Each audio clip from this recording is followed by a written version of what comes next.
Шукати рішення. У 2022 році, щоб допомогти українцям знайти новий дім, держава запустила програму «Є-оселя» – фінансовий інструмент для підтримки житлової політики. Так з'явилася доступна іпотека для тих, хто хоче жити і працювати в Україні. «Є-оселя» стала рятівним колом для тих, хто захищає, лікує, навчає, працює задля відновлення країни. Кредит під 3% та 7% річних – це не фантазія, це вже реальність для понад 16 тисяч українських родин. За 2,5 роки роботи «Є-оселя» допомогла придбати житло на понад 26 мільярдів гривень. У тисячах квартир сьогодні чути дитячий сміх, а їхні мешканці відчули – Україна дбає про своїх людей.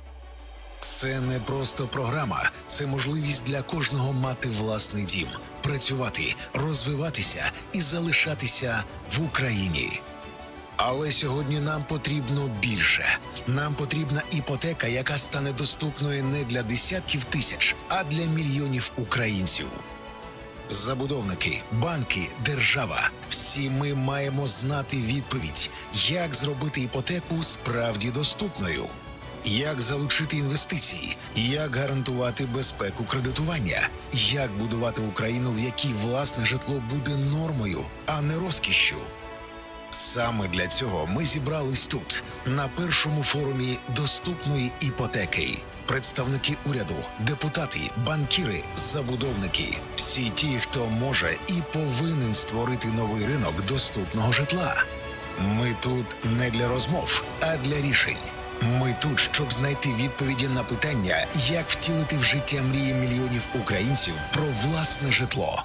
Майбутнє України будується вже зараз. І це не тільки про житло. Це про вибір – залишатися, працювати, створювати, розвивати. Це про цінності, що визначають, якою буде країна завтра. Дім – це не просто стіни. Це впевненість у майбутньому. Час діяти.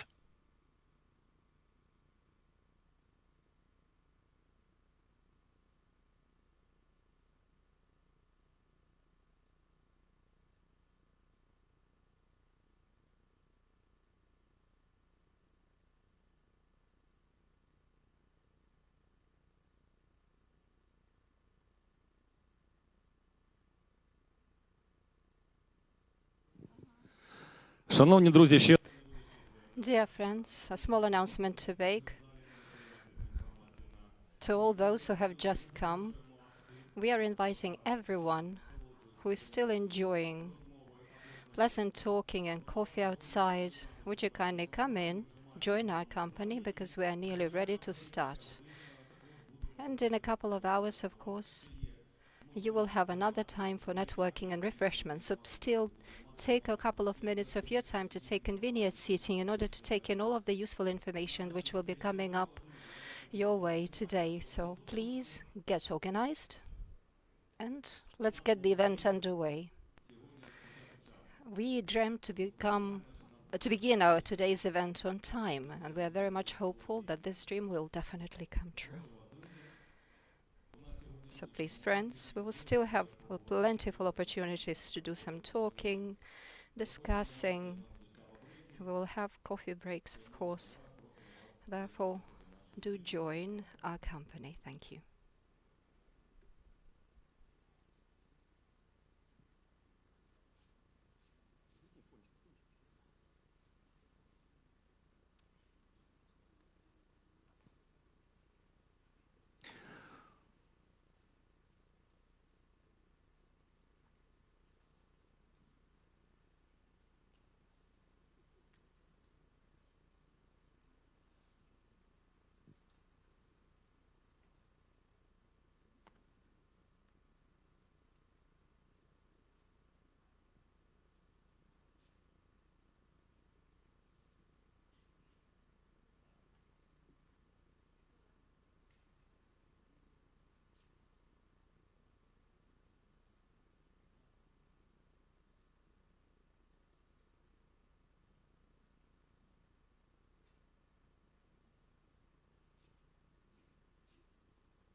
Дім – це безпека. Home is about security, safety. It's a place where you always get back to. It's a place where your children grow up, where our memories are stored and kept. However, the war has taken it away from millions of Ukrainians. Hundreds of thousands of families have no homes above their heads, and mortgages have become unaffordable for the people who have lost their homes. But at such moments, it's important not only to see the problem, but also to seek solutions. In 2022, in order to help Ukrainians to find new homes, the government set up e-Osela program, a financial tool to support housing policy in Ukraine. Thus ensued affordable mortgages for the people who would like to continue living and working in Ukraine. e-Osela is a safety jacket for the people who are treating, teaching, and working for the sake of the country. The interest rate of 3% and 7% per annum is not a fancy, it's a reality for over 16,000 families of Ukrainians. In 2.5 years of its operation, e-Osela has helped to buy housing to the amount of more than 26 billion Ukrainian hryvnias, and in thousands of homes in Ukraine you can hear children laughing, and their domestic residents feel that Ukraine is taking care of its citizens. It's not just a program, it's an opportunity for everyone to have their own homes, to develop, continue working while staying here in Ukraine. But however, today we need so much more. We need mortgages that will be affordable, not for dozens of thousands, but for millions of Ukrainians. Developers, banks, the government, all of us have to unite our efforts to find the solution and to be able to answer the question how to make mortgages truly affordable, how to involve investments, and how to ensure that we can build Ukraine where housing will be a norm but not a luxury. This, which is why we have gathered here at the first Affordable Mortgage Forum. Representatives of the government, the parliament, developers, banks, all of those who have to create this new market of affordable housing. We are here not to do the talking, but to do real acting and to answer the question how to make a reality this dream of a lot of Ukrainians to have their own homes. The future of Ukraine is being built today. And it's not only about housing, it's also about making choices to stay here, work, develop, and have and support the values that will support our country tomorrow. Home is not just about walls, it's also about the confidence of the future. Time now is to act. So, dear friends, while still we have a few minutes before we begin launch our official ceremony, I would like to thank our official partners for organizing today's events. You perfectly understand that without this invaluable help, it's very difficult to organize an event like today. So our general partner, Royal House Group. For over 8 years, Royal House has been proving the high quality and comfortable format of real estate can also be affordable for the majority of Ukrainians. A special partner of the forum, the Ukrainian Association of Developers, that protect the interests of the developers in urban planning and building and legal aspects of undertaking their activities. The organizational partner, the Independent Association of Banks of Ukraine, is a comprehensive facilitation to build a banking system in Ukraine, solving tasks and issues that face the banking sector of Ukraine in order to increase the profitability of the national economy. The official Банк, який понад 30 років успішно працює на ринку. Skybank – це надійність, індивідуальний підхід та інновації, доступні кожному. Офіційний партнер форуму UGB – Екобанк країни. Понад 30 років банк демонструє стабільну роботу, впроваджує нові сервіси, надає кредитну підтримку бізнесу і є одним із лідерів державної іпотечної програми e-Oselia. Офіційний партнер форуму «Приватбанк» – беремо і робимо. «Приватбанк» – це надійний помічник як для фізичних осіб та бізнесу, так і підтримка розвитку економіки держави загалом. Зокрема, і через активну участь у програмі e-Oselia. Офіційний партнер форуму «Ощадбанк» – «Мій банк», Моя країна, лідер програми «Є-оселя», адже мій банк – моя опора. Офіційний партнер форуму «Сенс Банк». Будь-яка справа чи мрія починається з питання, чи є у цьому сенс. Майбутнє має сенс. Є-оселя також має сенс. Це «Сенс Банк». Бізнес починається з безпеки, а безпека – з шериф. Шериф – охоронний партнер Заходу.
Dear friends, good morning everyone.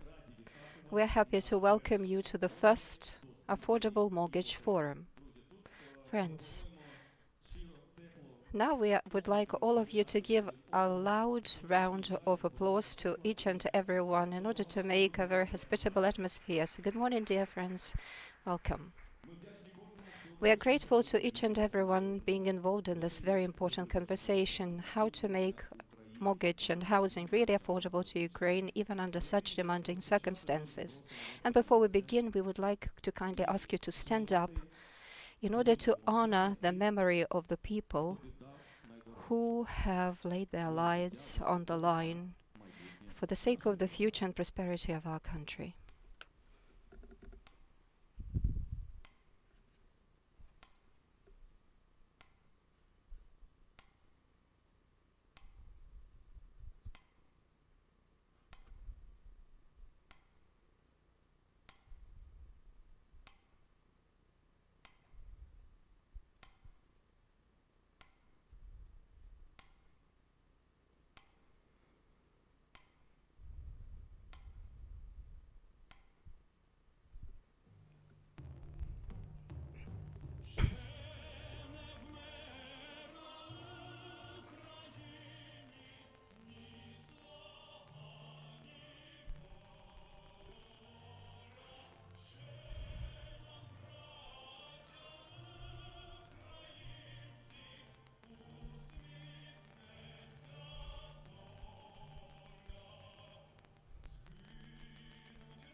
Пануємо ми, браття, у своїй сторонці, душу й тіло ми положим за нашу свободу і покажем, що ми браття козацького роду, душу й тіло ми положим за нашу свободу і покажем, що ми браття козацького роду.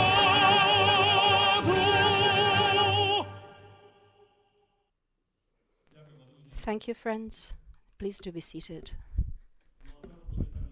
And now for welcoming remarks, we are inviting Yulia Sviridenko, the first Vice Prime Minister and the Minister of Economy of Ukraine.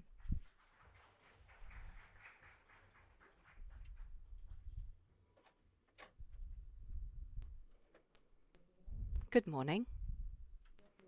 Thank you for being with us this morning.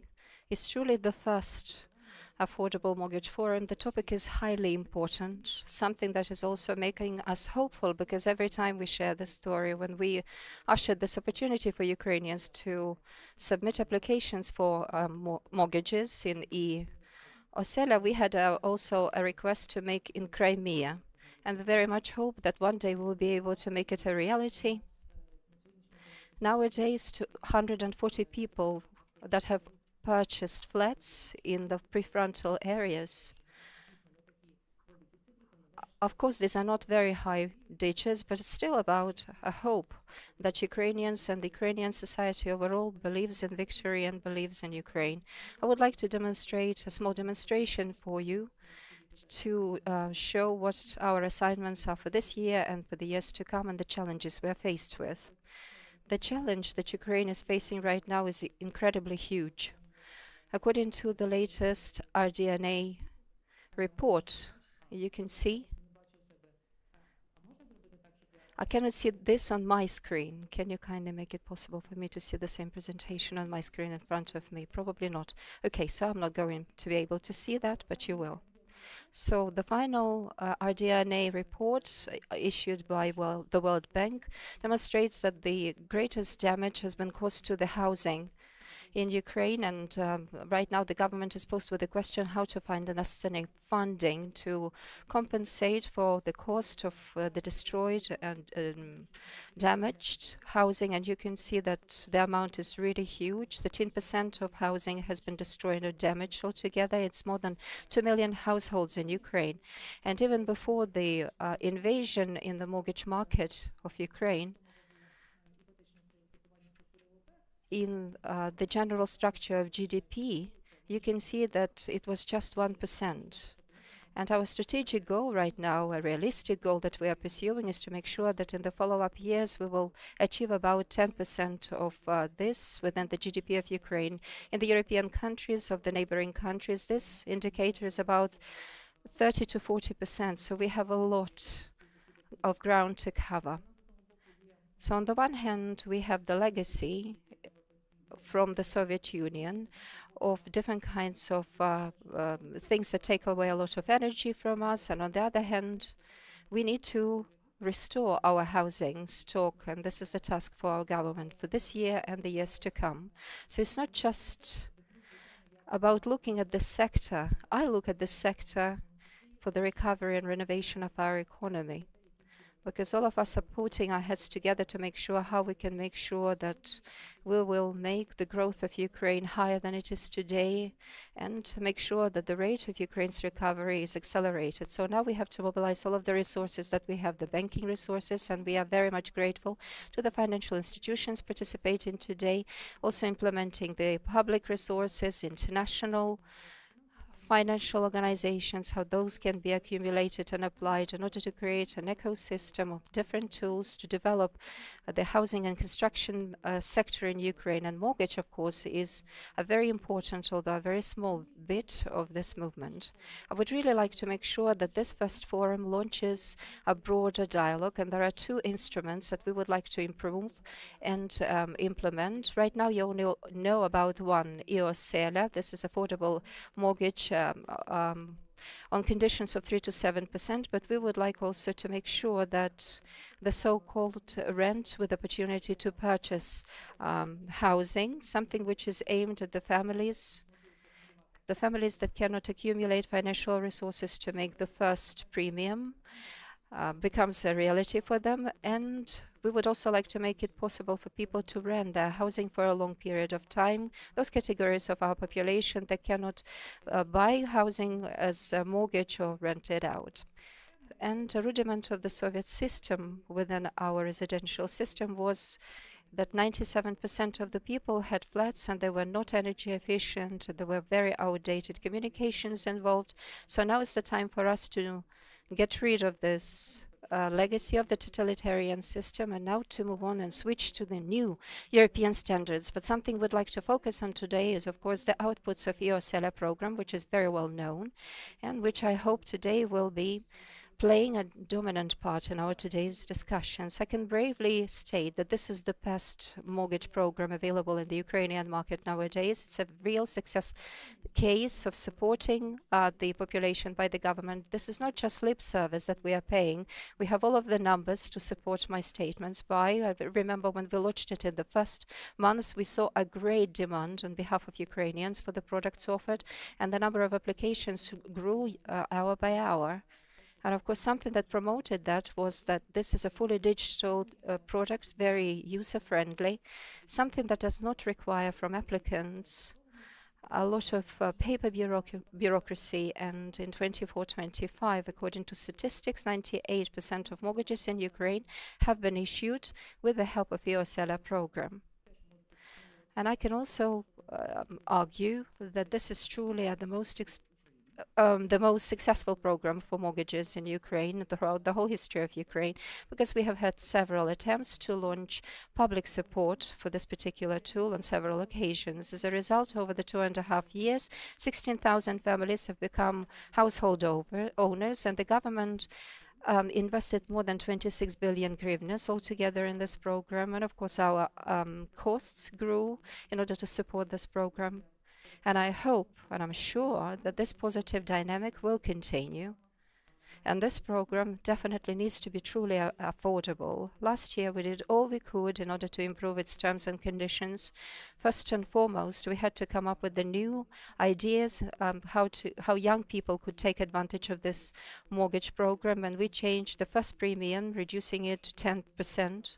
And within the framework of this mortgage program, we also allowed people to buy private townhouses and also e-відновлення, e-recovery certificates, and combine this with the mortgage program. And we have some first successful cases to demonstrate.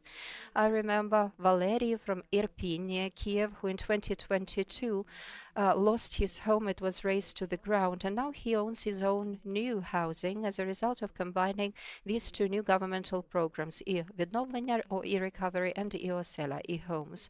Another important bit to mention, last year we repurposed and targeted the primary market in the first place, because we said that for the development of the economy, to develop this program further, we need to develop the primary, not the secondary market of construction in Ukraine. Therefore, nowadays, if you have a look at the numbers, newly constructed buildings within the structure are growing in number. And of course, our task is to make sure that in front areas, residential buildings are also built, are also constructed. Of course, this will take some interim period. Of course, the public sector will have to be involved in that. The government will have to be helpful. People still have an opportunity to buy secondary flats in the secondary market, but of course we will be targeting the primary market. I have to check out the slides that you are seeing. Finally, I can see them as well. 98% of accredited banks, which are our partners and developers, are working with us, and we are very much hopeful that this number will only be growing.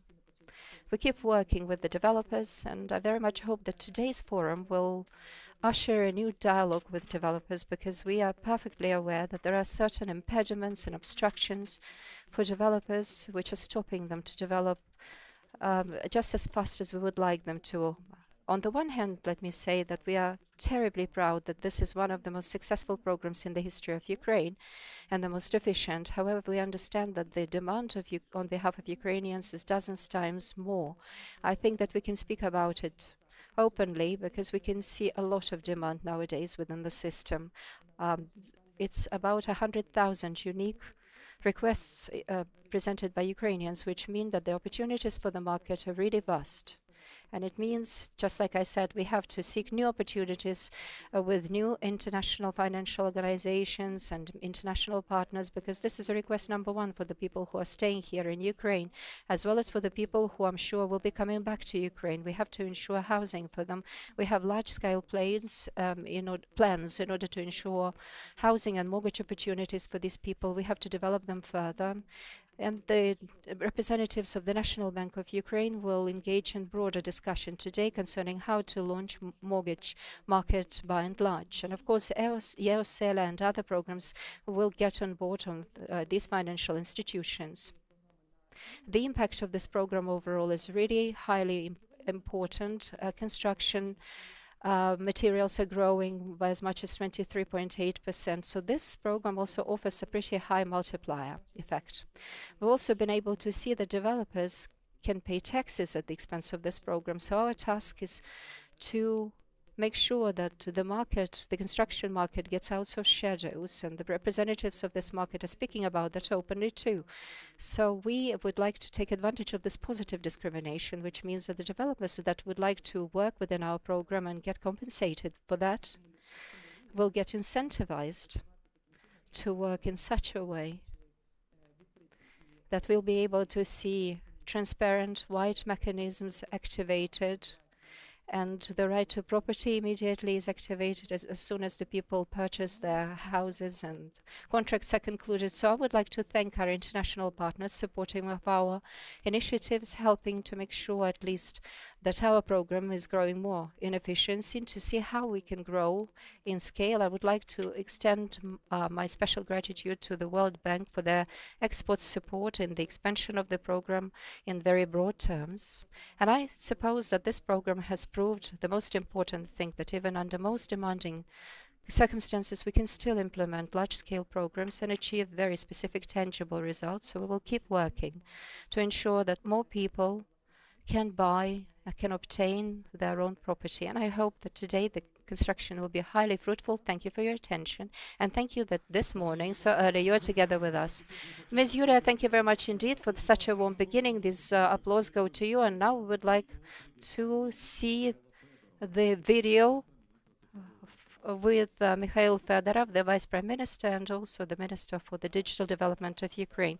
Greetings to all of the participants of the first affordable mortgage programs. It's a very important platform for discussing innovations and technological solutions in the field of affordable mortgages, a place where it's possible for the common solutions to improve the housing conditions for Ukrainians throughout modern digital tools. The philosophy of the Ministry of Digital Affairs team is to simplify this interaction of citizens with the state as much as possible, remove bureaucracy and simplify complex processes. In 2022, President Volodymyr Zelensky initiated the launch of e-housing so that Ukrainians can purchase housing affordably, quickly and conveniently. So the launch of the service in Dia completely changed the approach to obtaining a mortgage. This is truly a revolutionary service. Just a few clicks and you send your application to several banks. No need to collect documents or go to each branch. While you are submitting an application, the backend automatically collects data from dozens of state registries and information systems, which is over 300 application fields that are formed in seconds. So this is not just digitalization of the process, but the innovative model for obtaining a mortgage. As a result, the efficiency of for Ukrainians is already achieved. Most of the time, this service is most often used by military personnel, doctors, teachers, and Ukrainians in general terms. By introducing such technological solutions, we are changing the rules of the game, making public service fast and convenient for people. I wish you productive panels and development of effective tools. Glory to Ukraine. Friends, now we would like to invite all of the people that require interpretation to put on their earphones, because we are inviting Bob Sum, the Regional Director of the World Bank, the Eastern European region, to the floor.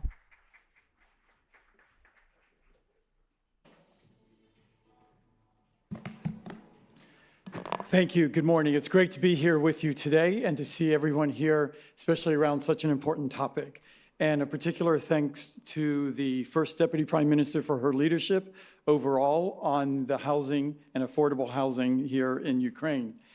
And first of all, what I want to do is recognize that this is a joint activity. It takes the dedication of government institutions, development partners, private sector, and civil society to advance Ukraine's housing recovery. The issues that we all know about, that we hear about, are multiple and they're also intertwined, requiring a comprehensive and an integrated approach through the upcoming National Housing Strategy.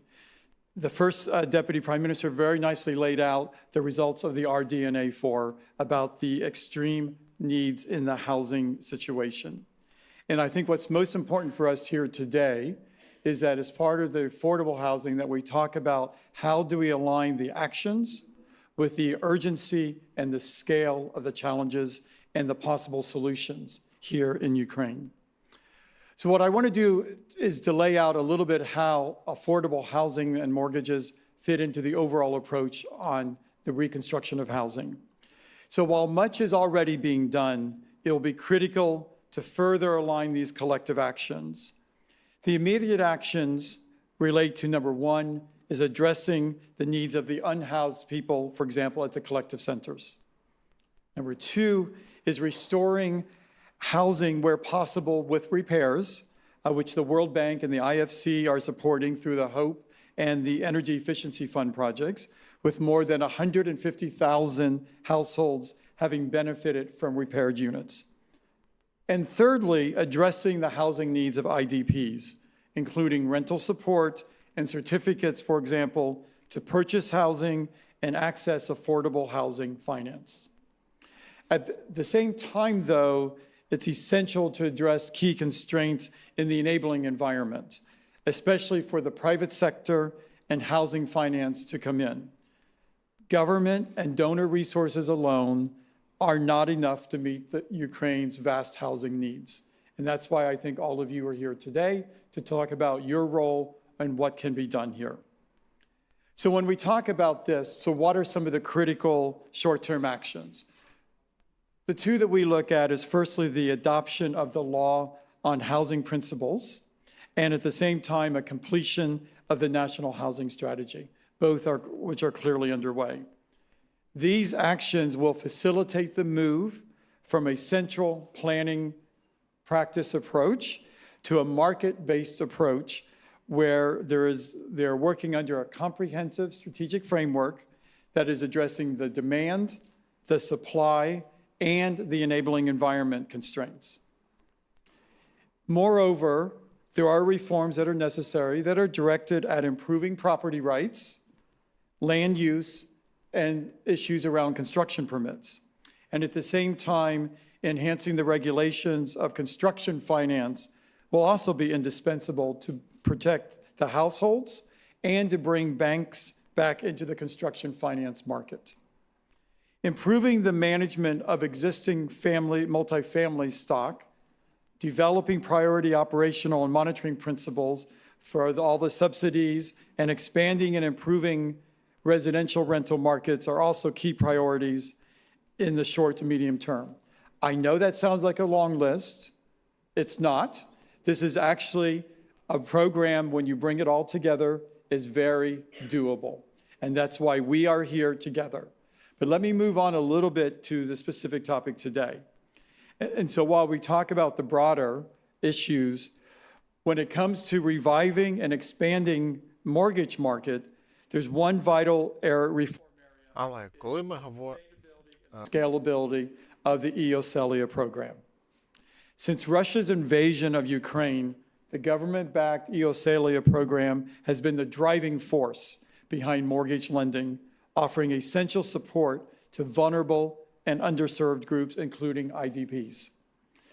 We in the World Bank Group are currently working jointly with the government to enhance its ability to facilitate more private mortgage finance from Ukraine's banking sector by shifting towards an interest rate compensation modality for EOSELIA's mass product market. This will also allow leveraging the banking sector's own liquidity. Such a change could significantly increase the multiplier effect of government funding and mobilize up to at least $2 billion of private capital.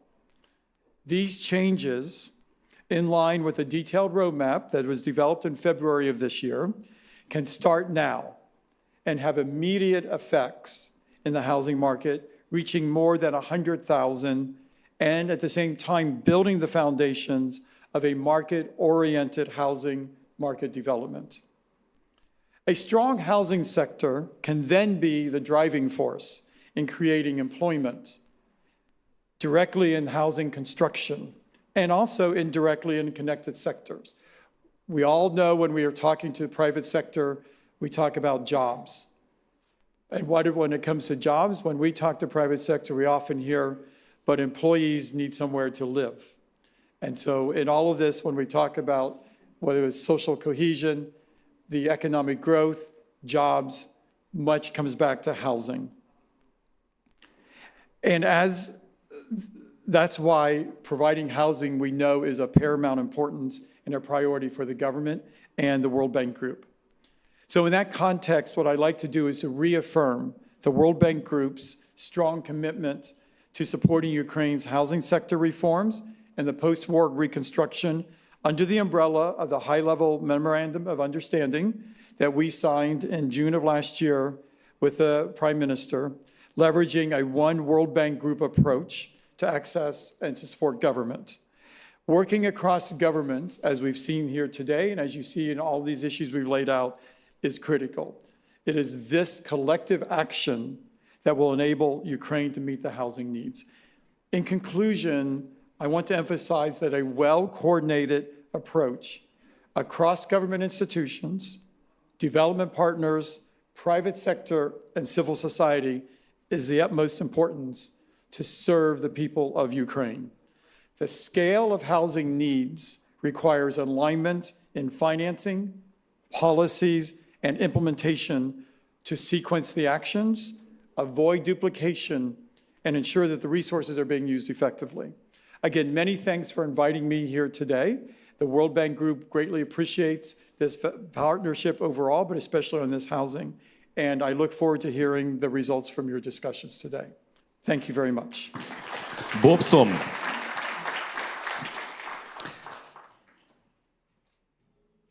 До вітального слова запрошуємо людину.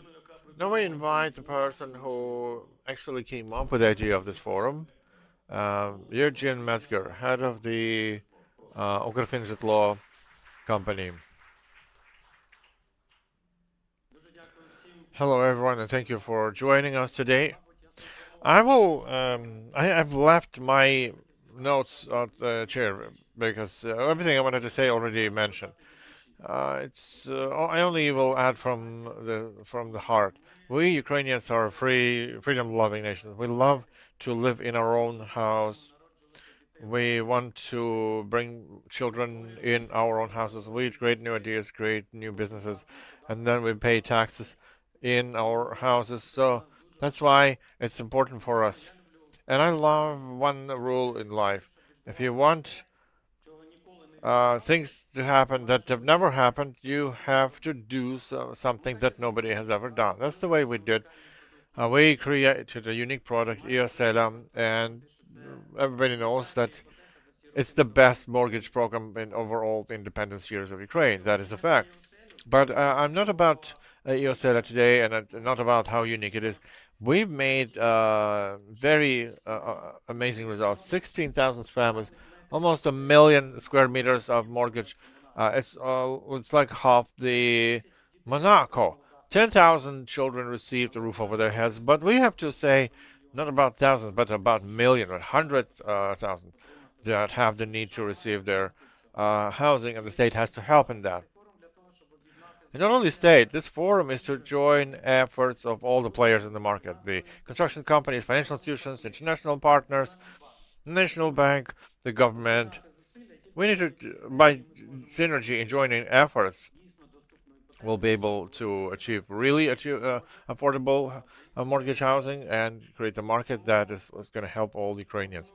So let's start this dialogue to create the market, to not only talk about Iosela, but mortgage financing for the entire country, across the board, how to scale it up, how to attract new funds, and how to create more value for the people in the economy. Thank you so much. We also thank you so much, Eugene. There are people among us here whose critical support made this forum possible. The commercial director of Royal House Group, Alexei Bilokoin. Over 8 years, Royal House proves that high-quality format of real estate can be affordable to most of Ukraine. Royal House Group, general partner of the first forum of affordable mortgage. Hello, dear partners and colleagues. I'm so happy to see you all here on this important forum. Primarily from the developer community, I want to thank you, Ukrfinzhetlo and our state, for starting a very important thing. So if we're looking now at the demand of 2025, we basically rolled back to pre-war demand. So the demand from Ukrainians to buy modern, energy-efficient housing is basically reached the same level as pre-war. But the structure of the demand has changed. Before the war, 90%, as you have seen, speakers showing you what percentage of mortgage funding was in the demand structure. Now, in sales structure, now practically 95% of requests coming to sales is mortgage. And I wanted to thank you so much for a fruitful cooperation with Ukrfinanzjitlo, because in 2024, 20% on ESL program was an achievement. Now it's 40%. But as Eugene said, we can't only pull it off with only EOSELA, with all the necessary square meters that their state needs. So I suggest all of us to think on the tools that can help create the necessary products for our state. So we have said quite a lot already about development and construction as a very important industry that moves and helps up to 30 other related industries: logistics, banking, financial instruments, construction materials. So if we look at the demand structure of well-developed European countries, we've seen that up to 75 to 100% of sales are generated through mortgage funding. And if you look at the structure demand now, before the war it was more investment oriented demand. Now we understand that people buy for themselves. They require new housing. There are a lot of IDPs that ask for assistance, and of course we as developers, we're trying to create the programs, but without the assistance from banking sector it's hard. So that's why I'm so thankful to everyone who joined in to this discussion on how to build effective programs and how to help our people. So just a few words about us. We built on our own technology. We are owners of energy efficient wall modules, which allows us to quickly build. In 2022,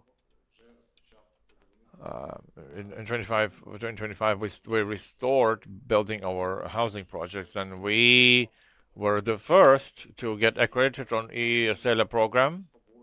We had some concerns, but we've been building for more than 12 years, and we've never expected anything good from the state. But now I can tell you from all of our heart to say thank you for Eugene and his team to create a great cause that helps us sell affordable housing, helping people.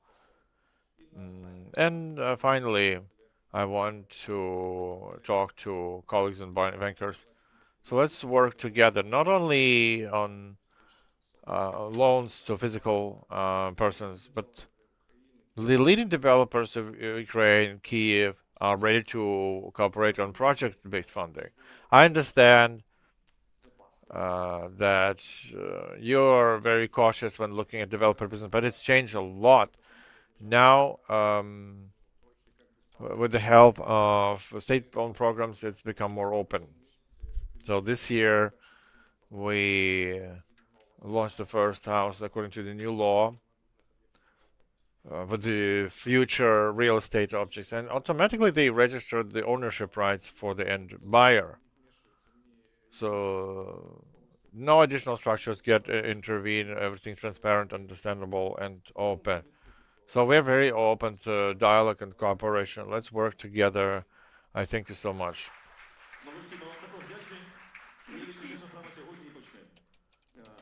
Okay, thank you. Thank you for starting. Organizational partner of the forum, Independent Association, Banks of Ukraine, and to the work greetings, the head of the Managing Council of Association of Banks of Ukraine, Vladimir Mudry. Good morning, everyone. I'm so happy that we have such a great forum, and I'm also very happy to be among optimists, professional optimists who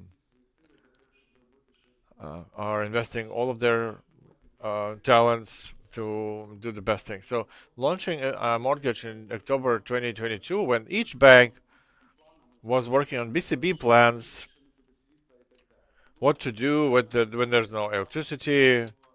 So thanks a lot for everyone who took upon themselves this fair risk, because the risking reputation, it's takes courage. So by proving that ambitious projects can be done at any time. And I'm an optimist because in March 2021, I've signed the first mortgage loan in Parkovay. And Eugene was there, and even President of Ukraine was there. So with the mortgage, I believe in this product. I understand how important it is. It's been talked about for, and the program EOSELA and affordable mortgage, it showed that this is all real, and banks have to be more active, engaging with this project, with this program, because 10 banks is not all the potential that the country has in order to develop the product. That's why on the Council of an Independent Association of Banks, we decided to create the committee. There will be a letter sent to all the banks to please allocate specialists to this committee, and basically we will create a platform for discussions between the banks and developers and the National Bank and the government together, so that we can really talk about this big ecosystem, using the examples of some ideas and lessons of EOSELA and developing further. When we say how do we how will the Ukrainian recovery, post-war recovery happen, and we have some numbers already. Let me add just a little bit. First is the level of the loan disbursement in economy compared to GDP. In Ukraine at the moment, it's only 12%. Our close neighbors, Poland, Hungary, Romania, they have some 50%, and the highest level is in France, 70%. And we've seen the figure today in the US is 100. So the potential, the internal resources in Ukraine are incredible. The banking system is has high liquidity, high reliability. The level of adequacy of the capital is more than 30%. So we basically can increase the volumes of loans portfolios significantly. Do banks like everything? Probably not. There are many concerns that they have from the past. We've talked about one of them with developer business. But what do we do with mortgage if there's a family with children? But we don't need to invent the bicycle here. We thank their partners and to see what is in the world in such cases. If we look at this a little wider, we will see examples where the family that has a child with the mortgage, they know for some period they are free to pay the loan itself. They only pay interest. And in such countries, developed countries such as Switzerland, mortgage can be inherited. You can pass it over to your. So you sign an agreement that you only pay percentage, but then you can pass it over to inheritors. Now people smile it, but let's look at how credits are disbursed in Switzerland. Some people say we have inflation too high, and such high inflation, a mortgage cannot exist.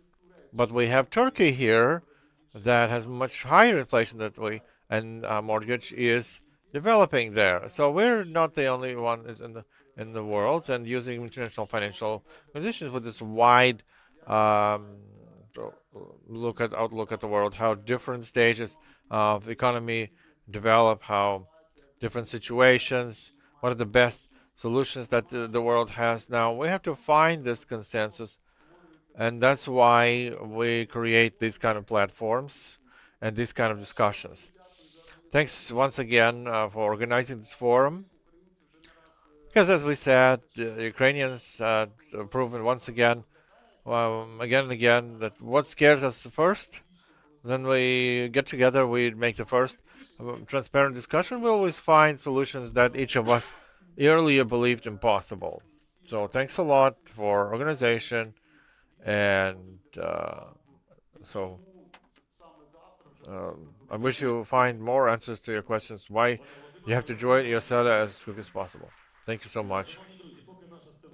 So while we're preparing the stage for panel discussion, a short reminder for everyone in the forum.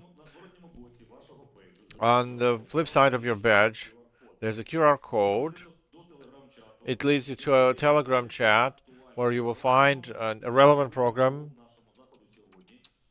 and all the news on today. So, and you will also be able to ask questions in the panel discussion. So during the panel discussion, the moderators will select the most relevant questions, and they will be, you will hear them from our stage. So please use this opportunity.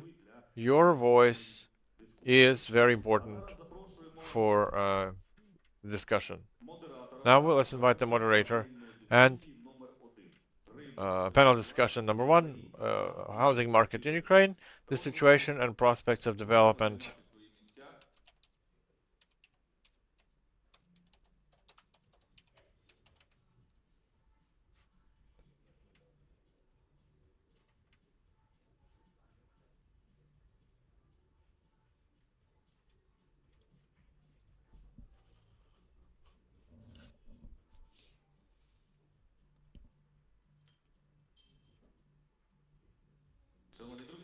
So, dear friends, the general partner of the forum Royal House Group, over 8 years, Royal House proves that high quality and convenient housing can be really affordable to most Ukrainians. A special partner of the forum, Ukraine Association of Developers, who protect the interests of developers, housing, real estate, in city building, taxation, and legal aspects of doing business. Organizational partner of the forum, Independent Association of Banks of Ukraine, that facilitate building the stable financial system in Ukraine, solving problems and tasks in banking system to increase profitability of the business and development of the national economy. So, dear friends, I want to invite Yulia Sverdenko, first Vice Prime Minister of Ukraine and Minister of Economy Ukraine. So let's give a round of applause. Oksana Zholnovich, Minister of Social Policy of Ukraine, Natalia Kolmakova, Minister of Veterans of Ukraine, and Alexei Kuleba, Vice Prime Minister on Recovery, the Minister of Development of Communities and Territories of Ukraine. The moderator, Andriy Dlikach, PhD in Economy, head of Banter Group, founder of Board Business Community.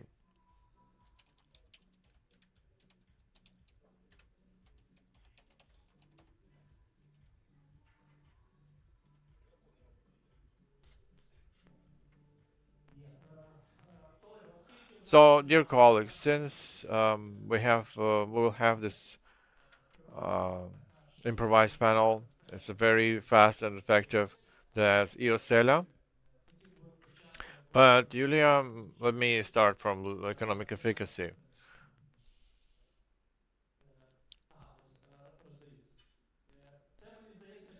So that's the first case in history where experts evaluate the governmental program as more effective than the government itself. So we were evaluating that the effect from 1 hryvnia that produces more 4 hryvnias, and the contribution to GDP in 2024 was 0.13%, and it's a breakthrough program. The question is how to scale it up. So do 18 billion for 2025 really on par with the demand? What do we do for the program to really to scale up? Thank you for the question. So we were thinking that multiplier 2.6, 1 invested hryvnia, 2 hryvnia, 60 kopecks. You have more optimistic calculations. How do we do it to scale it up? I think today's dialogue is the first kind of event where we will be talking very openly, candidly with the financial institutions. Banks have to start provide housing, because EOSELA is not the panacea. We say that we have 100,000 of demand. It's only that we see in DIA.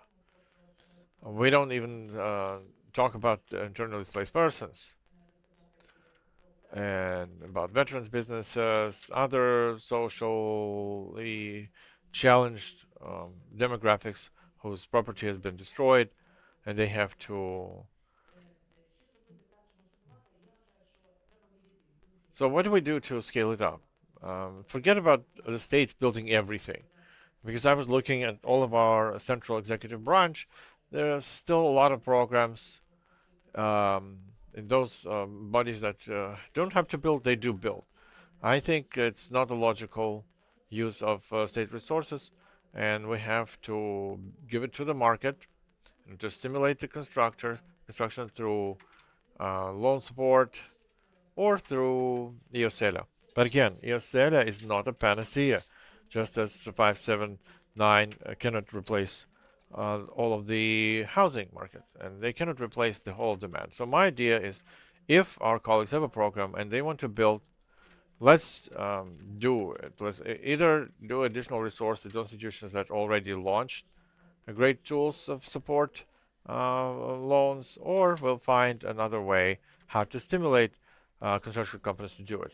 So we wanted to diminish redistribution of revenues, the budget, and decrease this percentage, because unfortunately, since we are still at war economy,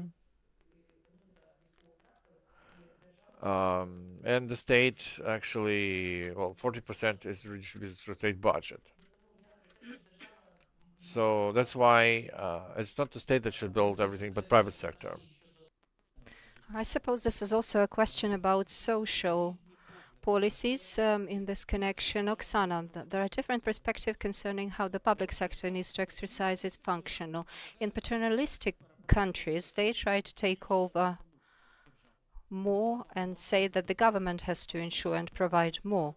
And there are other perspectives at the same time. And as far as I know, the Ministry of Social Policy right now is standing up for more progressive opportunities, that the government has to create opportunities. So how do you see that within the overall discussion today? Thank you for your question. Housing, indeed, is an indispensable basis for our demographic strategy, because every young household, when they're thinking whether to start a family or not, whether to have kids or not, they always try to target their stability, financial security, and housing, of course, is an integral part. And a great number of such families will not be able to buy their property at once. The same goes for our families with a lot of children. They are more than 120,000 such families in Ukraine with many children. So if we are talking about the new mechanism we're trying out, let me draw your attention to one more category. These are orphan children. And traditionally, we have a program within our ministry where we procure a certain number of flats for the children that are released, discharged from orphanages, and they have no support, and the government has to come to their rescue. We have such adults of the people that were raised in boarding schools, there were 42,000 people waiting in line to get such housing. A year, 500 to 600, at best 1,000 flats would be previously distributed to such people. So it was unrealistic to cover the whole number of those people. So we need to come up with something efficient. Secondly, if we give a flat to such young people, this was definitely true in the old market. This was definitely inefficient housing, very low quality construction, because the pricing was very low and the square area was very limited. So could these people plan for their family needs? Definitely not. So this was a resource that was unfortunately depreciating in price. Therefore, this year we have decided to rework this program and distribute to make sure that down payments will be made by the government so that these are cheaper lending opportunities for these people, so that these people can be immediately involved in job creation, so that they are made feel more responsible to ensure that they can also start learning different tools of financial literacy. But this is really not easy, and I would like to appeal with developers, because we would like to make sure that such housing is really high quality, so it's not supposed to be a zero cycle flat or an apartment. So you have to think about what kind of opportunities and tools can be activated to help these young people procure this housing and to become more financially viable. Secondly, we have to talk to banks, because these are very unusual customers. They have to be supported all the way. And in our communities, we will have to initiate a certain service of supporting such children to teach them how to operate such tools properly. So this will be the first for us to demonstrate as a product within the framework of renting and purchasing social housing in the open market, using market tools. I really wanted to make a reality and to be a success project, because on the basis of this project, I think it will be possible for us to scale it up and modulate different possible programs which are available in the world to make sure that our vulnerable categories can also obtain housing that otherwise would be completely inaccessible to them. Thank you very much, because it does look like a progressive approach to undertake. However, there is one more thing where we definitely need to change the governmental policies. And now a lot of policies are being developed in this regard in the Ministry for Veteran Affairs, different coalitions involving veterans. So they're working on developing the logic of involving and developing another kind of logic for these people to set up their own businesses. But something that we keep coming up against is that people of ex-military, they lack housing. So what is your assessment of this kind? And Ms. Natalia, what is your solution to that? Thank you for your question. The irony is, and indeed it's true, the people that have defended the whole country, they have lost their homes. It's a situation where thousands of Ukrainian defenders are finding themselves in, and we have been implementing as a ministry a program of subventions for housing purposes for our defenders, especially the people with disabilities of group 1 and 2, and we try to offset the debts of the country since 2022. So we have ensured that 8,400 families have been provided, and we have completely paid off their debts. The people that unfortunately accumulated their debts back in 2014. Since 2022, even more families have lost their housing, even more vast territories have been devastated. So what we are continuing to do is to provide subventions to the individuals that have become disabled as a result of war. So this is part of social provision. So this is pension payment to these people. And in this year, we have allocated 4 billion hryvnias for that. Over the previous period, these 8,400 families were provided with the funding to the amount of 18 billion Ukrainian hryvnias, and all of them received housing. So this year is going to be 3,600 families. These are the people with disabilities, groups A and B. So it's important that they will definitely be choosing accommodation which is adapted to their disability needs. And this needs to be also accounted for in different construction standards. And now we see that our men and women defenders go for the secondary housing market for their housing needs, and they want to make sure that redecoration is already there because they have no money to do redecoration or buy additional furniture. Another solution that we have also implemented is compensating people during the first half a year after their discharge from the army. So the Ministry of Affairs, together with the Ministry of Social Policies, during the first half a year, while people are looking for jobs, while they are making sure that they can find an opportunity to pay for their housing needs, we will be supporting them at this stage. And then we will switch to another stage, IDPs. The people that have already submitted applications for housing are more than or about 10,000 families. These are both participants, combatants, and the people who have lost their housing as a result of war. I'm greatly grateful to the Communities Development and Territories Development Ministry and the Ministry of Social Policies that they have this program to compensate veterans and the people who have lost their housing. So some budgeting has been allocated to them. So part of this is also covered with the EOSELA program. However, more affordable mortgage is still an issue at stake because now our respective categories are lacking resources for down payments. It's pretty expensive for our categories, and I'm so happy that this platform has appeared.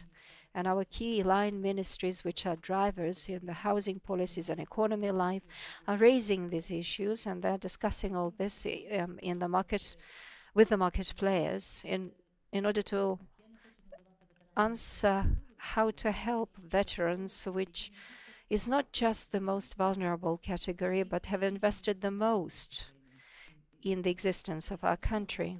So how can we make sure that these people can renovate their homes, can resume their homes, can find their new property? So it's highly inspirational. Recently at a construction conference, an Italian architect was very badly lambasted because he didn't have a lift embedded in the house, which had 3 floors. So the question of being provided with all of the necessary resources is still an issue. We keep talking about the structural high level of unemployment. On the one hand, we have high rate of unemployment, and on the other hand, businesses are lacking 32% of their personnel. Structural unemployment. People don't want to relocate. People don't know how they will find new jobs. They're waiting for jobs to come to their door. So how can we develop these more available solutions to enable IDPs to relocate in order to tackle the structural unemployment issue? Thank you, Andriy.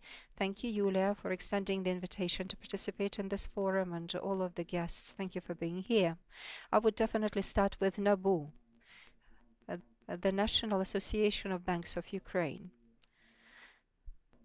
When Mr. Volodymyr was speaking and made a very interesting statement saying that banks, when discussing mortgage terms, immediately question what is to be done about children. This is highly telling because when I came to the ministry and they would report to me about how the number of population is calculated in Ukraine on different indicators, the square area. So every family is just 2.3 square meters. It's pretty strange. And I say, let us calculate perhaps 3 or 4 meters per individual because we have certain problems in demography. So we definitely have to start with understanding people's needs. First and foremost, children is the target audience of mortgage. Is it true or not? Definitely, because these are young families, young households, and this is something that we need to deal with in the first place. Do we have to exercise a classic approach to mortgage the way the whole world has gone through now that we are into the 3rd year of the full-scale invasion? Definitely not. Because the people that Oksana has just mentioned, the people that the representative of the Ministry of Veteran Affairs has just been speaking about, and Ms. Yulia Sviridenko has just mentioned, the people, IDPs that have lost their housing. These are not the classic example of the people who need to obtain housing. No, because they lost it due to war. And their economic activity is still pretty high. They can still continue working very actively in our country. However, we, as the government, have to accommodate to their needs. We need to provide them with the necessary mortgage facility. So what is that? What does that imply? Do they need low interest rates? Definitely. Do they require to make lower down payments than they are? It's a must. It's an absolute reality. Do we understand that this requires a special financial mechanism to be involved? Quite so. And now the Ministry of Economy is playing a leading role in that by developing this mechanism. That's something that we definitely need. This is what the policy of the whole government is about. We are singling out target audiences which we will be helping in the first place. And for them, such models and mechanisms are being developed. And definitely this is not without the help of our international partners. And I would like to extend my gratitude to Bob, who is so savvy about this problem, who will definitely help us and stand by Ukraine for a long time. Now, very briefly, and not on such a positive note, but for us to understand the context better. Together with the World Bank Group, just a month ago, we submitted a group, RDNA 4, concerning the losses that we have been documenting for more than 3 years of the full-scale invasion. The destruction, the damage is so high-scale, they're so outrageous, these damages. Our housing stock has lost 16% of the entire housing stock of the country. So that's something that we have already verified as of now. In terms of money, this is more than 60 billion US dollars. So these are the people that we have to provide special terms and conditions to. So it's critical to say that due to this joint work with our partners, and due to the efficient work undertaken by the government, we have already helped more than 70,000 families who have already been compensated on e-recovery programs, something which has been done during the full-scale invasion. We also have some examples in Kiev region of recovery, where 3 years after the occupation of the region, we already identified 29,000 facilities destroyed and damaged, and more than 20,000 of these have already been restored and renovated. So we keep working. However, in the east of Ukraine, you know, a lot of destruction is taking place. So just to draw the parallel and to answer Andrii's question, in what way this structure, the structural gap in the labor force can be restored.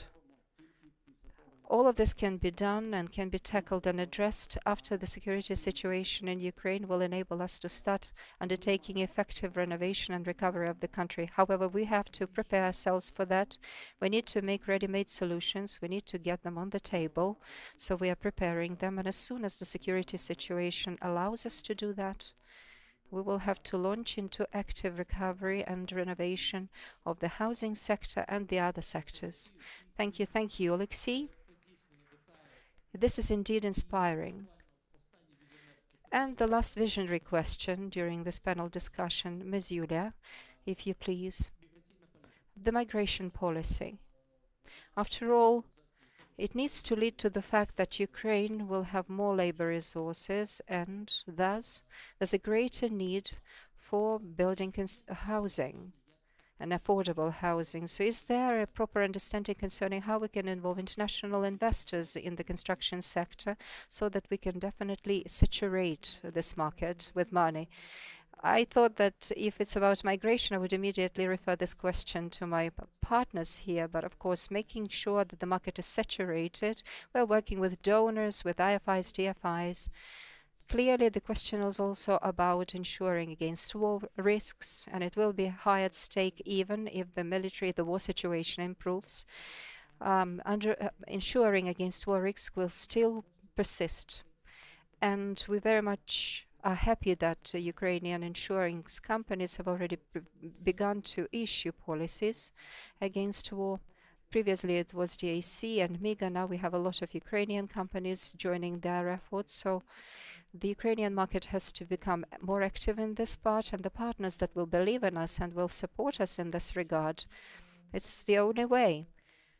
I very much like J2G agreement that we have already signed with the French and Swiss partners and other countries, and we are very actively working to make sure that they can be more eagerly and actively involved. When a certain country allocates a budget for their companies, respective national companies, when they can compensate for some losses or damage, they can compensate some 50% and more to incentivize them to come to the Ukrainian market. And of course, we want to make sure that there is a Ukrainian component in that there is localization and jobs presented for Ukrainian companies that can become subcontractors, for example, or we can ensure opportunity for Ukrainian producers to work on such terms with them. So G2G agreements are ensuring against war risks and definitely work with donors. Time is the limited resource that we have on our hands. Unfortunately, we are forced to bring this discussion to a close, and I would like to thank all of our panelists, 4 ministers, 2 prime ministers. So this is such a rare opportunity. Thank you for taking time. And EOSELA is a true driver of Ukrainian economic growth. So these rounds of applause definitely go to you, our panelists. Thank you very much, Andriy, for moderation. And now, dear friends, we are slowly but surely moving on to the next element on our agenda, a special interview during our forum. The discussion is the strategy of mortgage development in Ukraine.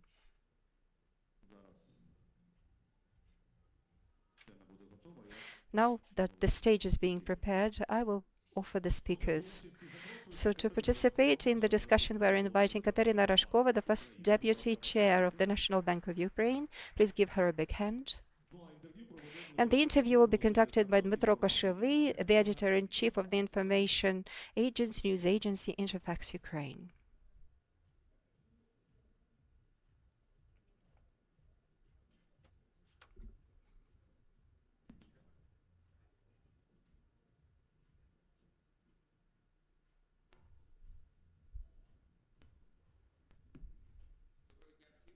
Good morning, everyone. It's such a pleasure to be presented at such a high-level forum. And it's so good that this topic has united so many people from such numerous areas. And we are boundlessly happy that today we will be able to ask some questions of Katerina Rashkova. So let us get it underway with some general questions. How does the National Bank see the strategy of mortgage development in Ukraine? Is the lending potential in the banking sector sufficient, something that Mr. Mudry spoke about in his welcoming remarks?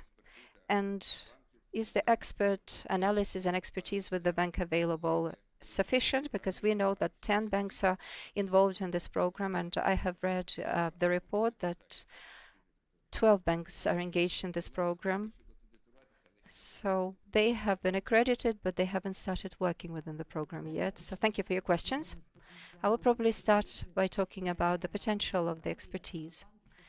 In fact, the banking system, due to the efforts of my banking partners, the National Bank of Ukraine and the government of Ukraine, has a really earnest and serious potential and a great deal of capital and a high source of liquidity. The banking system has been taxed to the amount of 50%. Still, this banking capacity has been preserved, and nowadays it's about 1 trillion Ukrainian hryvnias. So the banking system can double its lending portfolio. The resources are more than enough. Liquidity is also at very solid and high level. Therefore, we have no fears or reservations of the kind.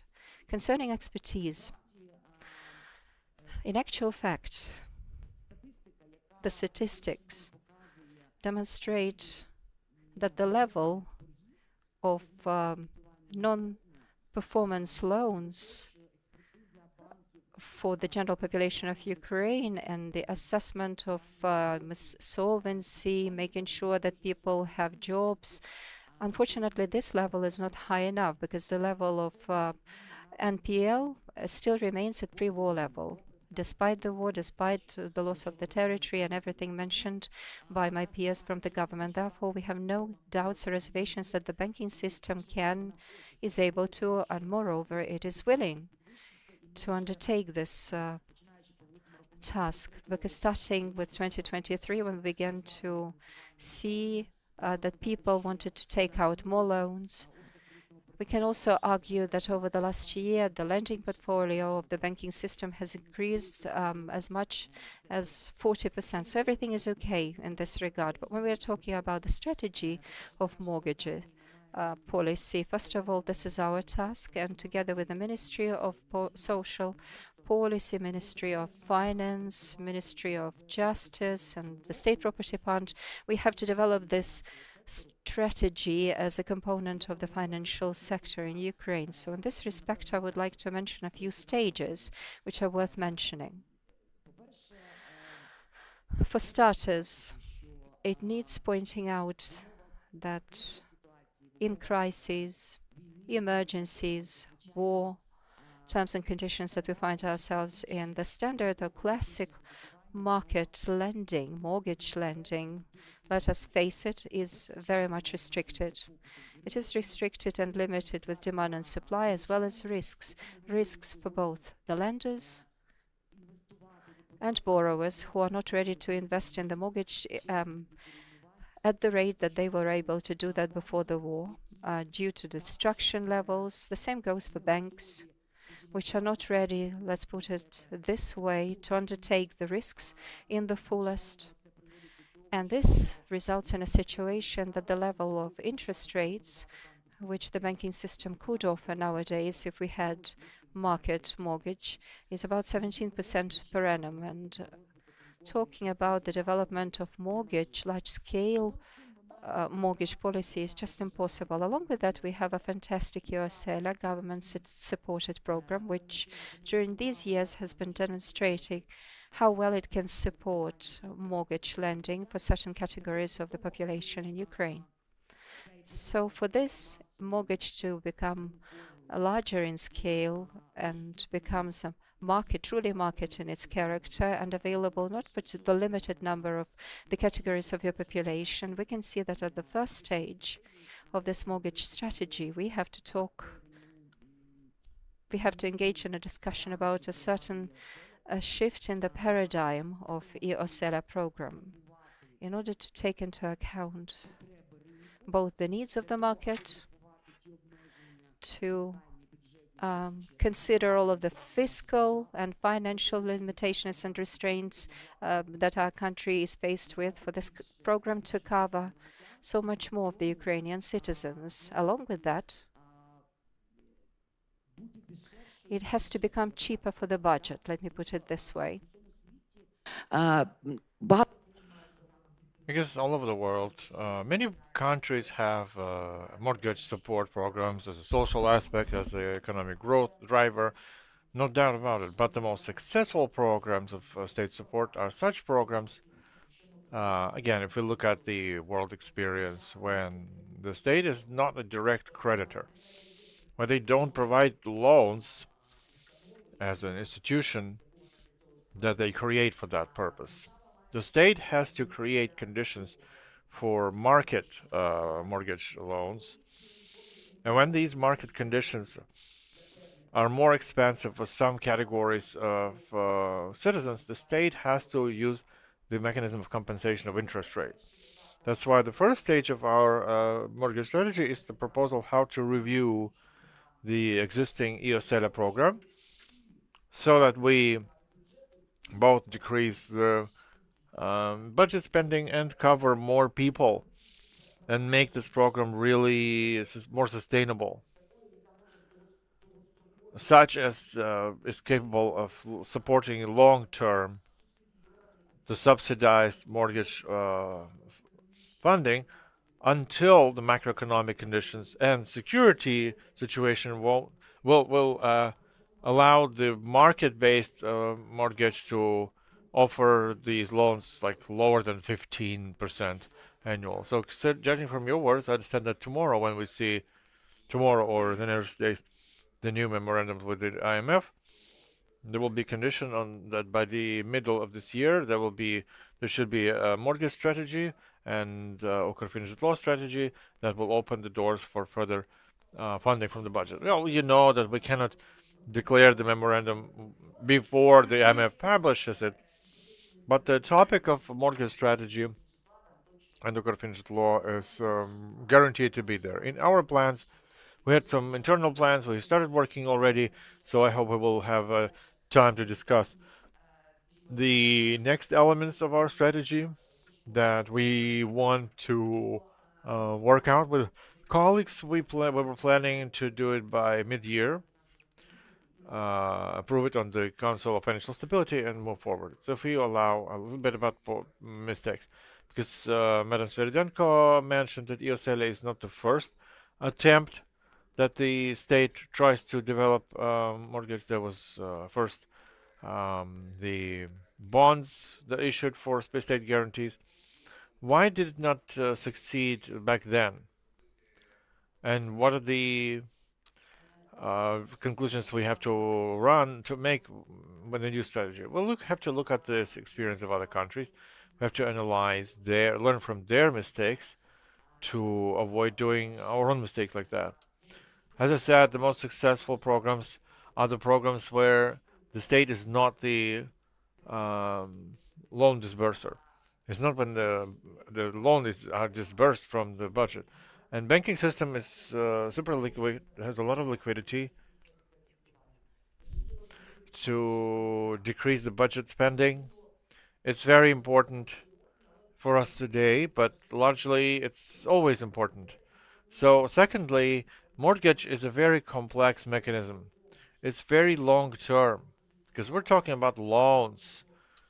If we are talking about subsidized loans, so that's 20 plus years. In order to have such mechanisms really working, we need on the legislative level, on the norms and regulations, we have to clearly fix and approve strategies, the objectives that they want to achieve, so that on the legislative level, again, within the residential strategy, we will have the categories of citizens who have to receive the state support. And let me tell you that the cooperation with Mr. Kuleba at the ministry allowed us to understand that we're talking about different categories of citizens. And that's why the size and the type of support should be different. Second thing. The third thing, DIO that you mentioned, DIO did not have corporate management. That's why sometimes they made politically motivated decisions. That's why sometimes they took upon themselves the risks that they shouldn't and couldn't. Next, the limited budgets that I was talking about. So this limitation is not capable of scaling up. It doesn't allow this program to scale up and cover more and more loans disbursed, etc. If within the state support, the mortgage is provided on non-market conditions, including the interest rates, non-market based, then securitization cannot happen, because any market tools, such as covered bonds or securitization, they mean that the loans are on par with the market conditions, both in interest rates and other conditions. If that's not the fact, then those instruments do not work. So that is a concise list of reasons why the DIO project did not happen. Because there were non-market-based solutions, non-transparent sometimes. So when we talk about our strategy that we want to work with, I see Eugene, we've talked about this with him. We also talked about it with Mr. Chalupa, who's the deputy of Lyserdenko. We talked about this. We said that we need to rebuild the program itself, We need to implement on the legislative level the corporate management for EOSELA. We should make the transparent reporting for EOSELA and a lot of things, but primarily to go from the direct loans of population to interest rate compensation. Then, so if we talk about strategy, because our strategy is only part of it. In the state, if we look at the categories of citizens, as we said, veterans, the IDPs, there are other socially unprotected or socially challenged. So we can define the level of assistance, to digitize it, to calculate it for 10 to 12 years, to design for each category their own product. Indeed, to include the compensation rates for part of the citizens.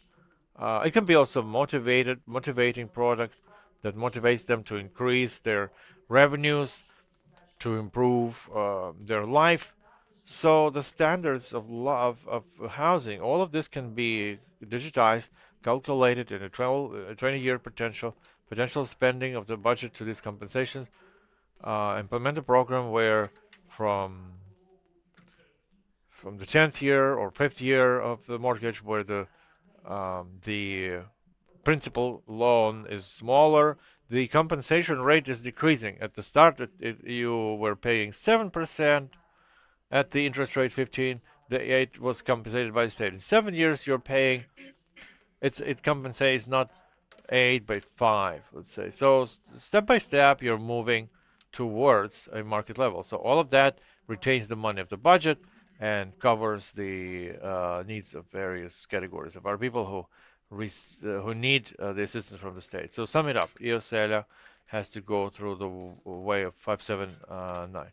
98%, I see National Bank is not agree. Yeah, it's a question, you know. There can be market-based mortgage now because of the interest rates and the military risks. If the draft law on war-related risk insurance, which is now in the parliament, if this law will start somehow discussions and will get to adoption, it will cover a lot of questions because it provides the insurance of the mortgage itself as well as construction of the housing. So not only for the children who will take this loan, the risks are decreased, but for construction companies, and that opens the way for the banks to fund this process. So it's a serious tool, and that's why. Like, okay, we don't say that the market conditions are there, but we're working on it. But I'm confident that on the midterm perspective, they will work. But let's be open. Now, the state support program suggests 3 to 7 interest rate. The neighbors in Poland, they have 4.5. If all of our conditions are very good for us, the market rate to 4.5 will not reach it in 5 years. Because our inflation rate is 5.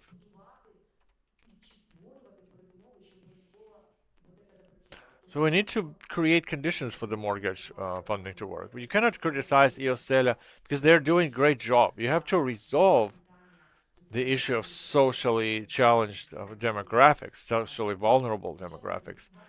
And of course, it's easy to criticize, much easier to do something. But this, again, we see that experience and we understand if the country will, if the program will keep these conditions further, it will stand in the way of market-based loans, even when the macroeconomic conditions will allow that. When step by step, we will have decreased rates, decreased interest rates, and inflation.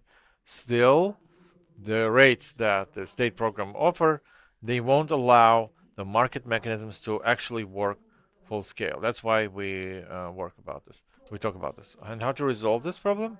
Well, again, I hope that we, the governmental colleagues with Eugene in particular, will be able to work out the solutions. And Kuleba mentioned that. We have these tasks to work out the different products for different categories of citizens, to rebuild the program itself,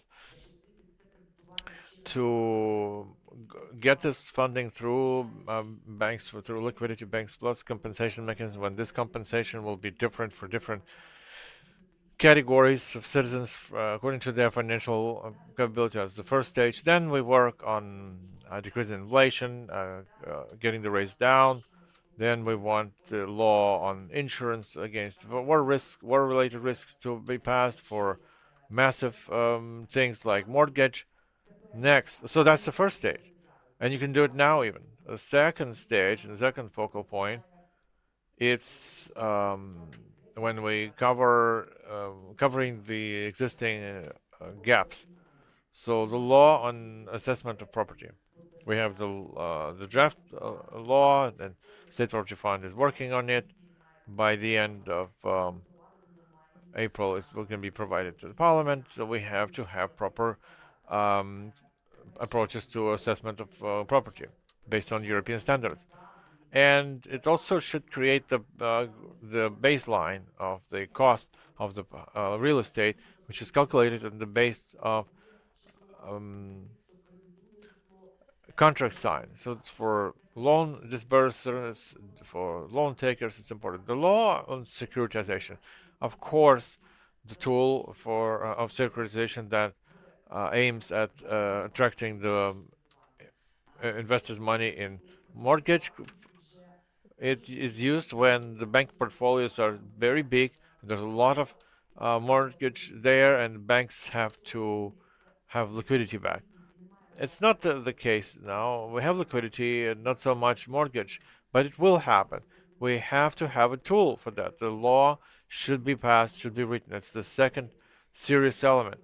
Third, implementation of European Mortgage Directive, where it talks about specifics. In Europe, it's separate stream in legislation. We have some of its elements, but they're far in between in different laws, and it's hard to talk about it, especially for the consumers, to actually understand what are their risks, what are their rights. So, Mortgage Directive provides clear norms. First of all, disclosure of information of the contracts, the process of collection of debt if it's not paid for, informing the debtors. So it protects both borrowers and credit disbursers. Thirdly, what we have to work on, and we understand that today it's not that popular in Ukraine, but we don't talk about it much. It's the rent-to-own mechanism. It's when you rent your housing as leasing work, as operational leasing, and then you have the right to buy it out. And it can be a very popular thing, especially among the younger generation who are more mobile. They can move around the countries, working in different cities, which is also very good. And for this mechanism, we also need to amend the laws to protect the creditor if the rent-to-own is not ending in purchase, but terminates the contract. So it's a question of selling the property, the bidding for the property. So I'm confident that we will do all that. Question when? We got to start now. You have to start it. You had to start yesterday. So we'll start with the first stage. In fact, we're already working on some elements. Here's Vladimir sitting here. We had a talk about this, right? So let's take your proposals. Let's think what the banks can offer, because we are preparing a complex list of changes in legislation to create the preconditions for massive mortgage market. While we don't have that, we should reform Ukrfinanzit law. We should go to compensate the interest rates and work according to the plan, as I said. All right. So rent-to-own. Yulia mentioned this today, and Yulia said that NABU has the committee who will cooperate with you. What can the National Bank do? Refinancing, maybe some smaller risk class for such loans, assistance in creating the secondary market of securitization and bonds. What? Let's talk about the refinancing. Now we have market mechanism of refinancing, and all the banks basically have no problems with that. The first precondition, it's microfinancial conditions and decreasing inflation. It's the main task to create the foundation for a proper mortgage. When this inflation will be within normal margins, and it's going to be a long-term trend, then we'll have an understand that there are less risks for banks and for borrowers. So that's the first thing. Second thing, as for risk assessment, as banks assess the risk, we've done a lot. You know, we had a separate chapter of evaluation of loans for construction. There are some lenience described. It's just that there's a problem with demand. Physical persons we allowed to account for all the whole family's revenues. We increased the ratios for the collateral. So, and we calculate the risk for the loans, informing reserves. The banks are now doing it on a portfolio based, which also simplifies the financial analysis. If there are proposals from banking, we are ready to look at them. We're ready to see that, so that from this point of view, from risk assessment point of view, we can have some lenience. So refinancing is there. Macrofinancial framework stability is being in the works. As for bonds, mortgage bonds and securitization, you know that on the website, National Commission of Securities, there is a concept published. It was designed a little earlier in 2023, somewhere at the start, and it requires some clarification. It should be closer to a European directive. It's very important because we are now saying that we have 100% candidacy. We have to pass all the legislation in accordance to European law. So this law has to be perfected, has to be improved. And I understand that the European, so EBRD with the National Committee is working on this. We have already agreed that we as a national bank will be joining this effort specifically so that these securitized bonds, the securitized mortgage, can be actually refinanced by banks, so that all the securities are accepted by the national bank the way we now accept municipal bonds. That's what it is for. We're working on that. It's a little bit in the long-term perspective, but again, years 25, 26, we have to complete this. Before that time, I hope macroeconomic conditions and security risk, we want to believe in that, will reach the level when the market-based interest rates will approach the acceptable, when the colleagues said, when the is no more than 15%. Well, if there will be proposals about that to get back some niches, some conditions, some hedging of the foreign exchange. No, never. Sorry. It's scary, you know.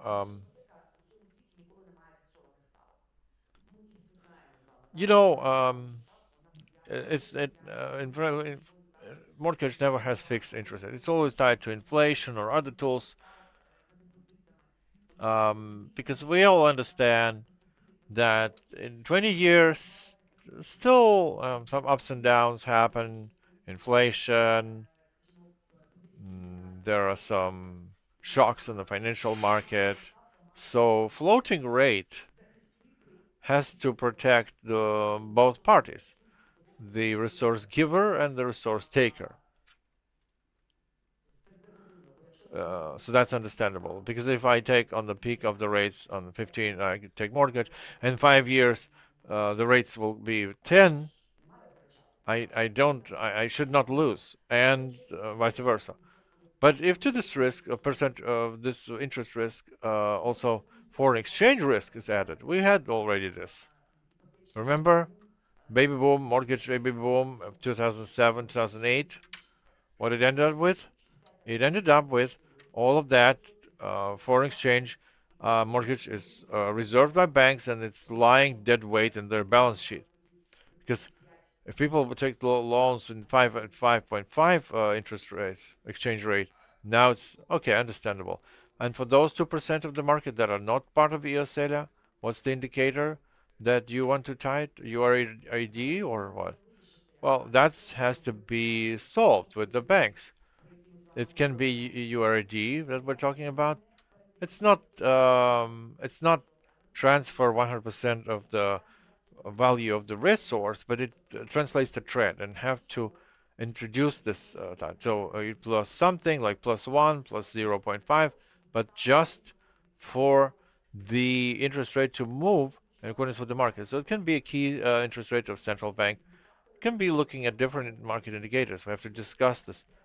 Now 579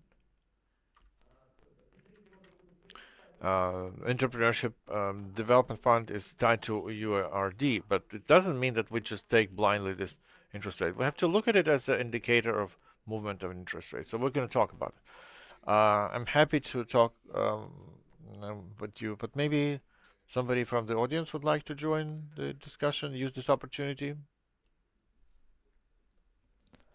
Not the case? Okay, then I have a question about the alternative.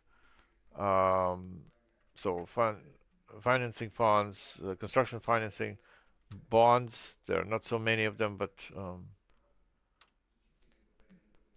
so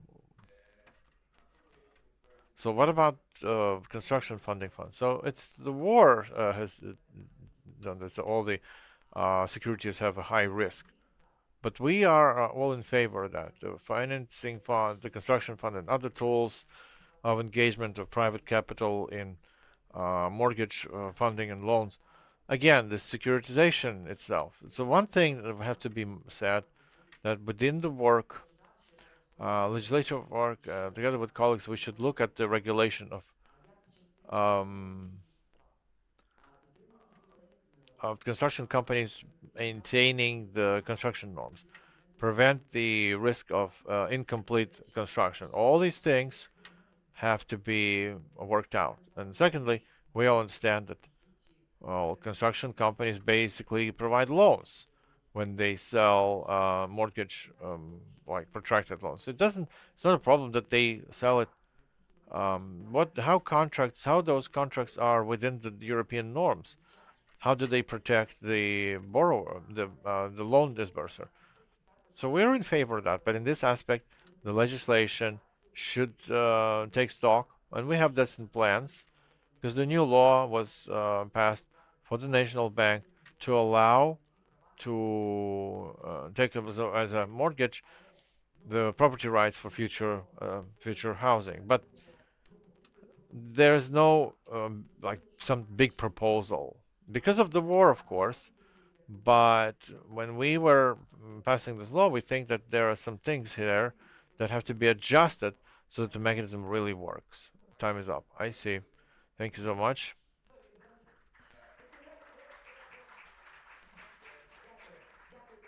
Thank you, colleagues. Have a great day.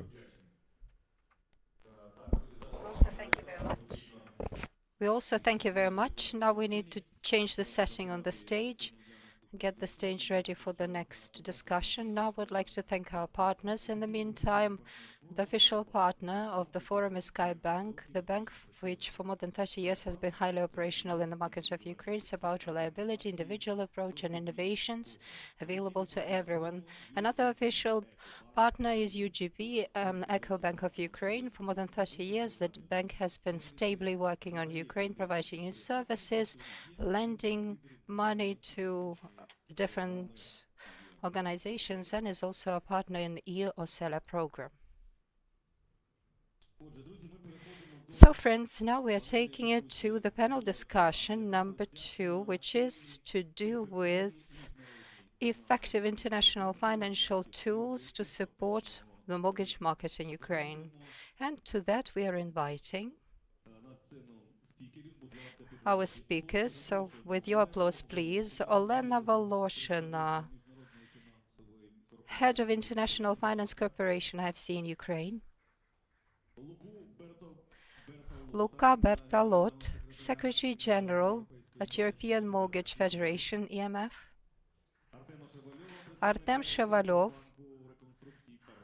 alternate board director at European Bank for Reconstruction and Development, Oleksiy Nitko, partner for banking and financial practice at Integrities law firm, Stefan Wahler, managing director at JP Morgan, who is with us online today. And of course, we are inviting Mr. Yevgen Metska to moderate this panel discussion, who is the chairman of the management board of Ukrfin Housing Ukraine. Thank you very much for getting involved in our discussion. And it's a bit thrilling for me and exciting because I have such reputable, highly reputable panelists with me on stage today, so I truly have a few questions to pose. And of course, I would like to seek your support and advice concerning what needs to be done in Ukraine, how to scale up, how to prepare better for the follow-up steps to be undertaken. And I truly feel that Ukraine at the international arena is perceived as a country which simply begs for money. Give us some money, we know ourselves how we are going to appropriate this money. And at different meetings with our international partners, I get hearing, give us a project, let us see how you're going to appropriate this money, and then we will be ready to provide you with this funding. So it seems to us that we already have this project. We have the company that has already implemented e-Osela program, I mean Ukrfin Zhitlo company, which is highly compliant with corporate structure of governance. It has the supervisory board, all of the 3 lines of protection, meaning both the regulation by the National Bank of Ukraine. We have all of the signs and due diligence has been done. So it seems like the product is ready-made, it's on the table, and we can talk about it openly, how to make it more scaled up, how to get the finance involved.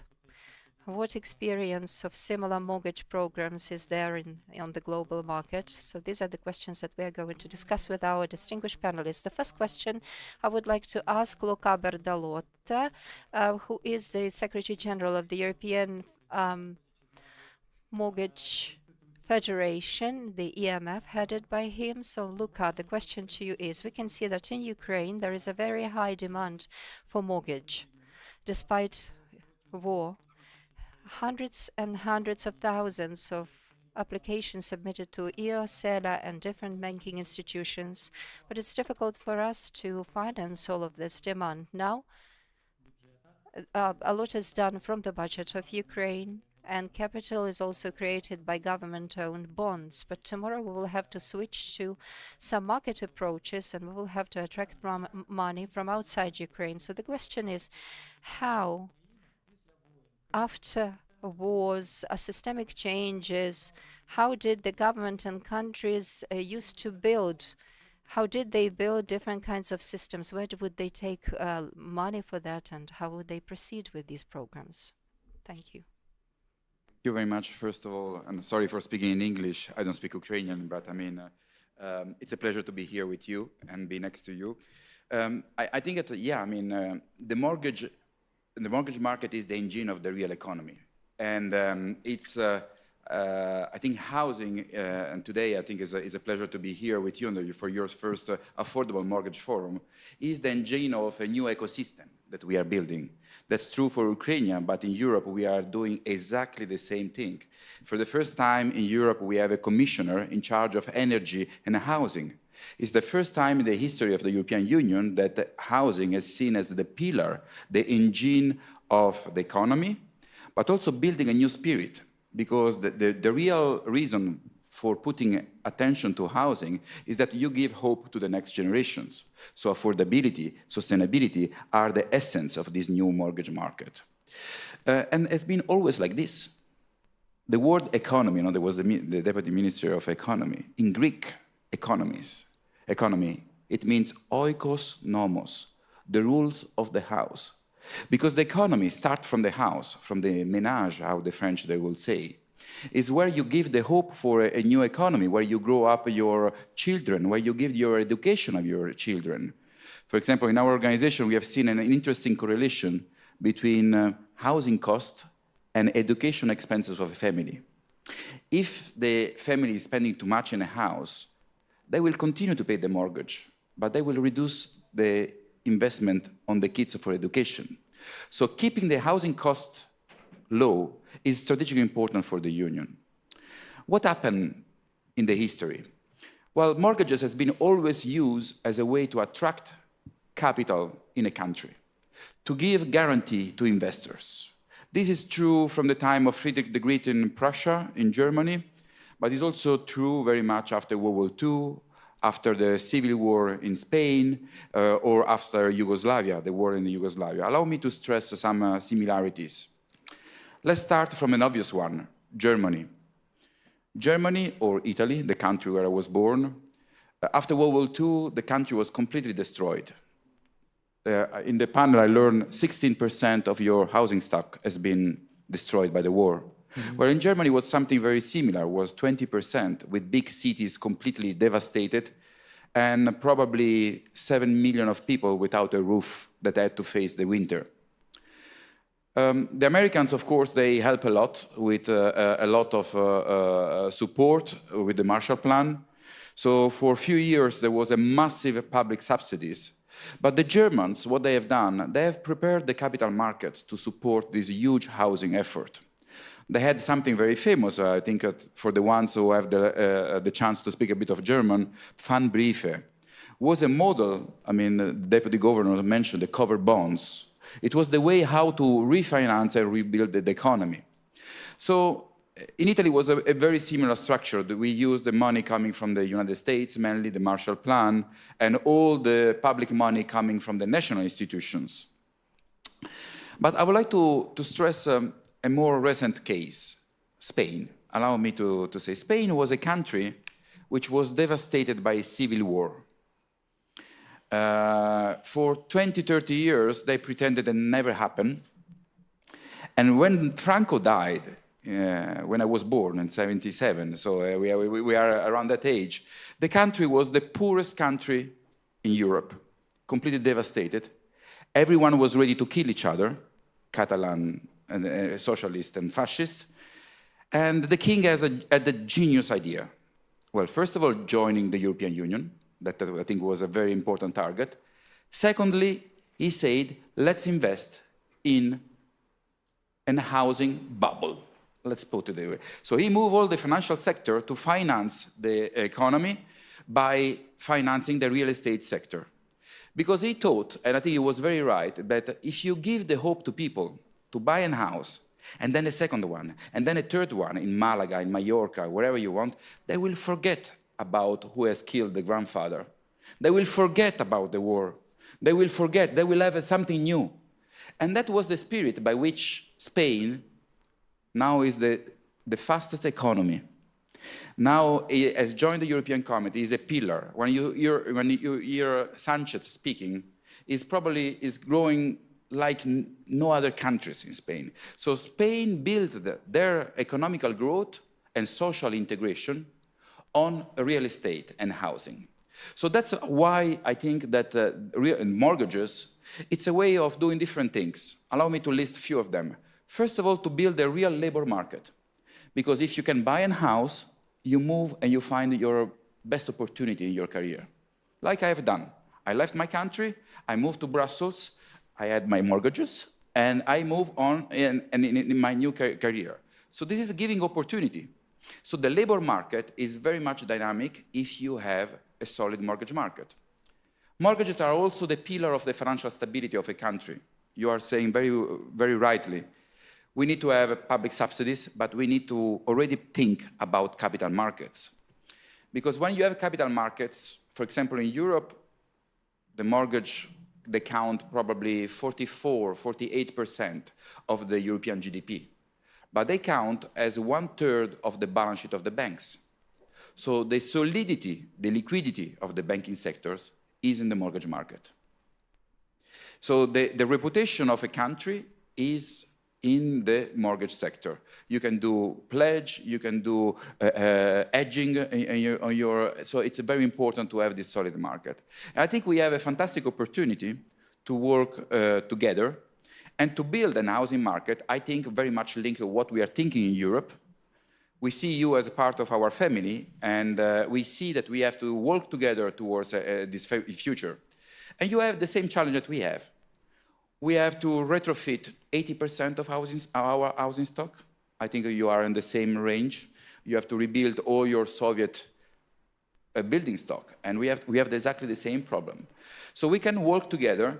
And you say that Ukraine is begging for money. I don't think so. When you are part of a family, we help each other. When someone is in need of help, the others, they all come together and they support you.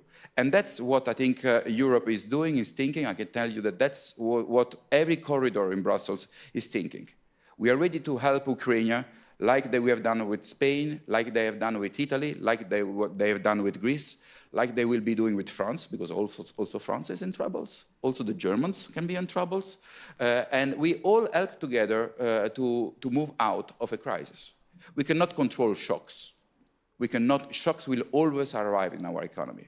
But we can react, be resilient altogether to shocks, and minimize the impact to our society. Thank you, Eugen. Дуже дякую, Luca, за Thanks a lot, Luca, for your opinion, because we truly find ourselves at the stage when we have to create this new market. And based on the European experience and background, as well as other countries globally.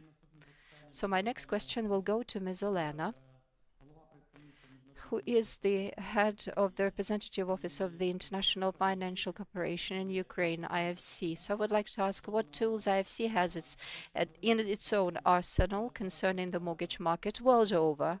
I'm not only asking about Ukraine.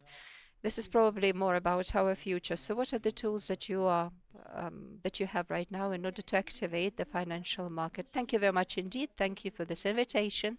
Let me share a little bit about our experiences from other countries. It's still more comfortable for me to speak English, so if you don't mind, I will switch to English. A global international financial institution operates in at least 100 different countries. And we have a lot of expertise in the housing sector space along the whole value chain.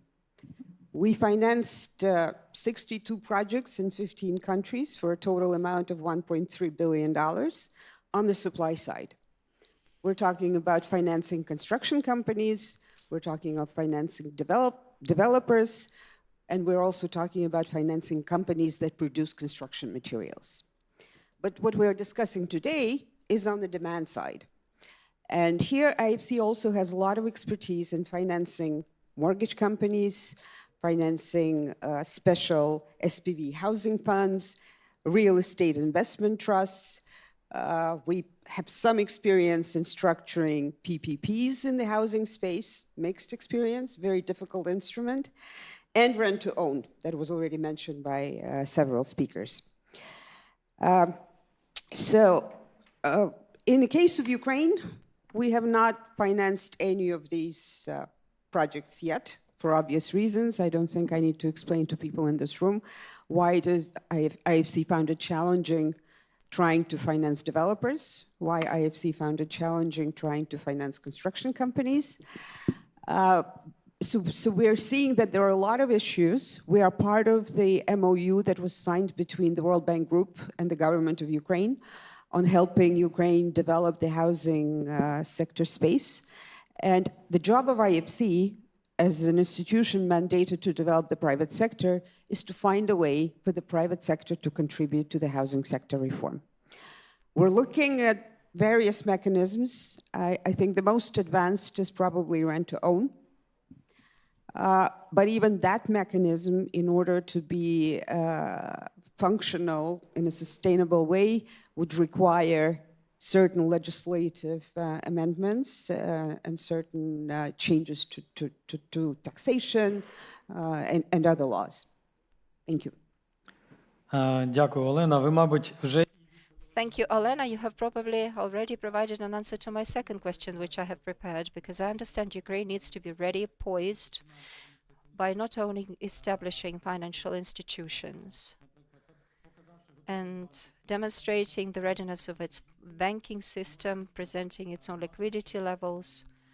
we have a whole lot of different developments and issues at stake when we speak about our legal framework. So we have to get ourselves ready. We have to create this legal framework in order to implement all of these points. And as a panelist, I can truly support that we are highly grateful to the World Banking Group that they're already implementing different housing solutions, and we are already collaborating with the World Bank in order to implement some of these products. This will probably be a very fine example to demonstrate how Ukrainian and international institutions can work together, doing fantastic things for Ukraine. So if I have understood you correctly, we have to work in the legal framework, prepare different laws. And in this respect, I would like to give the floor to the next panelist, Mr. Oleg, who is the partner at Integrity's company, law company. Indeed, we have already touched upon this topic. We have already interacted concerning what needs to be changed in order to prepare better for the follow-up steps to scale up more effectively, because as it has been said, we have some issues in terms of protecting the rights of our creditors, ensuring the interests of investors. Developers have already pointed out to the fact that the banking community somehow is not that friendly, is not that open when eyeing different opportunities for providing project funding. So, Mr. Oleg, as a lawyer with extensive experience, what else do we need to do? Where else do we have obstacles, and how much time do we have to get it all rectified? Thank you for your question.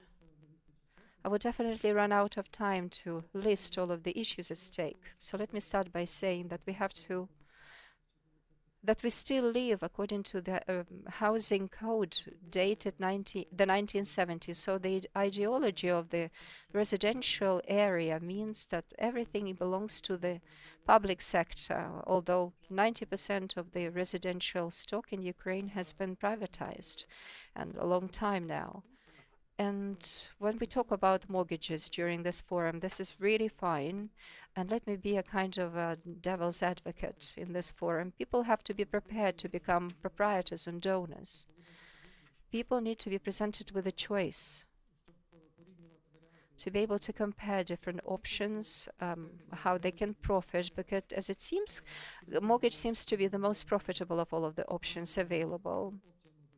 When we speak about a rent to own, financial leasing opportunities, different kinds of opportunities which are right now mixing and mingling in our legislative framework, they're very well developed. And the law on financial leasing, which has been recently approved in Ukraine, unfortunately, rent to own is not a highly operational mechanism in Ukraine. A lot of things are underregulated, but several operators in the market are working and operating different schemes. So let me mention that about 20% of the population are renting their housing, flats and homes and houses. Not all of them would like to rent, but some of them still believe that this is a preferential option for them to opt for.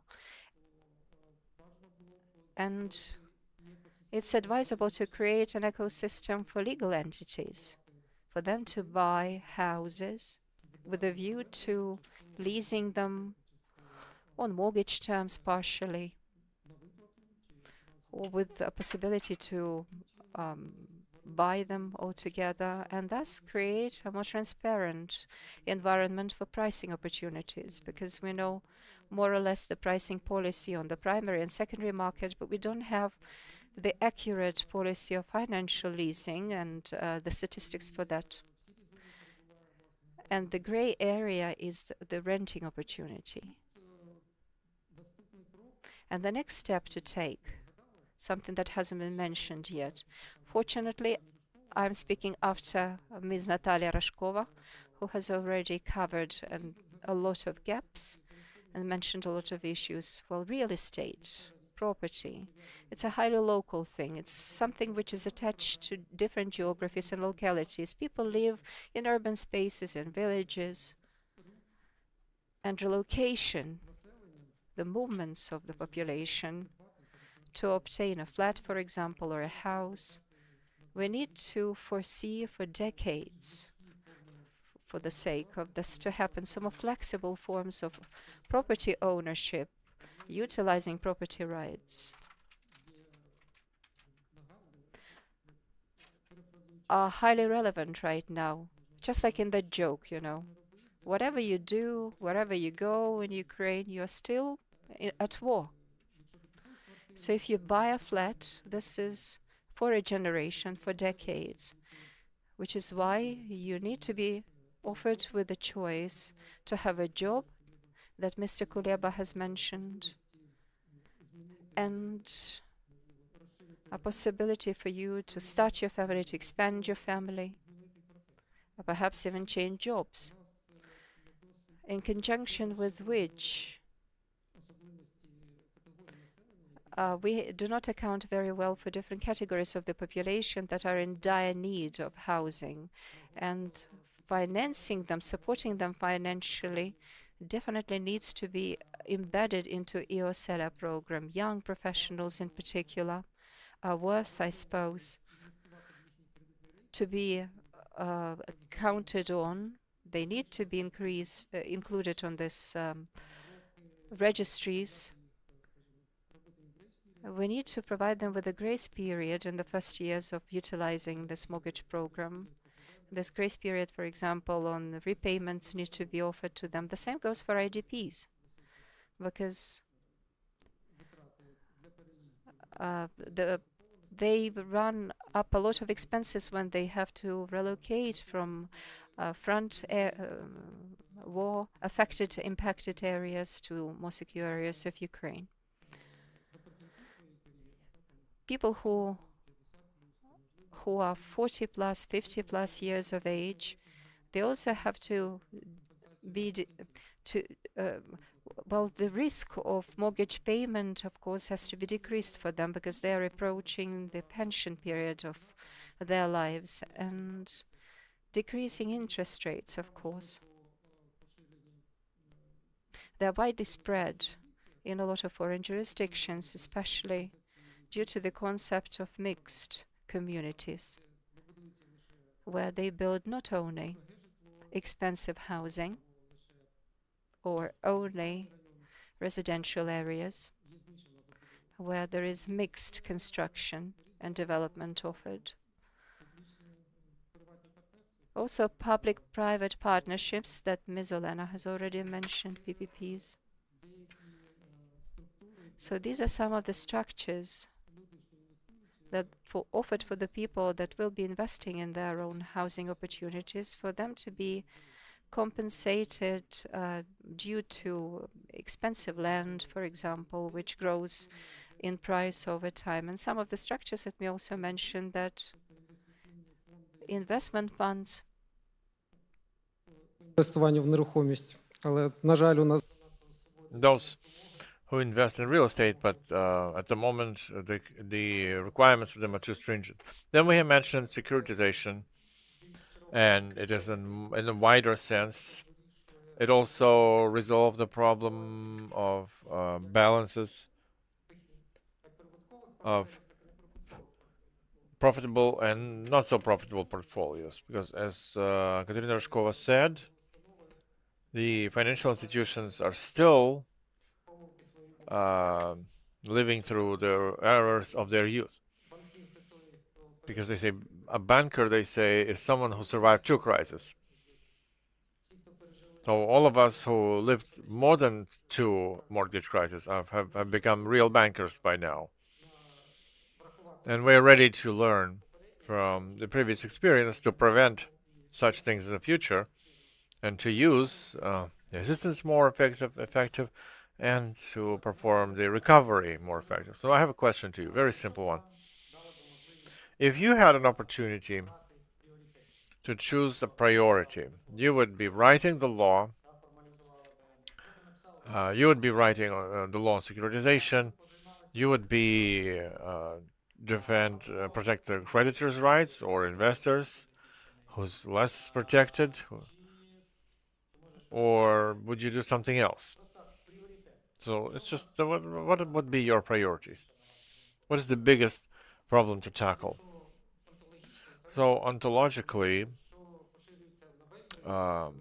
something that's fair for the whole market, not only real estate and mortgage, is protecting the rights of owners' rights. Ownership is still not absolute in Ukraine. There are still mechanisms of collective management of your property. They're not yet perfect, and the eviction process out of the rental house is a gray zone, and also the local self-governance, their rights, they should be free. They should have more freedom when they control the housing that is improperly maintained, so they could buy it out and create the partnership with private sector in construction, in management of residential housing fund. I think it's should be completely private competence, maybe with some public oversight, of course, but as well as the municipal agency on housing funding. They could create this. This should be stimulated, I think, because there's still problems with supply. Right. So, next question to a person with unique role today, because now it's a question about borders. Artyom is a person who works in the European Bank of Reconstruction and Development and are responsible for certain areas there. On the other hand, Artyom represents supervisory board of the biggest Ukrainian bank, which is one of the most active partners of EOSELA in implementing mortgage problems. So it's a question at the crossroads of two sides. Where and how do we have to do more efforts to motivate Ukrainian banks to offer more mortgage, to package market proposals, or do you at all feel that there's a market of mortgage with the interest rates that there are now? Or from the European Bank, maybe we should help Ukrainian banks in that and create this motivation through financial tools. So thank you, Eugene, for the question.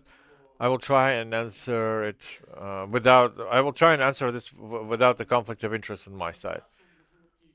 But first, there's a general comment, and it resonates with what other speakers also mentioned.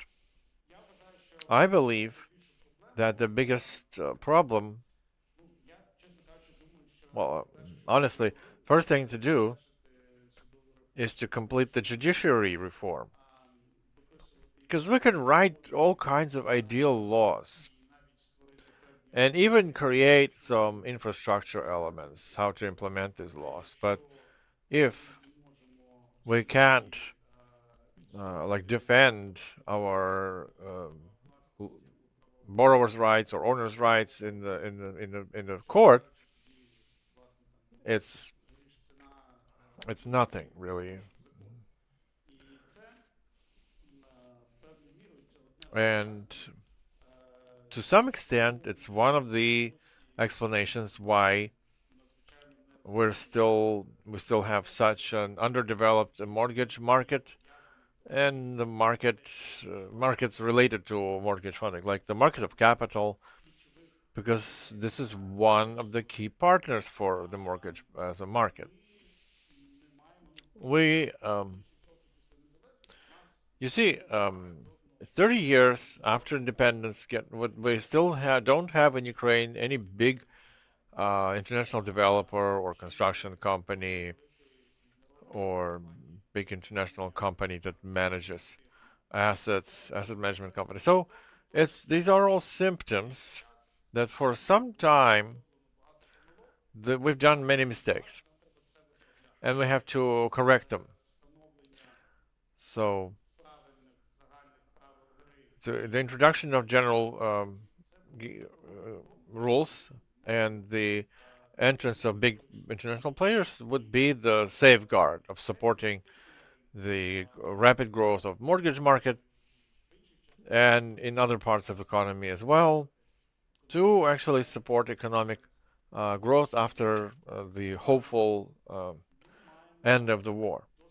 So we have a significant financial resource in this regard. Answering more to your question, we have, well, Ukrainian banks who have significant liquidity. Obviously, mortgage funding could be an important element of using this liquidity. Why is it not just about financial results? And Luka was talking about this. Mortgage, in Ukrainian case, is agriculture as well, is potentially key sources for rapid economic growth, because building any big industrial infrastructure takes years, whereas the start of massive construction of housing, and as a related topic, the funding of circulation of agricultural lands, those are the tools that can provide good results within 6 to 12 months. Because in order to build something, you have to hire people, produce the construction materials, and well, provide tasks for the economy. So we've heard about this support from Vice Prime Minister. Ukrainian banks have to play a significant role in this, because first of all, the structure of our banking sector is such that there are 60, well, depending on the meters, but 60, 70% of banking sector belongs to the state nowadays. And we basically have quite effective management of state banking assets, and they're ready to get engaged. We have the tools as EOSELA, and there are effective governmental programs, but still we're, as providing banks, so it's disbursed 4,965 loans, which is nothing. We're talking about not dozens, but thousands. But if we're talking about economic impulse, it has to be much bigger. So the state in itself cannot bear the burden of the subsidized product.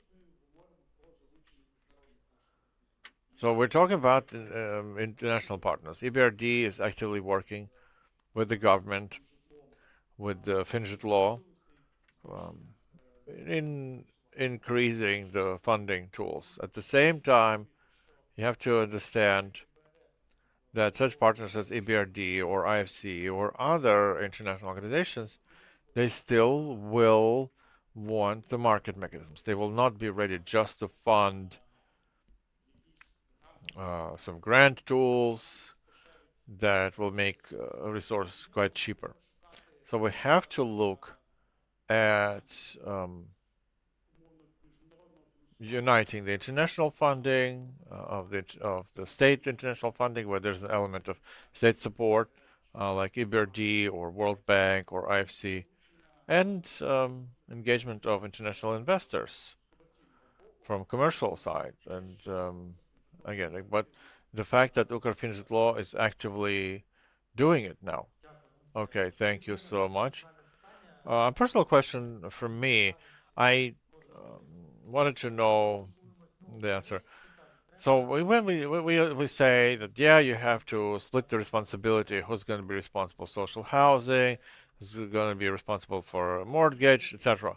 But I think there's nothing to split. We still have to create the market first. So now it's not about splitting the market, but creating the market. So each market of each country, and the experience shows from other countries, has to have the market of social housing and not for sale rental and mortgage, the market and subsidized. So for all the tools, there's a place in the market. But my question is to Luka. Interesting, why is it either it feels like, or is it so when we talk with the companies who implement policies, mortgage social rental in different countries. Japan, the US, Canada, they mostly focus on the ownership right. It's important to have your own house.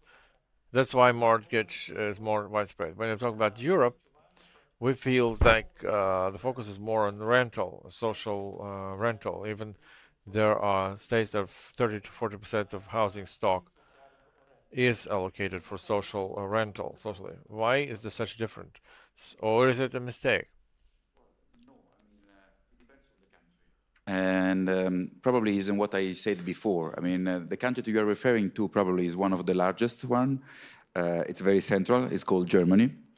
And the reason of this kind of important rental market is exactly for the reconstruction of the country, where they split it, actually, the strategy in housing, where you wanted to be an owner, you were referring to capital markets by using, for example, covered bonds. That part was managed with capital markets resources. The other part was done for social housing, which was the result of the pressure of giving a roof to millions of people in a very short time frame. So in Germany, for example, the home ownership is 44%. When you get out from the university, it's very easy to get a very good rental contract. And before buying a house, you think twice because it's very expensive. You know, I mean, it depends. Also, if you move from one city to another, which is often the case in Germany, if you have your office is in Munich and you live, I don't know, in the countryside towards Stuttgart, I mean, you think twice before buying a house in Munich, also because it's very expensive. In other countries, I mean, especially the Eastern European countries, home ownership is very high. Romania, I think, is the highest one with 98%. But I mean, all the former communist countries, sorry for calling them like this, they have a traditionally very high home ownership because it was simply when there was the privatization of the passage, all the citizens become owner of their house. The rest of Europe has a different situation, is around probably 60, 70%. Where, I mean, people, they love to have their own house. And actually, this is also a way to consider, I don't know, if you compare the average American citizens and the European citizens, it's true, they have a higher salary. But they have to pay for the school, for the hospital, and they don't have the house. I mean, so if you put all together in terms of richness of the European citizens, this society has more asset in their pocket than an American's average citizens. So, I mean, it's a very complex picture that we have. Also, the mortgage market are very different, and also the solutions. But I mean, I think that when you have to look at the mortgage markets in such a different landscape, there is only one solution. We are financing all those markets now with a common set of instruments. We have securitization, we have covered bonds, we have deposit. So the financing of this very, I would say, scattered landscape is getting very, very European because we have access to capital markets altogether via, I think, what you are saying, a common legislation. And I think I completely share the view of this panel. Legislation will be the major asset of your country. If you equip your country with a strong legislative framework, you have two big advantages. First of all, you will be eligible sooner for the European Union, which is an important step. Secondly, you will have access to an international capital markets, which is very efficient. I mean, in Europe, we have 3 trillion of euros of covered bond market. It's a massive amount of money arriving, and you have all the Singaporean banks, all the Korean banks participating on this. We are really building the largest private sector asset class under a European directive. What does it mean? It means cheaper money for the banks. It means that they can make long-term funding. Because mortgages, you have one problem. You have to lend today, and you have to finance this for 30 years on your balance sheet. Even more if you want to make affordable loans. So how you manage this? We have a strong legal structure that will convince Mr. Investor, probably a German investor, to put your money on your balance sheet. And the legal infrastructure, what you were discussing, it's fundamental. Without that kind of certitude, you will never convince Mr. Olaf, sitting in Frankfurt, to move money to your balance sheet. And you will require public subsidies, which is probably what you will have to have access after in a post-war environment. You need a strong public subsidies, but you have already to think how to phase out of this very quickly, because you need private investor, you need to use subsidies for the people who need it. But who can afford to buy a house? You don't need to have a public subsidies, because every euro coming from capital markets is a euro saved for other things: defense, health system, welfare. So every euro coming from the bank is a euro saved of taxpayer. That's I think the logic that we should have. Then how we do it? It's your business, it's your country, you manage it. I think you have a fantastic opportunity to be close of the European Union. Also, there are big movements. I really suggest you to look what's happening. I mean, I'm a European enthusiastic, as you will understand, but I mean, it's happening. The dream of 3 generations is happening, you know, where you build a better future. And it's happening, and you have to be part of this dream. We will not let you walk alone. Дякую, Лука. Дякую всім друзям і партнерам. Це, на жаль, було останнє. Thank you, Luca. For this panel discussion, this was the last question, but it's not the last question on the creation of mortgage market. Thank you so much for this discussion.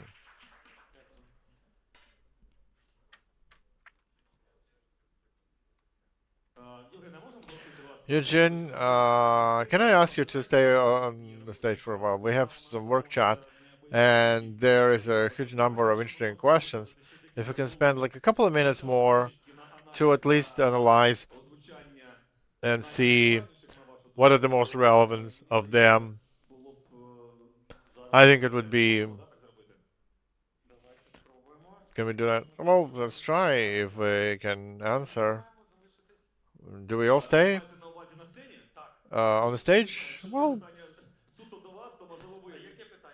so what's the question?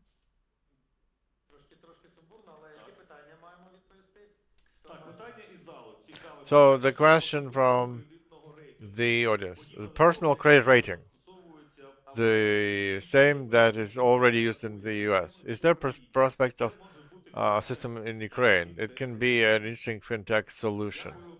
Thank you. Well, we understand what we're talking about, but today it's not, there's no solution yet. I think it's the start of discussion. It should be a discussion with the National Bank, with the banking community on those committees that we've created in 2 associations of banks. So we'll unite. We understand that we founded the first stage when we started working with official registers, accumulating data in the same application, and those are official data. You can already analyze them. We pass them over to banks, and banks are calculating the client's solvency and other parameters. So it's a prototype of credit regulations that maybe will be implemented in the future. So it's a great idea. We'll work on that. Right. So that's the only question from the chat? Yeah, so we have great news for you. Please keep writing your questions. So why can't we talk too many questions? We have to keep the timing. So we now announce 2 minutes coffee break. You're all invited, and you're expected back at 12:30. Please be organized and don't be late. In 20 minutes, 25 minutes, we're expecting you back. A small announcement. If you want to get 3 months of free use of the Sheriff SOS service, you can do it next to the security partner Sheriff.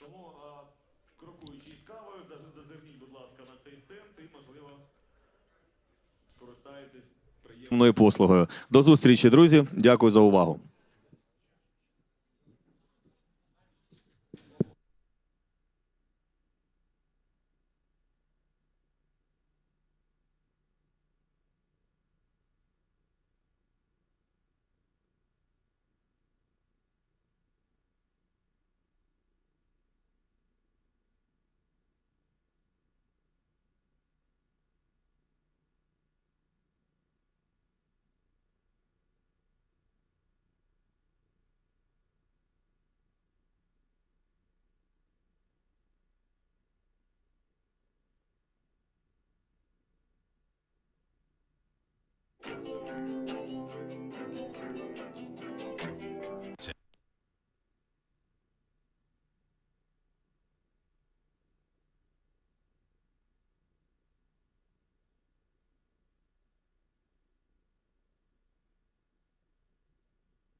Комплексний захист периметру – наш пріоритет. Кожна точка контролюється. Кожен рух фіксується.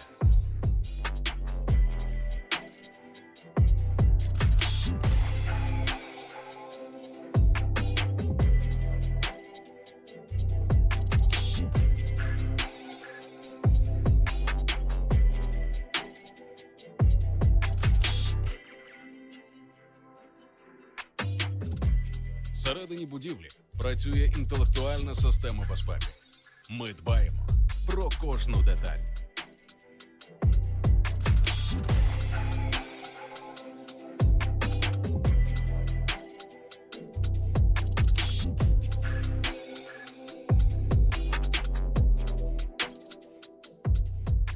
Шариф – ваш надійний партнер у питаннях безпеки. Мій ранок. Мій настрій. Моя краса. Мій дім.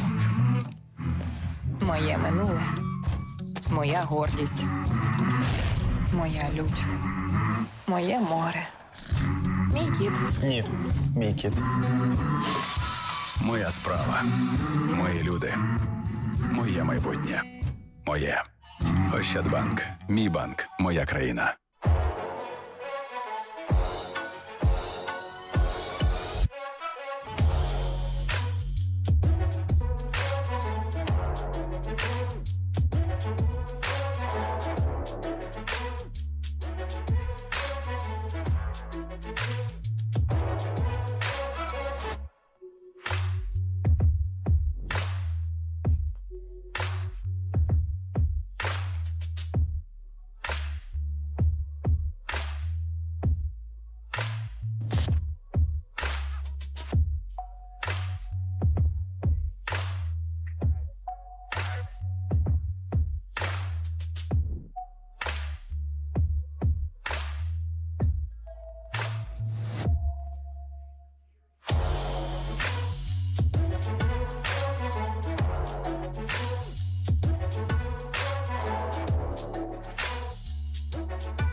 На чому тримається Україна?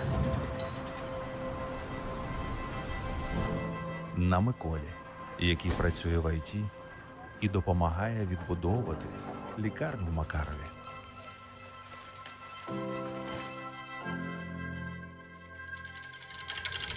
Тримається на родині Мельників, які обирають будувати майбутнє у рідному місті.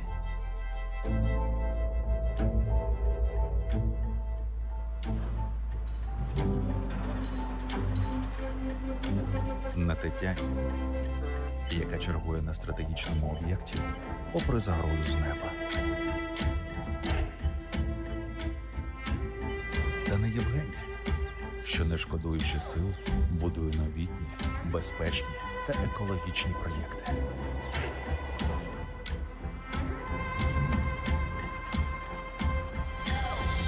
Тримається на Христині, якій вистачає сміливості запускати бізнес у буремні часи.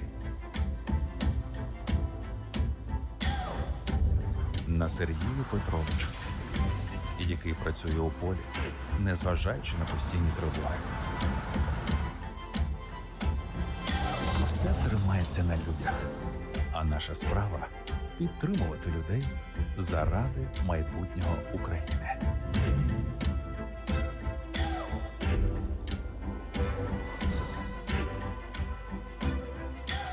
UGB – Екобанк країни. Все тримається на людях.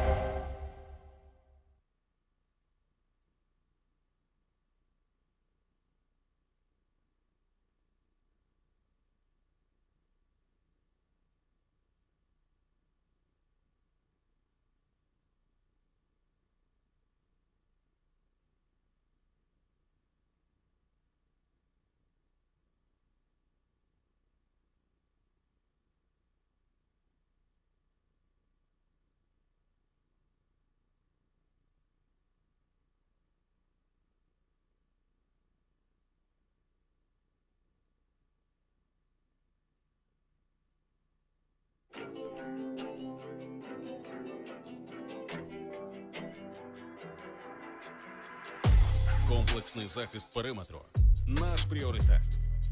Кожна точка контролюється. Кожен рух фіксується.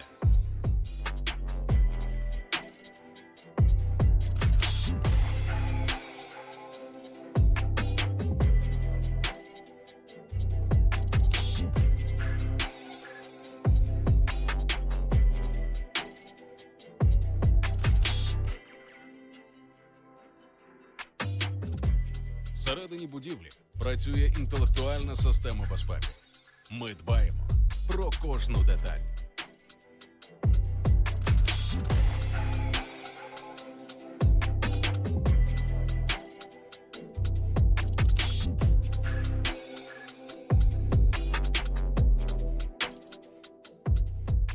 Шариф – ваш надійний партнер у питаннях безпеки.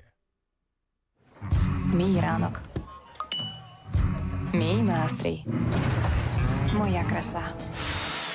Мій дім. Моє минуле. Моя гордість.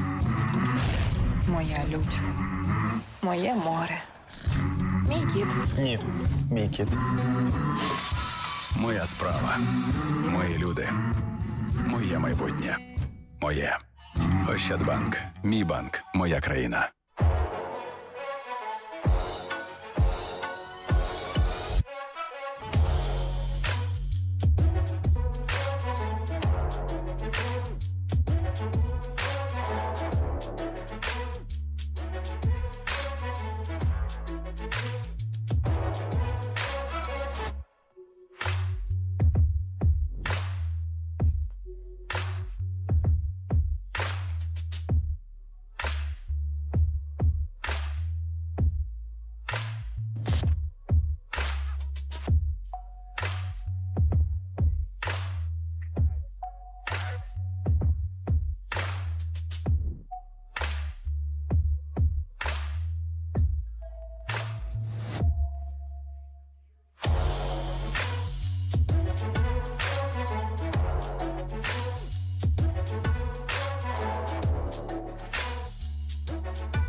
На чому тримається Україна? На Миколі, який працює в ІТ і допомагає відбудовувати лікарню Макарові.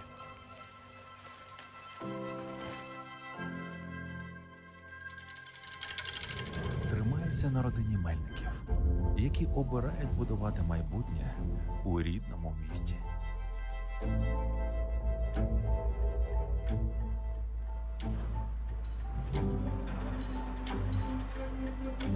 На Тетяні, яка чергує на стратегічному об'єкті попри загрозу з неба. Та не Євгенія, що, не шкодуючи сил, будує новітні, безпечні та екологічні проєкти.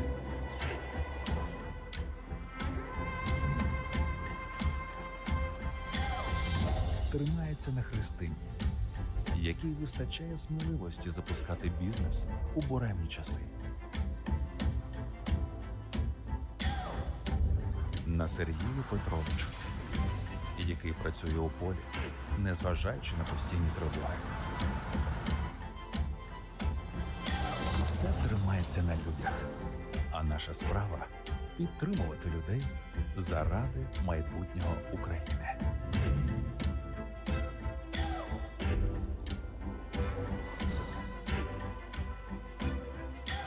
UGB – Екобанк країни. Все тримається на людях.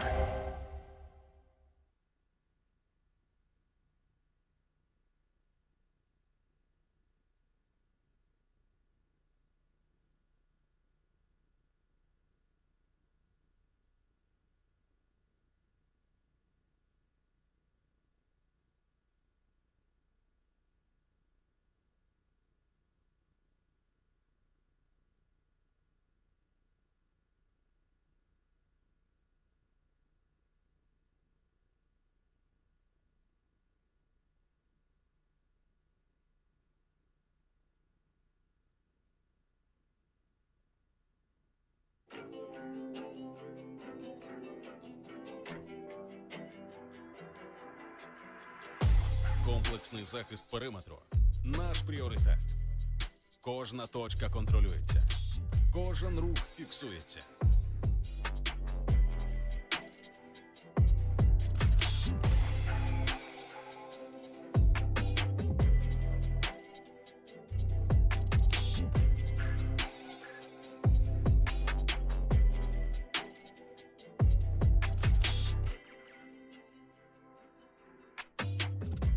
Всередині будівлі працює інтелектуальна система безпеки.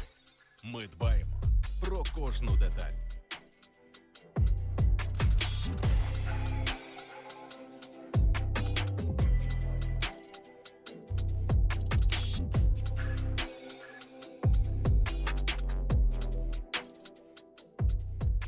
Шериф – ваш надійний партнер у питаннях безпеки.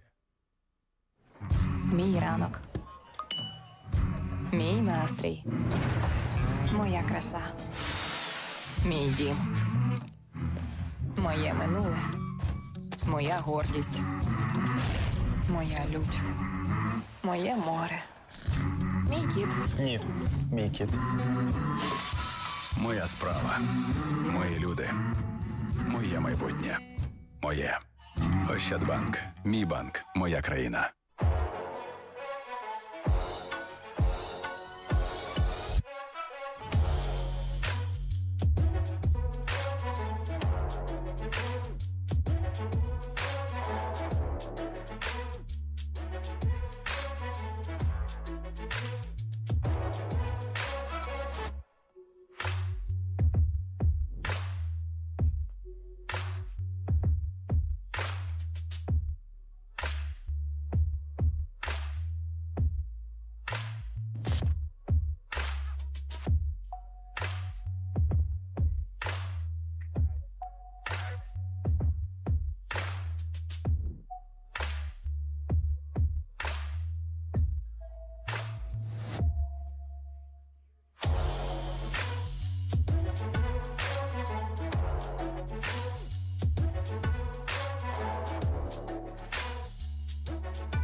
Шановні друзі, наша невеличка кава-перерва підійшла до свого завершення. Ми всіх вас запрошуємо повертатися до нашої зали.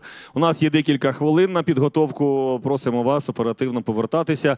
Якщо мене чують наші дівчата-хостес, то також прошу вас нам в цій справі допомогти та проінформувати всіх, хто нас не чує. Шановні друзі, всі, хто поруч із нашою залою, будь ласка, повертайтесь, займайте свої місця, декілька хвилин, і ми продовжуємо.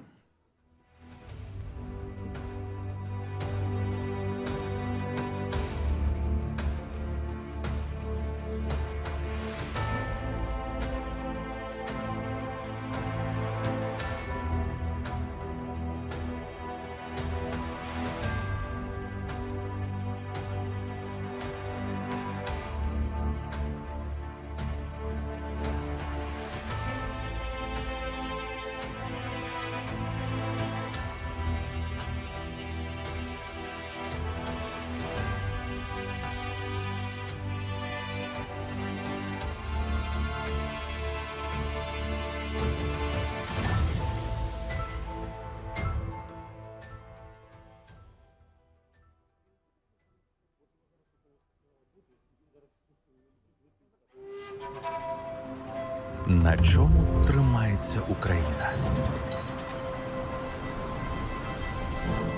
На Миколі, який працює в ІТ і допомагає відбудовувати лікарню в Макарові.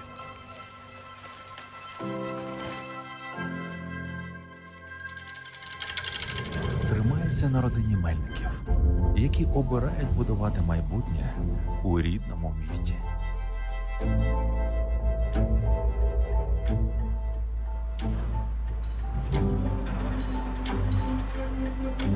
На Тетяні, яка чергує на стратегічному об'єкті попри загрозу з неба.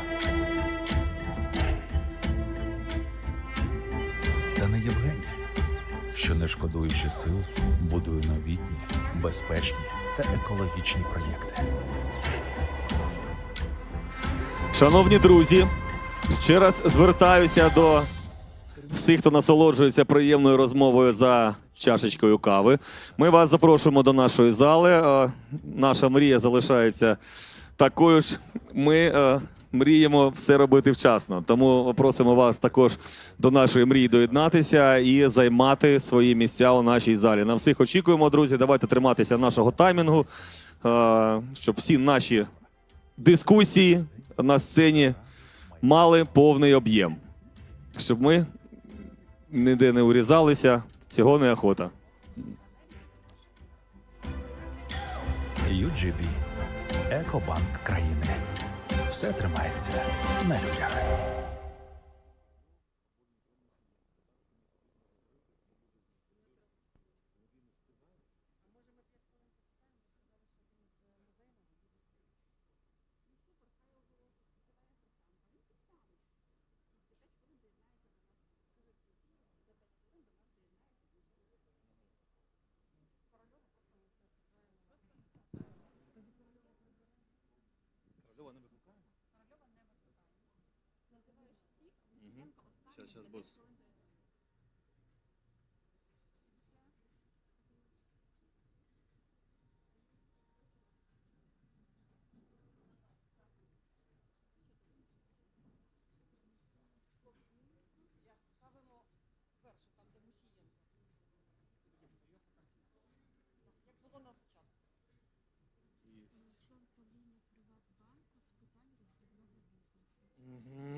Сейчас.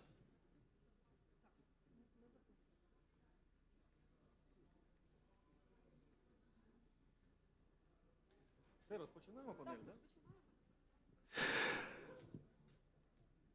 Отже, шановні друзі, є така у нас традиція, головне розпочати.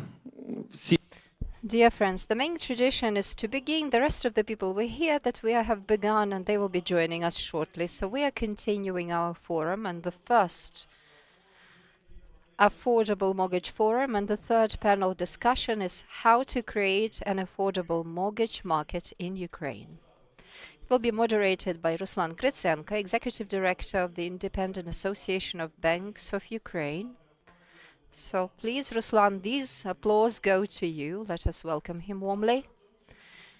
And to engage in the discussion, we are inviting Yevgen Metzger, Chairman of Ukrfinzhitlo Board, Sergei Naumov, the CEO of Oceanbank, Yevgen Metzger, Ruslan Gritsenko, Executive Director of National Association of Banks of Ukraine, Orisa Yuzvishin, Director on Mortgage Lending Development, Sense Bank Credit Products Department, Volodymyr Chornenky, Member of Management Board, Sky Bank. You're welcome.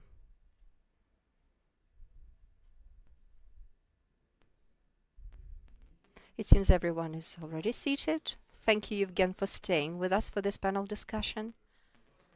But it's not going to be your topic, so anyway, get ready. And the first question goes to you, indeed, because it's really fascinating and it concerns your line of business. And the question is, now that we have heard presentations by foreign international financial institutions, and securitization is being planned for the mortgage market. So what are the plans and opportunities with your organization, Ukrfinzhitlo, or UFHC, in order to issue bond, securitize them, or maybe to engage international financial institutions in order to participate in the building of housing stock in Ukraine? A very fine question indeed. It's a strategy of our company. Right from the beginning, we provided for securitization of our assets, or issuing our own mortgage but euro bonds. Let's face it, in our country we don't have a lot of positive experience when different institutions issued different bonds, sometimes under political pressure people were forced to buy them, and now we have to tackle this issue, all of the banking community together with the cabinet of ministers and our company inclusive. Therefore, we immediately provided for market story plainly, and we are a joint stock company, but according to all of the corporate governance standards and being regulated by the National Bank of Ukraine, we have done all to be not just a financial company, but to be a very well-governed bank. So the first stage is over. We have all of the lines of defense. We have the supervisory board. We have a compliance officer. We have the corruption responsible officer.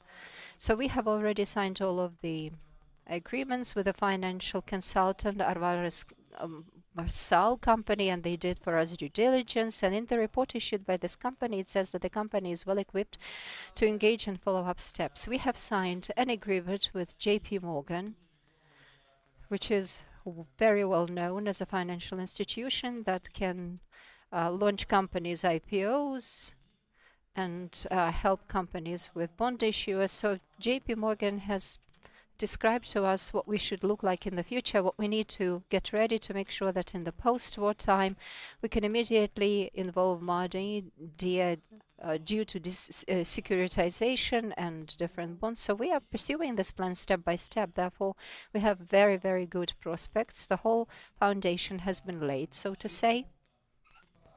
So the parameters that we have, we can enter European or American markets of $3 to $5 billion. Under that, it's less expedient. So we are working on it. The company is taking the follow-up steps. So we are unfolding our operations, operational systems, transferring credit portfolios on the balance of our company, and we are preparing the whole pool of projects to be securitized. But let's face it definitely will follow in the post-war period. Thank you. It's clear. The next question goes to the rest of the speakers of this panel. We all feel the great migration which started during the war. A lot of Ukrainians have fled. Many Ukrainians will be coming back. And some speakers have pointed out that there may be a birth rate rise in Ukraine. So how are the banks ready to meet the needs of Ukraine for mortgage, and how to make mortgage an instrument to bring Ukrainians back to Ukraine. What are your ideas? What do you think are the obstacles in this way? And what can be done to facilitate it? Anyone who's willing. The one who's come late, right? So this will be a penalty for him. Yeah, dear colleagues, I beg your pardon for being late. Today I have just been in the supervisory board meeting. So this is Dmytro Musienko, member of management board, Privatbank. So we don't have any problems with the liquidity of banks, but probably several aspects will come into place. So after the war, security will have to be ensured, jobs will have to be ensured. So these are the factors that will contribute to the speed of people's coming back to Ukraine. Concerning mortgage scope, so EOSELE is a stupendous program that has incentivized mortgage lending in Ukraine and has greatly increased the demand for them. But of course, we need legal amendments in order to defend the interests of creditors and lenders. And I'm sure you have already in discussions of that. This is the most important prerequisite. Secondly, probably it's the guarantee to complete all of the underdeveloped projects. You remember the year 2008, 2011, when lending was paused, sometimes when there was mortgage problems that ensued in the United States, and a lot of different facilities were stopped and the clients wouldn't be paying for the development of such properties. So either the government will have to guarantee this with the guarantee return fund, something that can be set up on behalf of the state to make sure the different facilities can be developed and completed at the expense of other developers that will be ready to go for that. And the third contributing factor, it will be interest rates. Nowadays, they are very high. 17 to 19% is not something that people will be willing to take out mortgages. It has to be at least 12 to 13%. If this gets reduced, then people will be ready to go for mortgages. So the liquidity of banks is ensured, a lot of other contributing factors I have mentioned, and probably the colleagues will step in and help more. Well, Dmytro has said all concerning the banks, so the proficit of liquidity on behalf of the banks, we can see it. In fact, it's available with all of the banks. And one of the other drivers to mention, if we talk about migration, if we talk about the number of the IDPs in Ukraine, it's also the housing within regions, because if we look at the portfolio with every bank, we can see clear leaders in Kiev or other regions. So sometimes they have up to 50% of their portfolios, it's lending for mortgage and housing, and some other regions like Lviv, Ivano-Frankivsk region. So these are the major drivers in Ukraine. But now that we are driving the trend to expand that, of course, is to make sure that new housing stock needs to be created. This will be another driver to expedite the situation. And also the facilities not at the stage of development, like work in progress, but also a possibility for people to obtain facets with basic decoration. Because people quite often say, if I take out a loan, I want to immediately move into my new property. So there needs to be ensured not only the walls and the skeleton, but also the possibility for people to immediately move in and live. Because people have to pay for their rent nowadays, and secondly, a burden increases when they take out mortgages. So if I can follow up on what Dmytro has just said. On the back of what's been said, in order to create the conditions for the people from abroad to come back to Ukraine, people have to have jobs guaranteed. This is the primary thing. People need to be able to get jobs when they come back. Secondly, joining in the chorus of what's been said, I couldn't agree more, but we already have EOSELE, and this is pretty beneficial funding. May God bless this program with its extension, but a slightly different program could also be implemented, targeting the people that are coming back, that will be coming back, to incentivize their return. This is a free loan, not grants, but loans. And then in that case, we'll be able to resolve not only interest rates. What do I mean by this program? For example, if this is UFHC or some other companies, we say to people, you are coming back, you are beginning to work, and the government will be ready to provide you with 30% of interest-free loan, and the rest of it you will have to be paying at the terms of 16 or 17% interest rates. So the overall rate is immediately decreased. And for every budget year, you don't have to approve of the budgeting for that. Sometimes people take out a mortgage for 20 years and the government will not compensate them. But in this case, it will be very easy for people to take it out for 10 years. This loan will be paid off proportionately by the bank, and the interest rate will be pretty comfortable for the people to pay it back. So then this loan money is repaid and the money is issued to other borrowers. And if people want to put this program on hold, okay, you suspend it, but the portfolio available, it will be working on, and the people will be working happily away. They will be living in their own property, paying back mortgage money. And of course, this kind of budget can be approved for any kinds of company, and this will be a very good incentive for people to come back. So this is one of the practical tips. Okay, all right.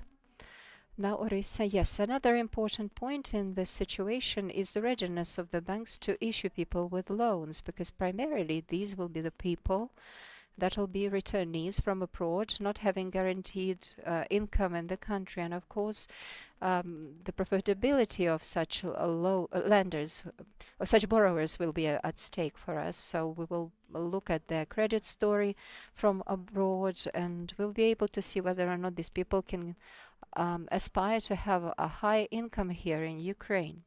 So we'll be exchanging information with the foreign banks on people's solvency. So this will be an incredibly important element, because in this case we'll be able to issue people with large amounts of money because their credit story will be corroborated. Another important element is the personal involvement, because the government will be able to get engaged in what has been said to compensation in the destinies of young families. Of course, if they want to come back, they will be in big trouble.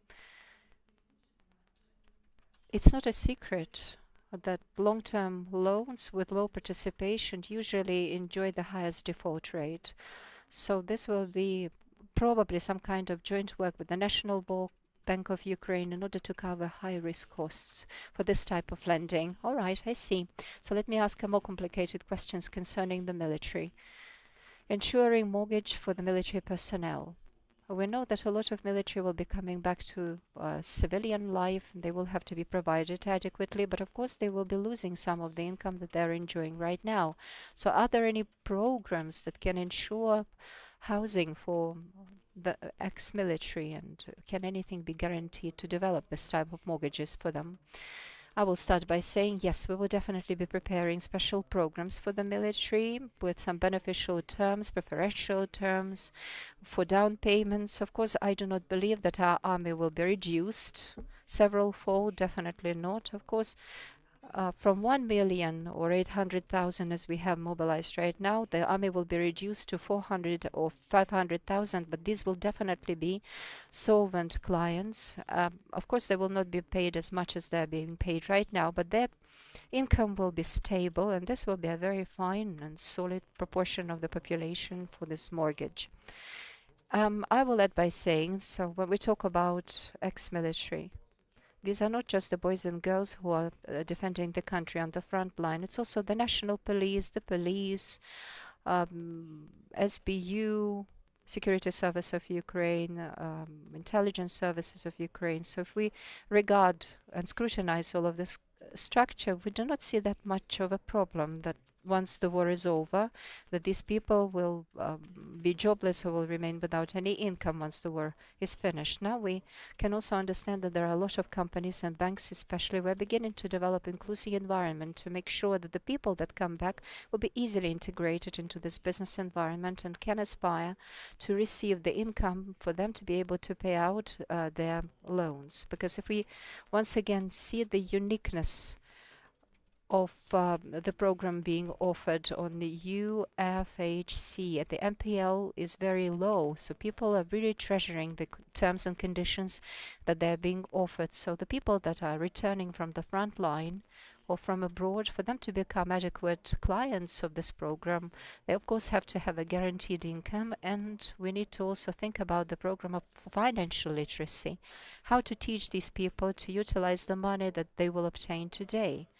Because even in our portfolio, within our bank, we can see a lot of military personnel that they cannot administer the money that they have right now. So we definitely need to work more with financial literacy. Let us give the floor to Volodymyr Chernenko from Skybank. I couldn't agree more with what's been said, that the substantial part of the military and the people that will be coming from abroad, taking the labor market and the level of income in the civilian life now. For the majority of cases, they will be able to maintain the income that they have, that they're enjoying now that the country is at war. And if we are regarding the EOSELA program, the interest rates, the payments are not that high.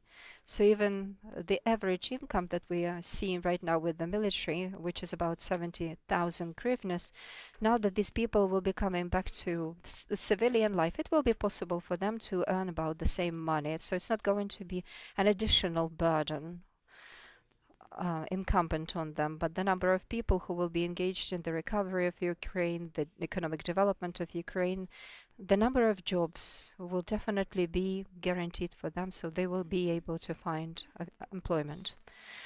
Let me also draw your attention to disabled military, because we can see what the war is doing to people. And nowadays, the level of pensions based on war risks, Group 3 is 40% of the military income. Group 2, as far as I remember, is 50% of that.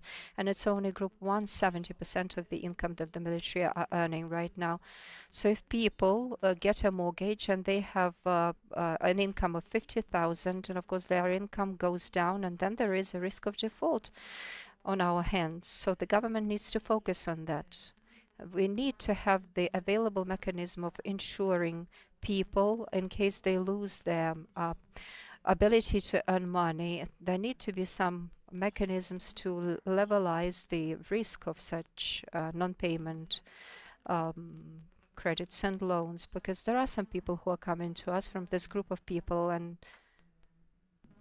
we cannot deny these people the right, the people that have lost their nearest and dearest, we cannot deny them the right to take out a mortgage or a loan. So this is a really moral issue at stake. Thank you very much for your response. I have a more general statement to make. In my mind, I'm already picturing this following matrix.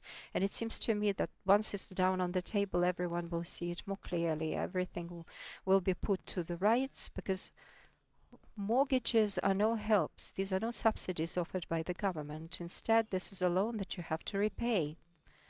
So now we have created this core major project, and if any other subsidies need to be engaged depending on different categories of the population, they need to kick in. So this can be the Ministry of Veteran Affairs, Ministry of Social Policies, Ministry of Defense. So they can also add and contribute some of the subsidies from their budgets to help the exclusive groups of the population to pay back their loans when interest rates are high. And we as a company are playing more of a key role, and banks too. But once the interest rates cool down, we back out of the game, so to say, and banks will have the first fiddle to play. So there needs to be a levelized playing field. The government, banks, and financial institutions balance subsidies, but mortgages are all about the people that can pay them back, who have official income to demonstrate, because there are some people that are coming back from abroad and temporarily they fall on hard times. So people that have just come back from the front line, and here at this point the government has to assume this responsibility and perhaps help them with temporarily rent, help these people to get back in the civilian life. And once these people have a good job, then they can go and take out a mortgage in order to buy themselves their own accommodation or housing. So for me, basically, this map is very clear. We can subsidize, but this is not the final end. It's no and the mission of our company to operate at low interest rates. Of course, we are cooling down. We are expecting the cool down of these interest rates, and of course, the major fiddle will have to be played by banks.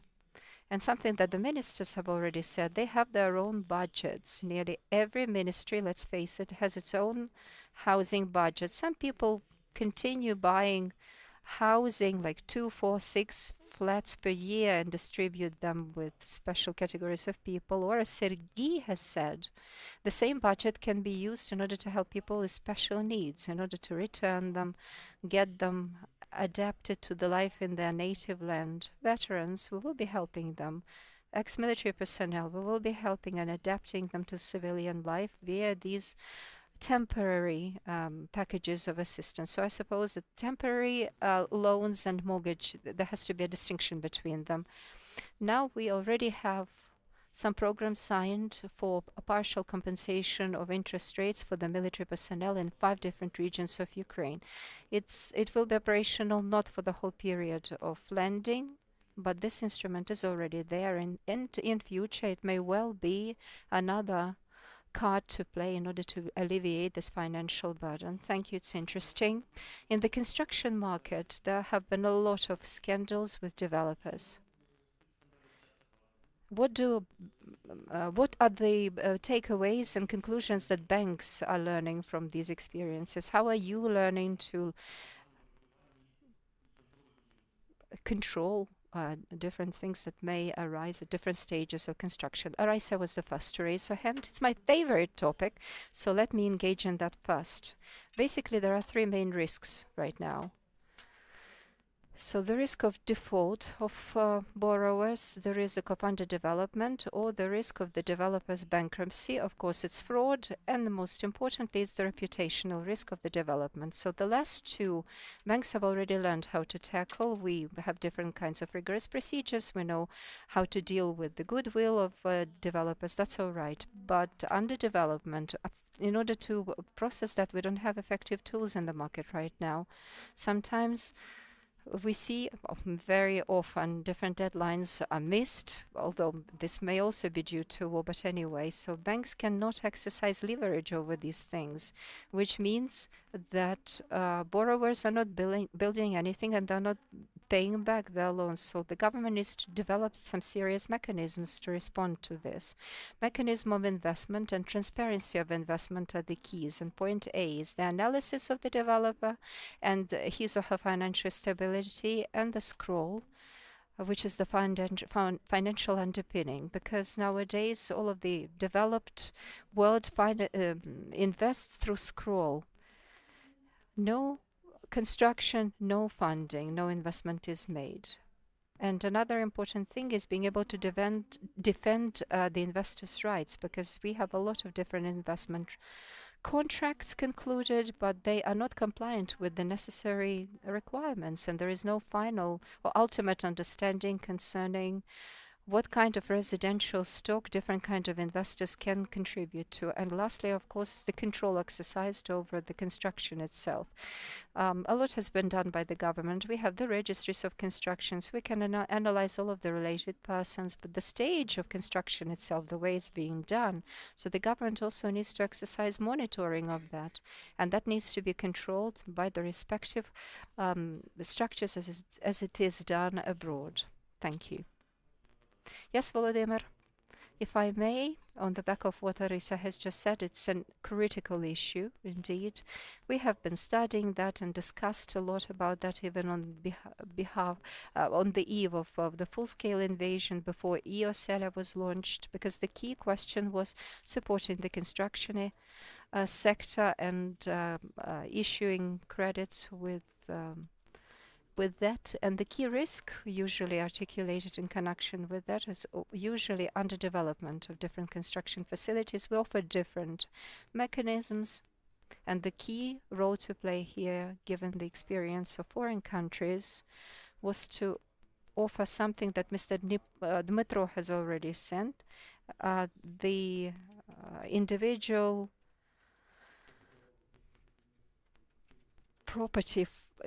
property fund and the guarantee that the government can do to this fund.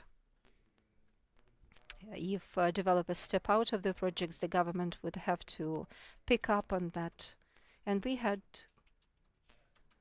very frequent communications with insurance companies at that stage for them to kick into such processes. Line ministries were also actively engaged in such discussions. Unfortunately, our insurance market is not ready to undertake such risks. So the mechanisms which provisionally and partially could regulate this is the law adopted in 2022, Shulak law, about the future facilities of construction and the establishment of the respective registries. Partially, it made the construction market and process more transparent, but in any case, it doesn't cover the main risk factor. If the construction company suspends or aborts construction of a house, those risks are not negated. So because the guarantee part, which is in the law, 10 to 15% that are regulated by the decree of Cabinet Ministers, it does not cover that the house stops at 50% or 60% of construction. So at this moment, the banks that make loan to primary market, they take their own risk policy. They decided that they are ready to support construction industry. They are ready to give loans to primary market. They have their joint mechanism of accreditation. It's understandable that primarily the role is played by, let's say, the name, the reputation of a construction company, their experience, their background, and so the key construction companies that are accredited, the top 10 to 20 players in the market. But we have a different problem, the problem of smaller regions and cities where there are no such construction companies. And with banks, we cannot provide loans because the key is a question of experience. Whereas the small companies who cannot show too much over the last 5 to 7 years, so there's no such residential fund, and there's no mortgage, which is necessary when we talk about recovery and restoring the economy, when a lot of citizens return to small cities. So coming back, as we're saying, the National Bank and the ministries, coming back to partial changes in the regulation of the construction market, which allows us to, as banks, to be more confident in accrediting the legislators and work on accrediting the primary group. It's hard to add something, what Larissa said and what Vladimir said.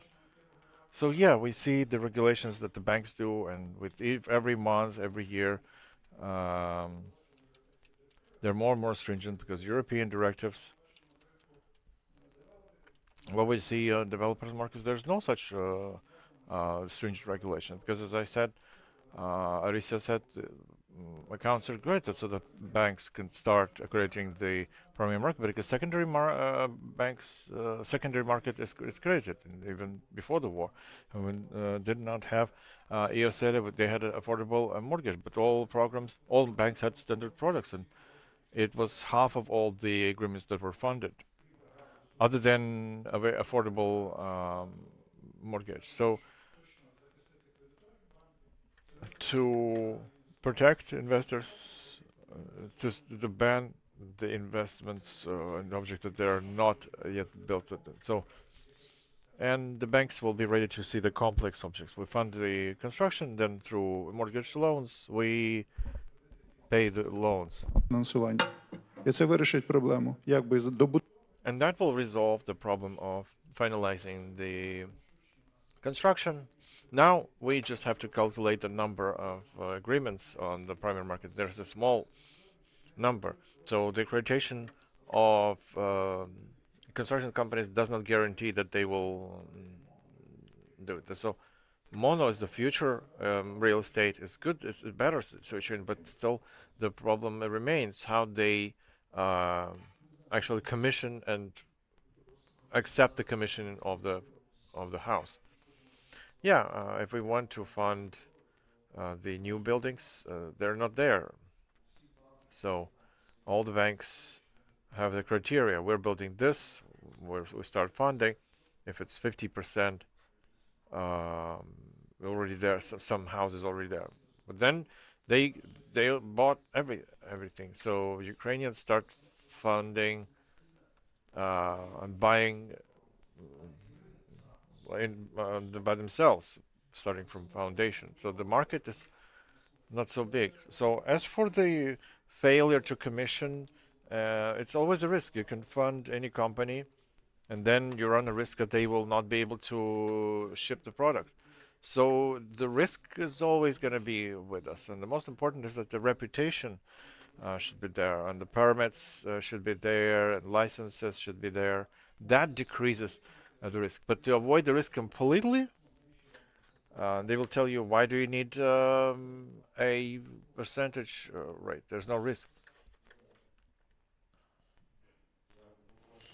So a quick addition. We were driving this market of newly built houses. So first it was 50, then 40. Now we're the only ones who starts from 30% to provide loans. But the approach to accreditation of each construction company, the construction companies complain that it's too complicated. But this complication allows us to insure the bank and the borrower who are borrowing the real estate. So it's a stringent approach to accreditation with maximum stringency to the company and each particular asset. So there are 50 companies, 95 facilities, and there are companies there where objects are not accredited, when we had questions regarding the land parcel or other questions. Okay, understandable. I had a small anecdote, if I may. There used to be a council of big construction companies, and we also participating to understand what was happening in the market. And one very experienced construction company said a very interesting thing. He said, "Why do banks not trust us? Can you tell us as a financier?" So we talked about those risks, like failure to commission, reputation risk. But why, over the independence period, more banks died than construction companies? So who has to trust whom? But that's a joke, well, to some extent. It wasn't the... We didn't want to like pinch them or bite at them. But yeah, the regulation is necessary. I think we have to catch the vibe when construction companies said, yeah, we're ready to change. Let's marry financial system and construction industry, and they're ready to give to make pilot projects with the involvement of ESCO accounts. I think our challenge, what we can do, without waiting from the states and change the regulations, to do a pilot project with good reputation in construction companies, with normal banks, who understand what kind of construction company we're talking about, as how to calculate as a client, to make 2 or 3 pilot projects, then suggest a model how Europe works with escrow accounts control, to give them to the state and ask to please approve that, and then start working on the new conditions. The way we did with EOSELA banks, we had the construction companies and we had the mantra: derivatives, cooperatives, funding. So you could read like a prayer. But then we said, bank said, no, we don't need that.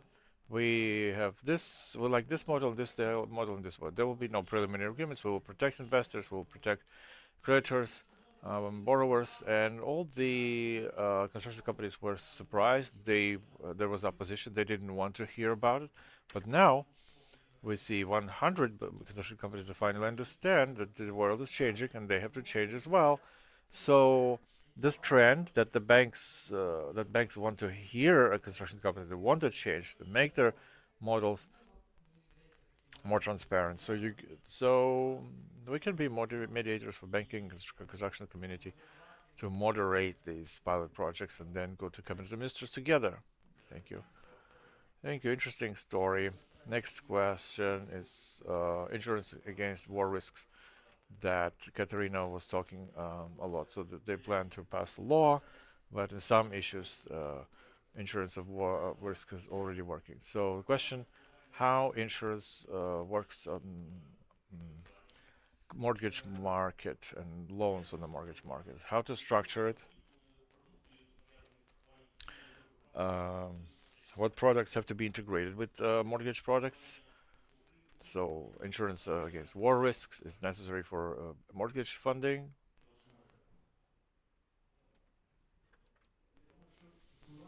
Yeah, I think we are giving loans everywhere. So it was most important that when we provide loans like Oshad Bank, and 40% of EOSELA is ours. So the main region is Kiev region, as well as Lviv and some other regions like safer regions, so to say. Of course, it impacts if there will be insurance of risk in the frontline regions, then we can fund as well. But I don't think it will come to this. But still, it doesn't impact the general amount, general volume. It does impact the volumes, but not so much. But that doesn't stop us from funding. So we continue to fund. Well, if there's no war insurance, there's just regular insurance. So I don't think there is any influence. Well, yeah, we also have the program of insurance against war risks, but there are two limitations. Insurance companies not everywhere are ready to provide insurance against war risks. Well, there are orange zones, yellow zones. They don't want to go there because it's too scary. Secondly, the insurance policy from war risk costs more than regular mortgage funding, and that impacts the price of loan. Not all clients are ready to pay more. So it's like 10% from general amount of clients who are ready to insure against war-related risk and pay for the insurance. But other than that, we were not against that. We're ready to work on that with the insurance companies, and it can be a product well in demand. And regarding the insurance of risk, in the regions where there's the biggest need of insurance, the insurance companies are not ready to cover. So although there are customers who get coverage in other regions, so the question is like when EOSELA was created in 2022, during the active warfare already, the banking activity,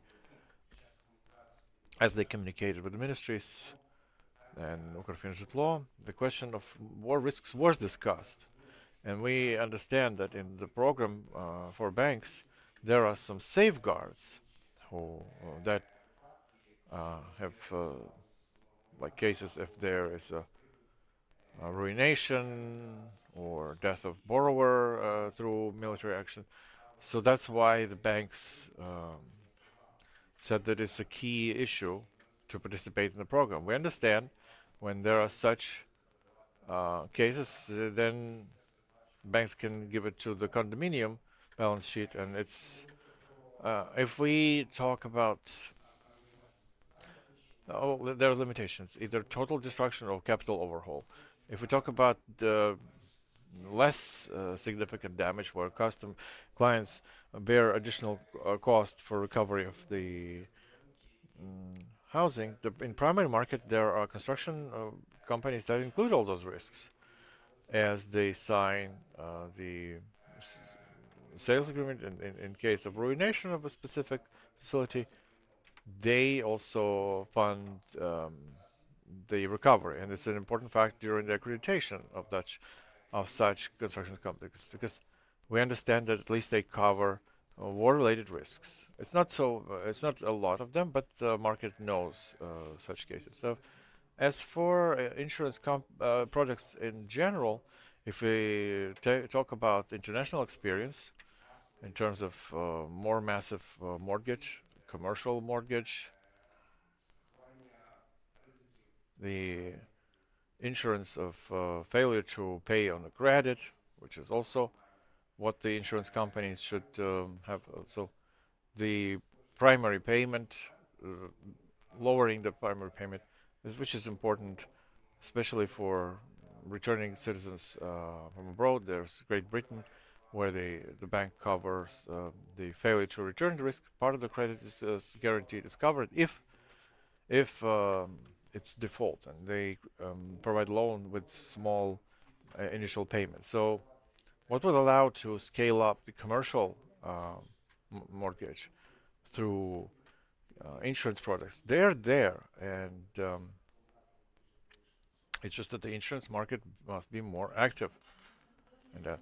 So yeah, to continue on what the colleague said, I think insurance against war risks have to be included in the standard of a mortgage, in the law, at least in the draft law, because the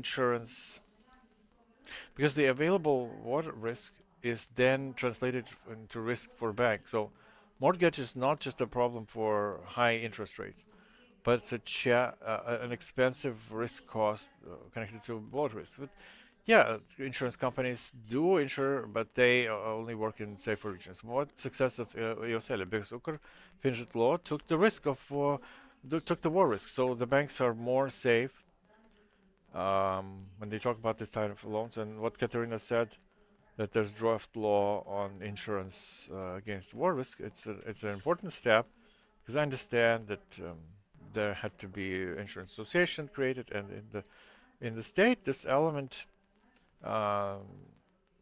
is a significant step forward for Ukraine that is not getting rid of the completely war problems in the nearest 10 years maybe. If we talk about risks, so it's when the borrower is perished, but not the object is destroyed. So that's regarding the war risk. So yeah, we don't insure against war risk, but considering the big share in the portfolio of secondary, we created a number of tools that allow to ensure to have complete coverage of all the windows, let's say. So if in my commercial mortgage I would have this product, I would cover my mortgage with this, because the insurance that the bank had, it did not cover war risks. Right, thank you. It's an interesting conversation. I invited AI and asked, how does Israel insure military risks? They live in war.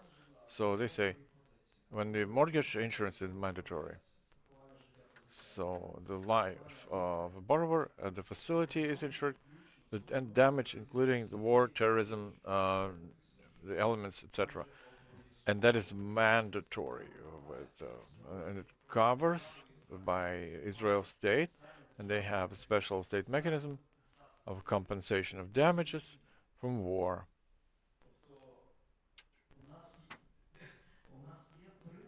So we basically have examples. We can just adapt it. And right, thanks for engaging the AI. So one interesting question I heard from one of the speakers, an interesting answer to this. So here's the question. It's a favorite topic: ESG principles. If we apply to mortgage, what is ESG? Is it a burden for banks, or is it some movement forward? I would pass the floor to Alexander. ESG principles, is that a burden for banks, or is it some new opportunity?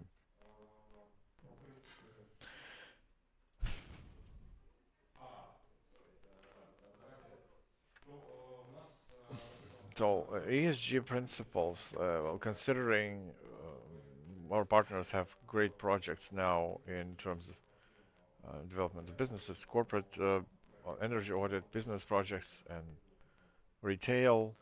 We launched a lot of products with cashback up to 25%. So here, considering as IFC works in some markets,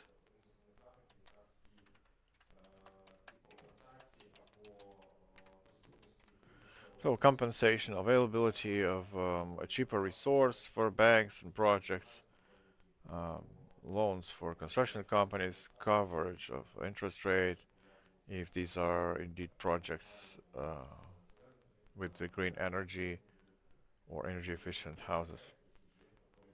So specific projects that FEC portfolio has to adapt in Ukraine. I support Alexander. Indeed, where there are preferential rates for construction workers to implement these principles. Now there are principles in corporate business, small and micro businesses. So of course, IFC program, IBRD, resharing pricing. It could be more preferential for the companies to apply these principles, and that will be increasing the mortgage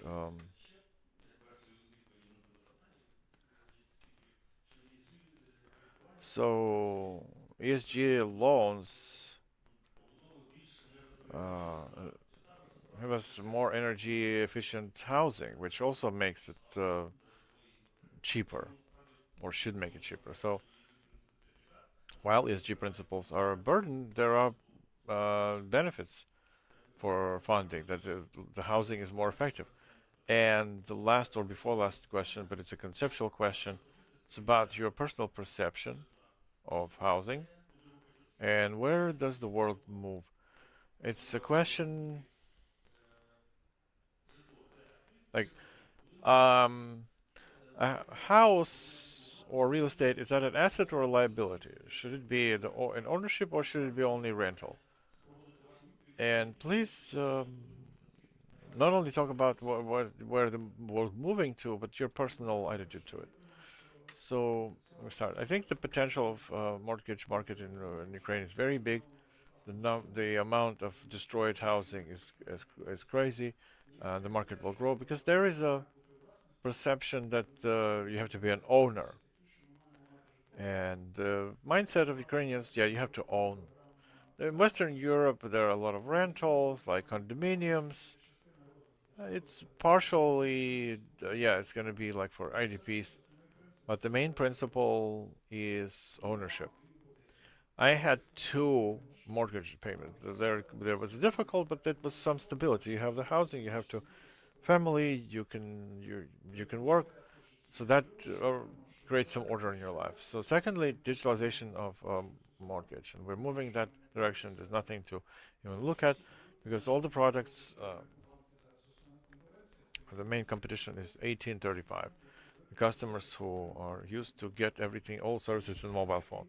So of course, the mortgage products will be offered through mobile phone. Well, yes, the notary, all kinds of. So the services will be available in the mobile application.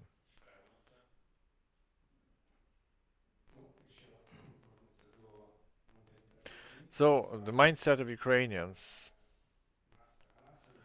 you know, we are a nation that requires the housing in our ownership, and we can say that even analyzing or assessing when they talk to the customers, when it's worth to take mortgage, when the payment on the loan is less than you pay for rental, you have to take mortgage. So in this case, it's clear that the customers, while they are accruing the first payment, they will stop in a particular allocation and start rental. But the question of buying the housing for us Ukrainians,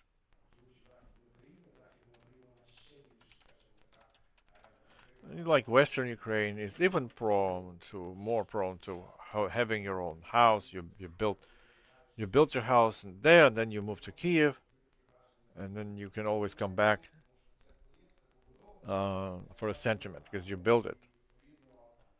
And each Ukrainian citizen wants to have or to be an owner of the housing. So still, you have to buy your own house. So from my personal feeling, a house for me it's something that binds you to a specific land, specific country. Especially during the war, we see what great conditions we have. In order to get Ukrainians back, we have to nurture that feeling of being tied to the land by buying. So now the cost of like a square meter we have much cheaper than in Europe. At the same time, the quality is almost the same. So we have to build good houses. We have to build good mortgage programs so that the young people are tied to the land. They want to rent, but they also want a good quality of life. So alternatives will be there, like rental rates in comparison to mortgage. So I won't take my case because it is a liability. But in general, after this, so 34 years is the average age of the borrower. It's a relatively young line. And as colleagues said, the question of availability. And the driver of the market is Iosela. And as we calculated, on average, 2.2 million hryvnias each bank is. So 3% monthly payment of 12,000 hryvnias, 7% is 18. And our commercial interest rates that we provide as a bank, like 18%, is 39,000 hryvnias. So of course, the question for a client here is to rent or buy mortgage. So coming back to the start of the forum when the colleagues were saying, well, how the mortgage market is driving the country and the businesses in general. The moment we have a new construction object, we have Nova Posta offices, we have shops, we have flower shops, apothecary, additional jobs. So that is a driver of economy, creating jobs, which creates preconditions for affordable mortgage. So what's your vision? Should it be you should be an owner or a borrower? I think it both. The market will exist in both ways. I had an example where one of our colleagues, bankers, he's from Austria. When I arrived to Austria and saw one of the banks, I was surprised that in his age, he has no ownership of it, and he was making a great deal of money. And I said, why don't you have your own house? He said, why? Why should he? I'm constantly on the run, on the go, and it's much cheaper. And a lot of people in Europe who just don't want to, to buy a house. But after like 15 years, I met him, and he said, yeah, I did buy a mortgage. Well, you know why? Because he got married. So women, they are a factor because it's where you buy a house. You become housebound or husband. So that resonates with what you say. It binds you to a specific house, specific country and location. It's going to be one of the anchors to get people back. If we find the affordable mortgage. But we say that it's important to have a job. But for jobs, sometimes it's important to have mobility when you can move to a different city, a different district. And so it's a double-edged sword, how to make it more convenient, how to find your job. So, so you can hear these answers are very pragmatic. Like men, women, they all understand what's an asset, what's a liability. In economic sense, any investment that doesn't generate revenue, it's a liability. What you spend on, it's a liability. But why? Так, тобто ви Getting married is already a liability. Yes, you just said what I was about to say. Once you get married, you begin to understand that a liability becomes an asset. So this humor has to be multiplied by your mentality, because we are Europeans. We have some distinctions between us in our mentalities and understanding concerning whether or not we want to become property owners, but still there are some provisional discounts in those countries for tax payments and subsidies offered by the government. So we need to understand that a lot of Europeans, the way that they live, they have a lot of subsidies. I've communicated with a lot of Europeans who say it's not profitable for me to own my own flat or apartment, because if they dismiss me tomorrow, my tax inspection will count it as follows. They will say, oh, you have 100,000 worth of a flat, so plus the balance of your family, and according to our calculation, it's enough for you to live a whole year, and only after that, please come back and take subsidies from the government. He says, I don't need that, but instead I'd better spend my money month in and out and make the government subsidize my rent, and I will feel free, because this way I feel protected and defended. The government also covers medical expenses, issues to do with rent. However, in our country, it's the other way around. We are not that way yet. So maybe young generation at some point are beginning to look for an anchor, a place for them. That anchor for them is the place where they work rather than the place where they live. Usually we think otherwise. We say our home is our anchor, is our place of power. So mentality is also an important thing. I suppose that we have done it perfectly. I would like to thank all of the panelists for their constructive answers. And I suppose that due to these answers, we will be able to work out the solutions to the mortgage market. So dear participants, we are announcing right now a lunch break and networking time. It will continue from 13:30 to 14:30, an hour's break. After that, we will continue our agenda with a panel discussion about the international experience of affordable mortgage lending for housing. So please be back here on time, and we are going to proceed at 14:30 sharp. Enjoy it.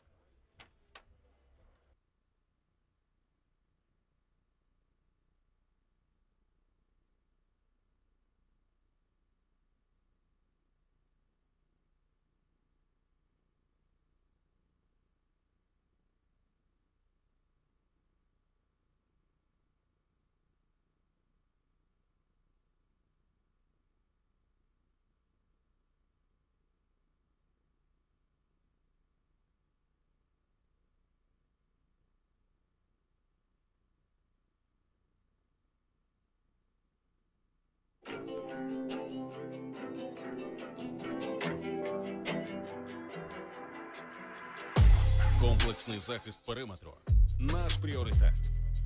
Кожна точка контролюється. Кожен рух фіксується.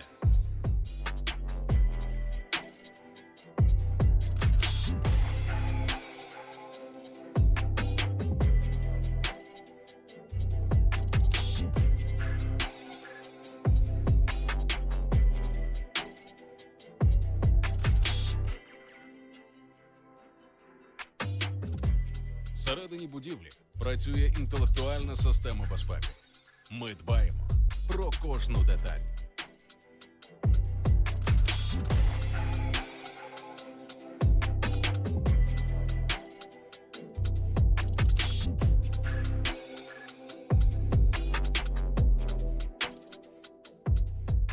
Шариф – ваш надійний партнер у питаннях безпеки. Мій ранок. Мій настрій. Моя краса. Мій дім. Моє минуле. Моя гордість. Моя лють. Моє море. Мій кіт. Ні, мій кіт. Моя справа. Мої люди. Моє майбутнє. Моє. Ощадбанк. Мій банк. Моя країна.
На чому тримається Україна?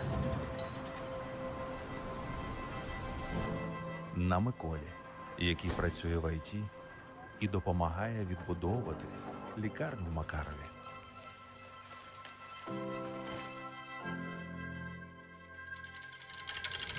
Тримається на родині Мельників, які обирають будувати майбутнє у рідному місті.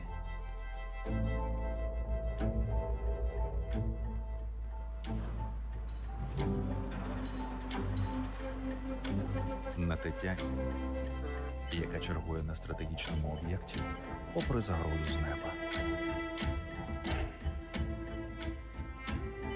Та не Євгенія, що, не шкодуючи сил, будує новітні, безпечні та екологічні проєкти.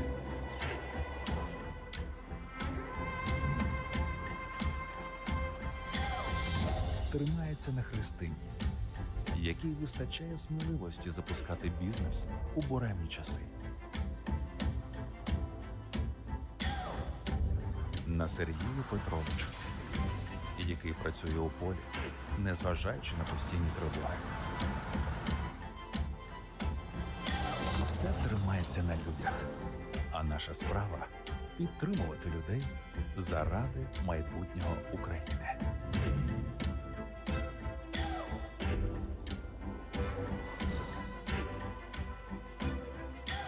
UGB – Екобанк країни. Все тримається на людях.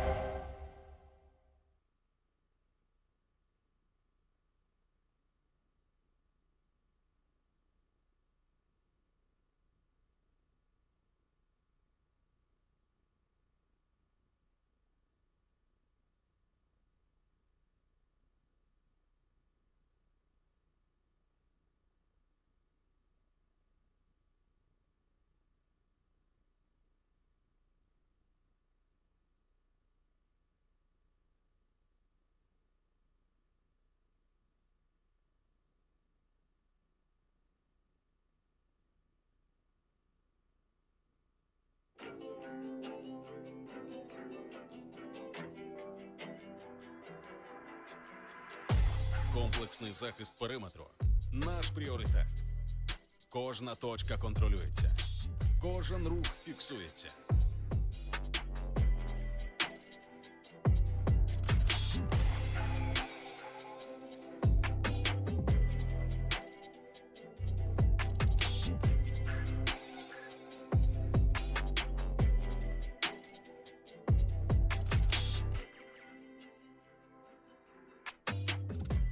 Всередині будівлі працює інтелектуальна система безпеки.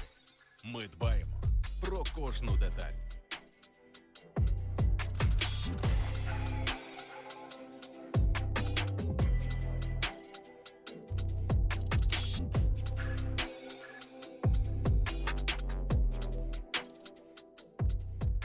Шариф – ваш надійний партнер у питаннях безпеки. Мій ранок. Мій настрій. Моя краса. Мій дім. Моє минуле. Моя гордість. Моя лють. Моє море. Мій кіт. Ні, мій кіт. Моя справа. Мої люди. Моє майбутнє. Моє. Ощадбанк. Мій банк. Моя країна.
На чому тримається Україна?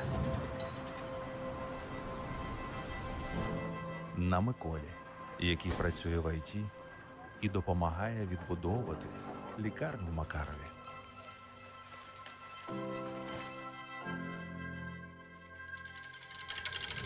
Тримається на родині Мельників, які обирають будувати майбутнє у рідному місті.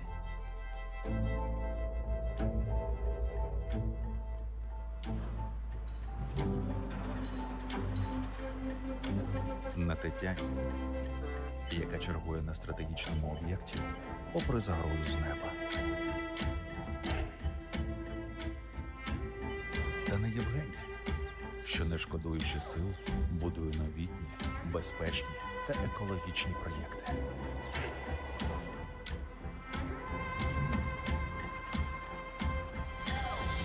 Тримається на Христині, якій вистачає сміливості запускати бізнес у буремні часи.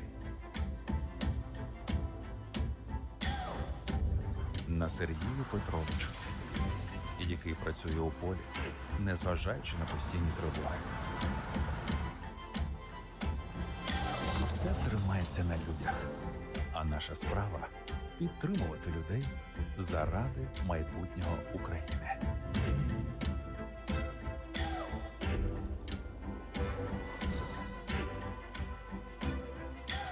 UGB – Екобанк країни. Все тримається на людях.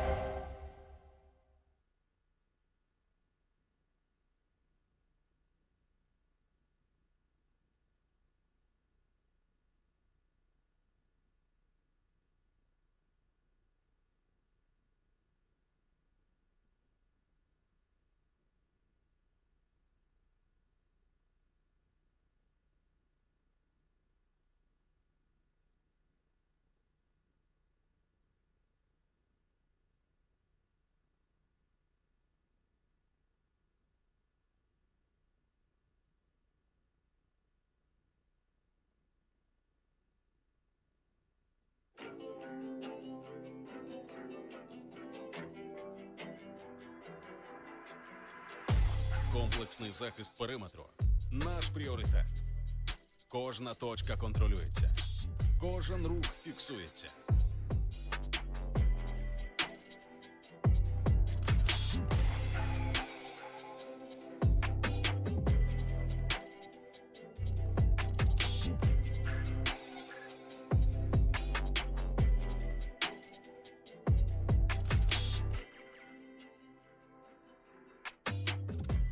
Всередині будівлі працює інтелектуальна система безпеки.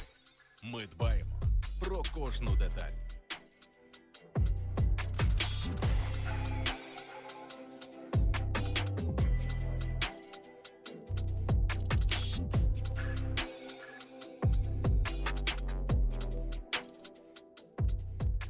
Шериф – ваш надійний партнер у питаннях безпеки. Мій ранок. Мій настрій. Моя краса. Мій дім. Моє минуле. Моя гордість. Моя лють. Моє море. Мій кіт. Ні, мій кіт. Моя справа. Мої люди. Моє майбутнє. Моє. Ощадбанк. Мій банк. Моя країна.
На чому тримається Україна?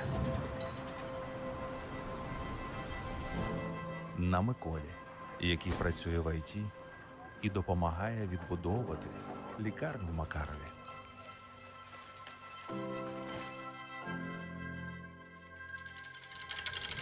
Тримається на родині Мельників, які обирають будувати майбутнє у рідному місті.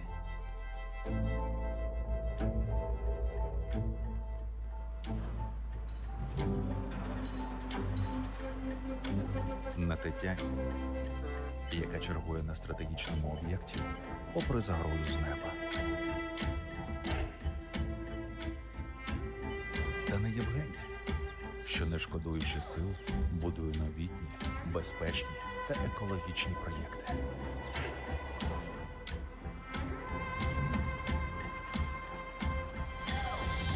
Тримається на Христині, якій вистачає сміливості запускати бізнес у буремні часи. На Сергію Петровичу, який працює у полі, незважаючи на постійні тривоги. Все тримається на людях, а наша справа – підтримувати людей заради майбутнього України.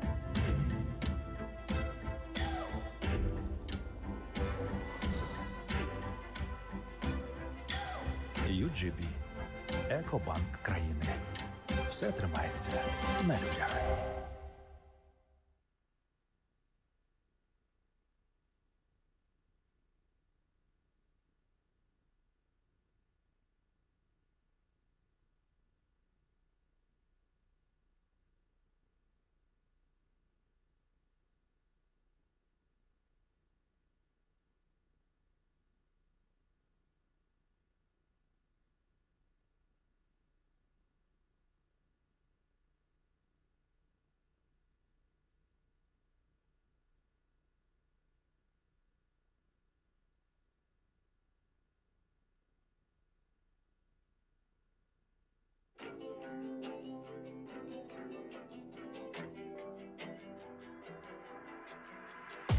Комплексний захист периметру – наш пріоритет. Кожна точка контролюється. Кожен рух фіксується.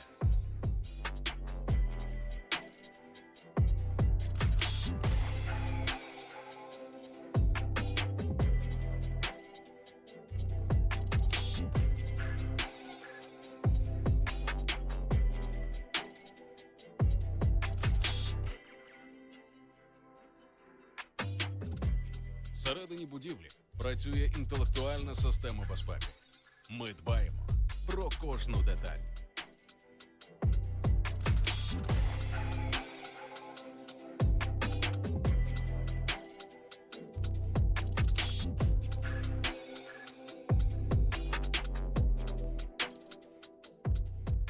Шериф – ваш надійний партнер у питаннях безпеки.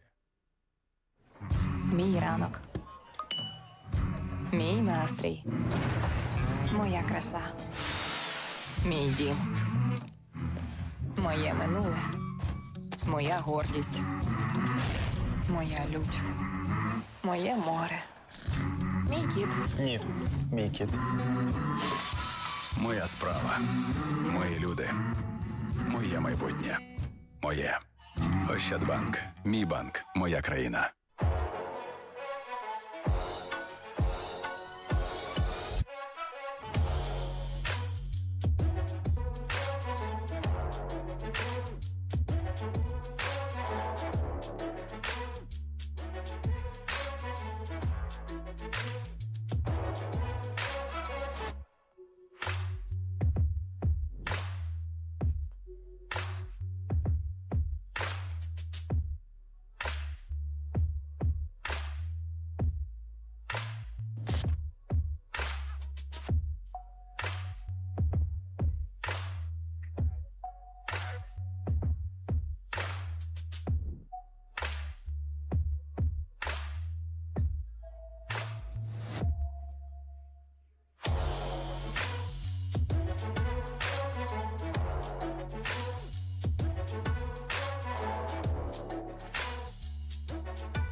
На чому тримається Україна? На Миколі, який працює в ІТ і допомагає відбудовувати лікарню в Макарові.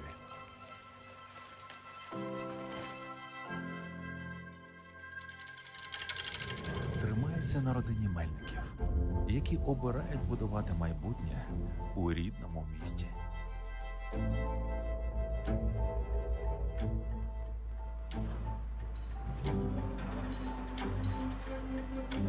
На Тетяні, яка чергує на стратегічному об'єкті попри загрозу з неба. Та на Євгені, що не шкодуючи сил, будує новітні, безпечні та екологічні проєкти.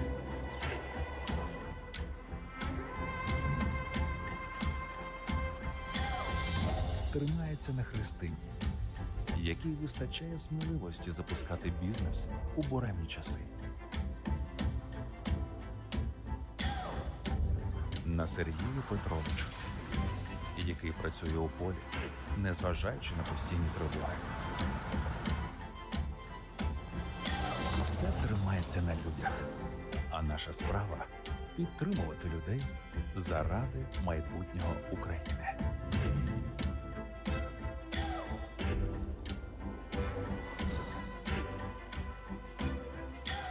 UGB – Екобанк країни.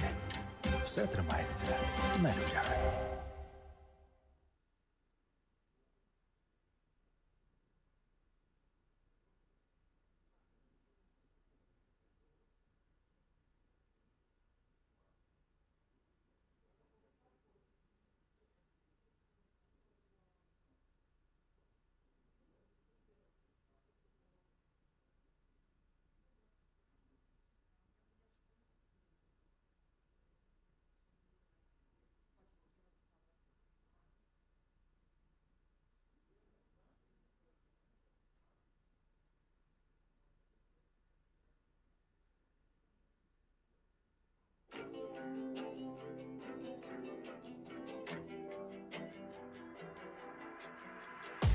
Комплексний захист периметру – наш пріоритет. Кожна точка контролюється. Кожен рух фіксується.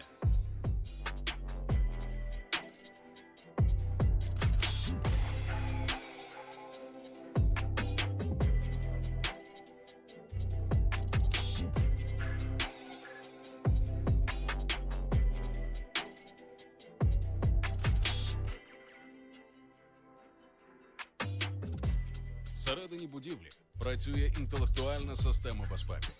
Ми дбаємо про кожну деталь.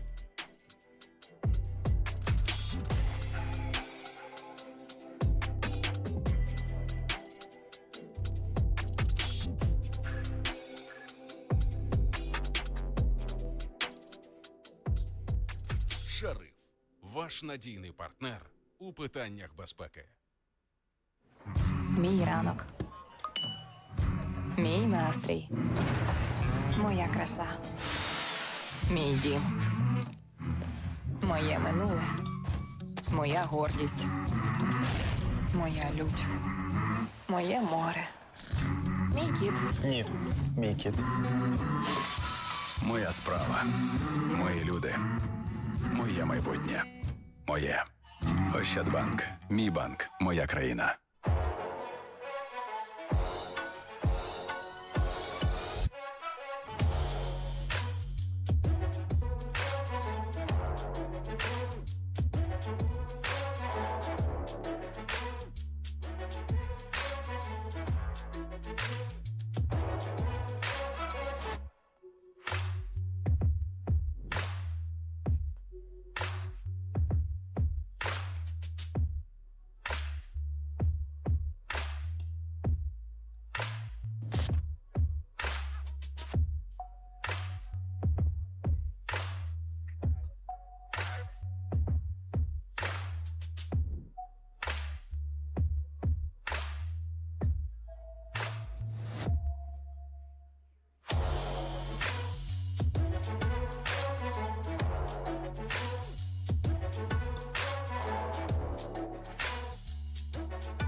На чому тримається Україна?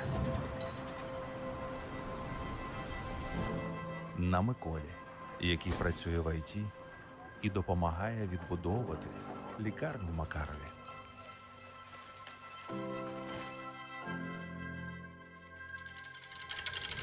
Тримається на родині Мельників, які обирають будувати майбутнє у рідному місті.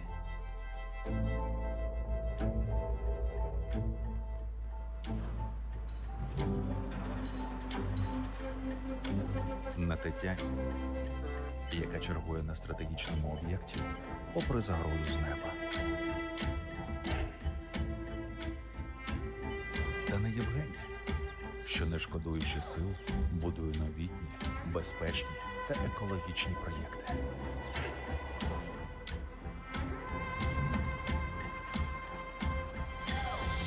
Тримається на Христині, якій вистачає сміливості запускати бізнес у буремні часи. На Сергію Петровичу, який працює у полі, незважаючи на постійні тривоги. Все тримається на людях, а наша справа – підтримувати людей заради майбутнього України.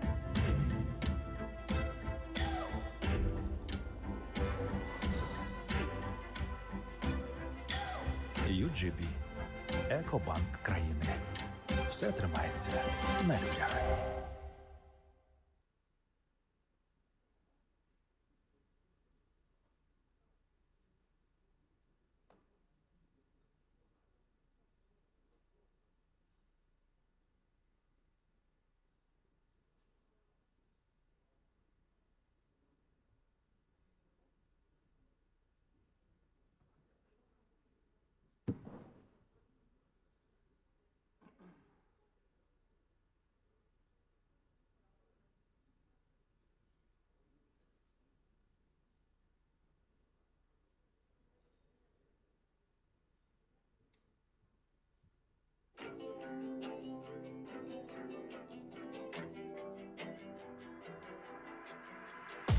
Комплексний захист периметру – наш пріоритет.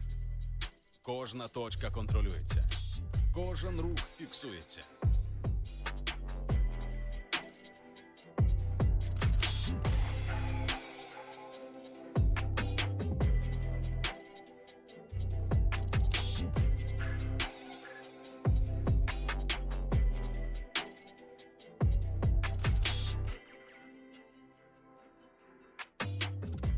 Всередині будівлі працює інтелектуальна система безпеки. Ми дбаємо про кожну деталь.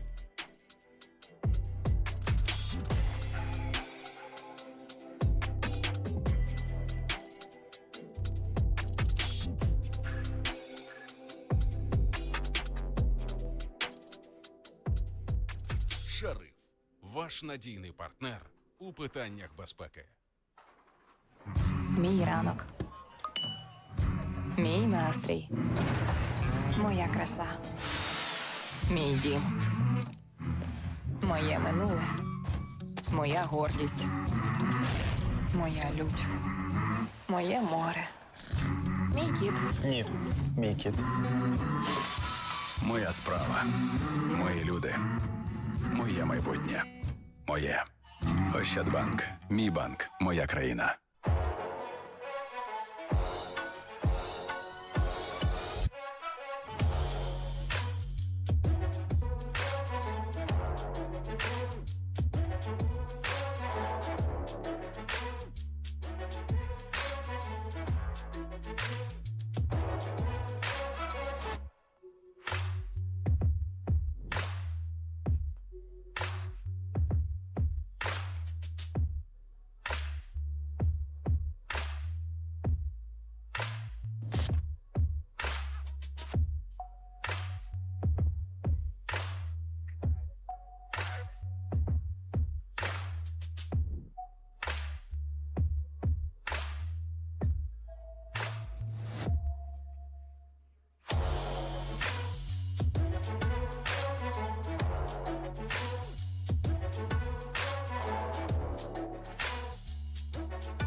На чому тримається Україна? На Миколі, який працює в ІТ і допомагає відбудовувати лікарню Макарові.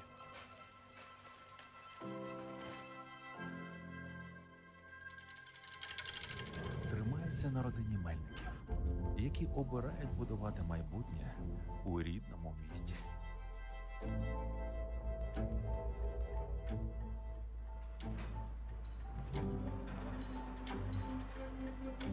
На Тетяні, яка чергує на стратегічному об'єкті попри загрозу з неба.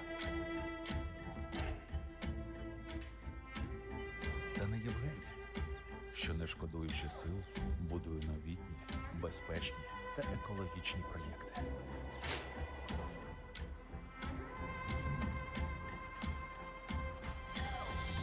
Тримається на Христині, якій вистачає сміливості запускати бізнес у буремні часи. На Сергію Петровичу, який працює у полі, незважаючи на постійні тривоги. Все тримається на людях, а наша справа – підтримувати людей заради майбутнього України.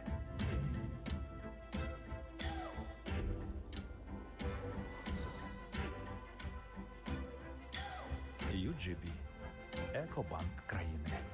Все тримається на людях.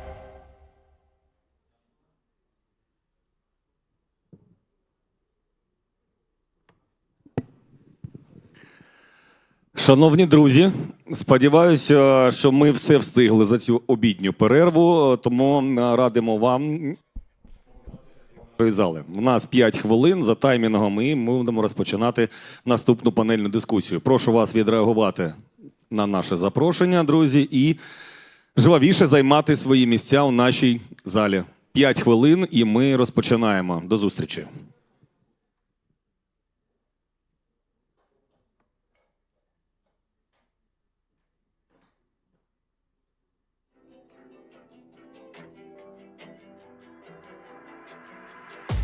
Комплексний захист периметру – наш пріоритет.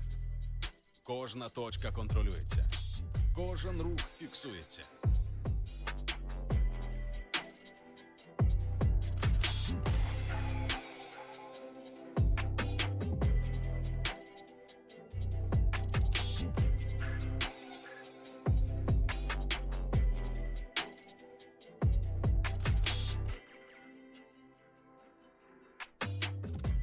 Всередині будівлі працює інтелектуальна система безпеки. Ми дбаємо про кожну деталь.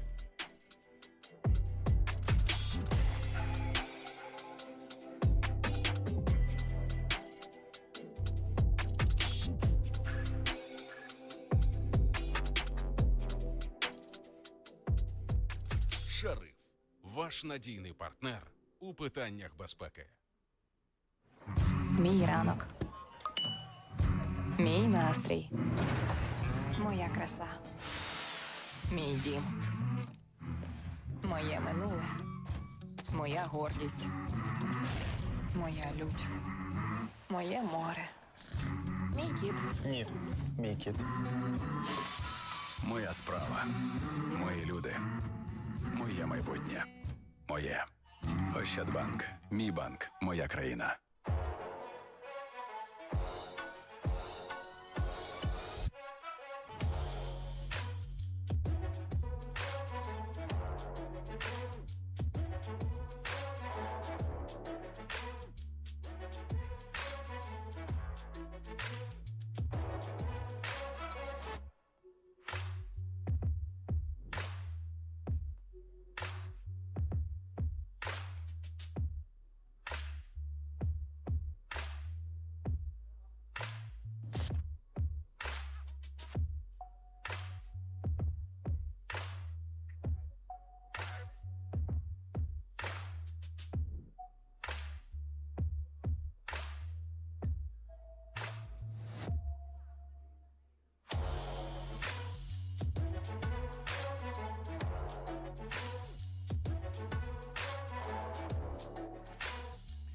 Шановні друзі, ну є невеличка динаміка наших зборів, тому я ще раз звертаюся, якщо ви нас зараз чуєте крізь відкриті двері, то, будь ласка, доєднайтесь, будь ласка, до нас, до невеличкої компанії, яка вже очікує на продовження і, звичайно, очікує на всіх вас, друзі. Запрошуємо всіх до зали, декілька хвилин, і ми розпочинаємо наступну панельну дискусію.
Друзі, поки ми в очікуванні, декілька слів.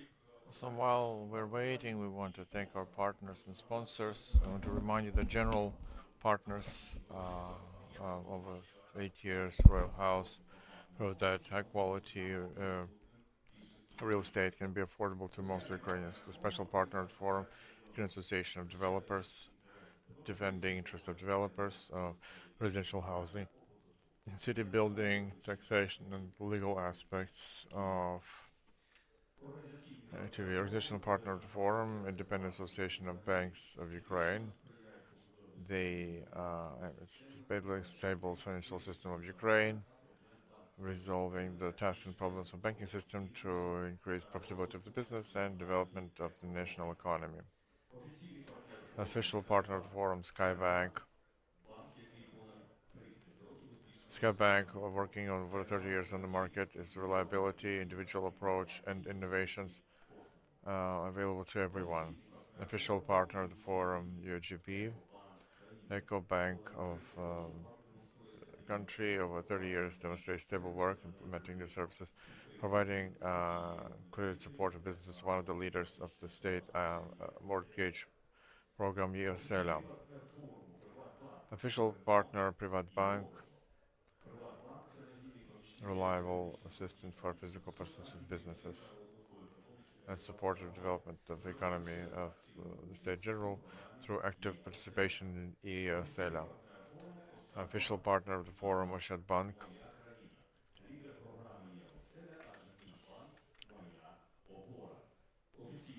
Official partner of Sense Bank. A dream begins with a question: is there a sense in this? The future has to make sense, and EOSELA It's sponsored by Sales Bank. Sheriff, security partner of the event. So, dear participants, I think a minute or two and we will begin the next panel discussion. And one more time, I'm reminding the people who don't know.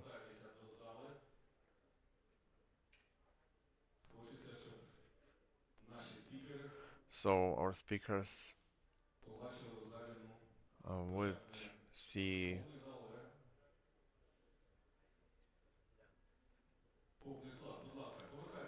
so let's go back to the audience.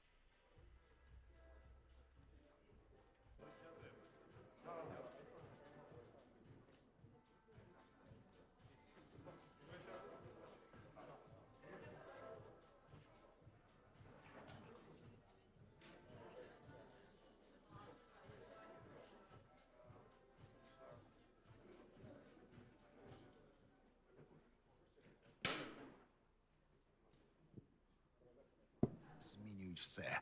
Але саме тоді виникає запитання, як відновити найважливіше – право на дім. Європа має досвід подолання масштабної житлової кризи – від зруйнованого Берліна до повоєнного Сараєво. Країни ЄС проходили через втрати, але також створювали ефективні системи відновлення. Одним з ключових інструментів стало впровадження доступної іпотеки за участі держави, муніципалітетів, міжнародних фінансових інституцій. Це не просто кредити, це інструмент соціальної стабільності. Сьогодні цей досвід важливий як ніколи для України, для інших країн, що пережили катастрофу, для тих, хто мусить відбудуватись. Як збудувати ринок доступного житла після втрат? Які моделі працюють? Яких помилок уникнути? І що потрібно зробити вже зараз? Ми починаємо панельну дискусію про міжнародний досвід формування доступної іпотеки як частини відбудови. Запрошуємо до розмови професійної, практичної, натхненої. Панельна дискусія 4. Міжнародний досвід доступного. Panel discussion number 4, international experience of affordable housing lending. I think everything is clear from this title. It goes without saying. So with your big round of applause, let us cheer each other up as well as our panelists. Let us invite the moderator of this discussion, Oleg Zhuravlov, Deputy Chairman of the Board of PJSC Ukrzhitlo. And now Loic Chiquier, Chief Technical Advisor, World Bank Team Lead for Housing Policy and Housing Finance in Ukraine, Yuji Data, from Japan, Hergé Saifa, from the European Development Bank, Colin Walk, from the Housing Corporation, Luca Bertalot, Secretary General of the European Mortgage Federation, and Orhan Aliyev, Chief of the Representative of Haybat in Ukraine. So some of our speakers will be here online with us. So should you require translation, just get ready for that. So thank you, dear colleagues. Thank you for gathering together again in this assembly hall. As far as I understand, we are faced with two major challenges. First, that this panel is taking place after our lunch break. It's also pretty demanding. I understand myself, and I have to overcome this aftershock after lunch, so to say. And the second challenge is that on our panel we have 4 representatives of various institutions. They are present with us online, which is also a kind of a limitation as well as a challenge. Besides, this is a purely international panel for us to engage in, and even international in terms of time zones, because we have representatives of Canada and Japan here with us. These are entirely different corners of the world. In Canada, for example, it's early morning, whereas in Japan, it's pretty late in the evening. Therefore, our guests, so to say, are the representatives of all possible range of things taking place on the planet right now. So this is a very important panel because it is to do with the international experience. And it's impossible to say that Ukraine Well, we know that Ukraine right now is in the midst of the full-scale invasion. You have just seen a video portraying that. And honestly, I could never imagine in my life that my generation would also experience full-scale war, just like it was during the First or the Second World Wars for our country. And I suppose that we will still be able to tackle this challenge. However, this experience of Ukraine is somewhat unique. However, numerous countries, when they went through the World Wars I and II, or the wars in the 1990s, were faced just as much with the intricacies of the housing stock ruined and IDPs, multiple issues, and all of the rest of the impediments that Ukraine is right now experiencing. That's why we decided to set up this panel and combine both retrospective experience of the countries, their perspective on how they went through reconstruction and rebuilding, making sure that mortgage was made affordable to their citizenship, and look at some more modern toolkit available that can be also offered for Ukraine. Basically, we are appealing with our panelists to stick to the time limits, some 5 to 6 minutes per every intervention, and 2 to 5 minutes when you answer questions during our Q&A session. Also try to engage more interactively with our audience, as well as yourselves, your fellow panelists. You are welcome to ask each other and answer each other's questions. And dear audience members, we are also awaiting your questions. They have to materialize here in the Telegram channel closer to the end of our today's discussion. So we will proceed with the Q&A session as promised. For you to be able to hear the answers from any of the panelists that you can see here in this room and presented on the screen. So after the presentation has been made, we are welcome to proceed with the discussion.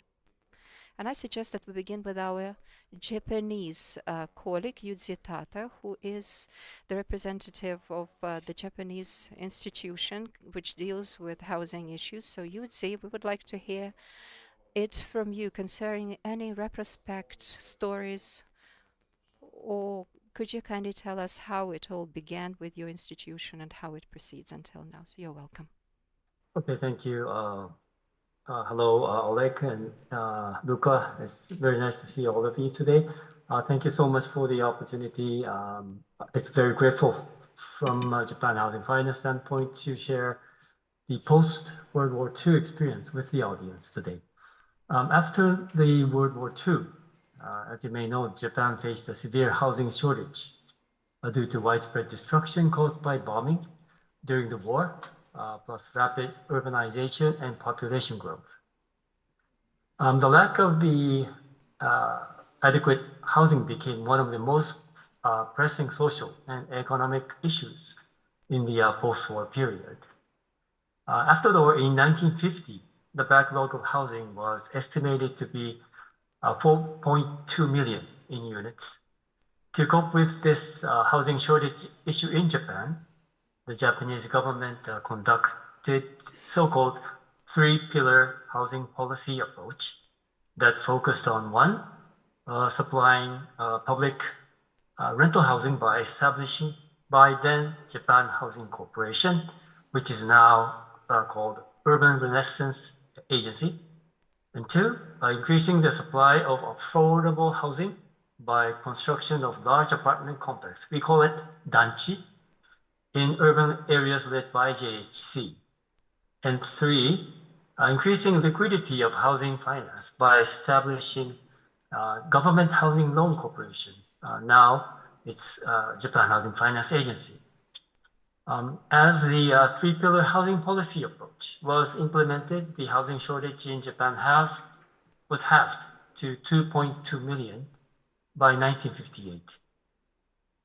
Between 1950 and 1970s, Japan's economy recovered, and Japan experienced a rapid economic growth, therefore enabled both the Japanese government and private sector to invest more heavily in housing construction. The construction of large-scale apartment complex by JFC became a key feature of Japan's urban landscape during this time. These complexes provided modern amenities and were designed to accommodate the growing urban middle classes. On the other hand, the private sector houses holding roughly 60% of the market share were mostly self-built homes having poor housing quality and hygienes. By 1973, the housing units exceeded the household number at every prefecture, thus focused on housing-related issues gradually shifted from quantity to quality. GHLC, which is now JHF, that's us, promoted housing quality improvement by applying building standards on housing loan lending criteria, such as setting minimum floor areas and by increasing the maximum loan amount. Through the GHLC years, which was between 1950 and 2007, GHLC financed roughly 19.4 million housing units, which is about 30% of all housing units built in the post-war era. In 2007, GHLC was converted to now JHF, but why and what for? GHLC was doing very well in housing loan origination, but was not doing well in financial terms. Main funding source of GHLC was FLIP. It's a loan given from the Ministry of Finance. At that time, GHLC also received a 1% government subsidies to lower the housing loan interest rate. Borrower of GHLC housing loan had the option to repay their housing loans without penalty, whereas GHLC were not allowed to repay the FLIP. So as the interest rate gradually declined, more and more housing loans were repaid and more financial losses were accumulated by GHLC. And between 2000 and 2010, Japan underwent several significant government reform, which includes transformation of GHLC to JHF. The main driver of this transformation was streamlining the government, reducing government spending, and increasing administrative efficiency. So 2007 transformation of GHLC to JHF forced a significant change in funding. GHF introduced, or I will say was forced to adopt market-based funding, and FLIP loans, the government-funded loans, were provided only to finance housing loans available for disaster-affected people.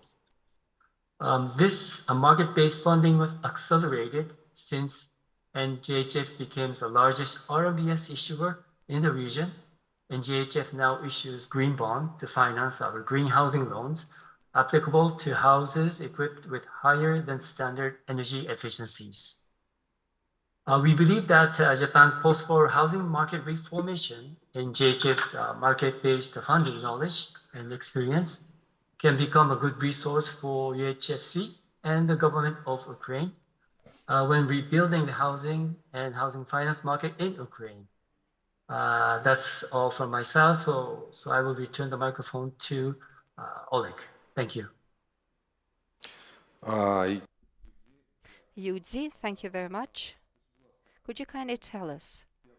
I understand that maybe for the audience, it's probably very difficult to understand when there is no energy of the people sitting in front of you, only just on the screen you can see the speaker's face. But I very much hope that our audience members have been able to hear and understand everything that you wanted to convey. But in fact, your institution in the post-war time has come a long and winding way. So first you started to issue different loans with the help of the government, and then you transformed into an institution that buys these credit portfolios, let's put it this way, and then issues various instruments or tools, mortgage-backed securities, the instruments which are to do with ensuring that they can be backed up with different credit portfolios. So in this interim period or transition period, when you change names, when agencies changed each other, the role of the government, its support, did it transform or was it maintained still a very high level? Because as far as we understand, in Japan, the government still keeps supporting your institution at a large level, at a high volume. Це через спутник йде все. Тому довго. It takes a long time because information proceeds through a satellite. І вже ви нас чули? I hope you have heard us, haven't you? I can hear you. So your question is about the, I would say, current involvement of the Japanese government in terms of the business of GHF. І наскільки продовжується підтримка?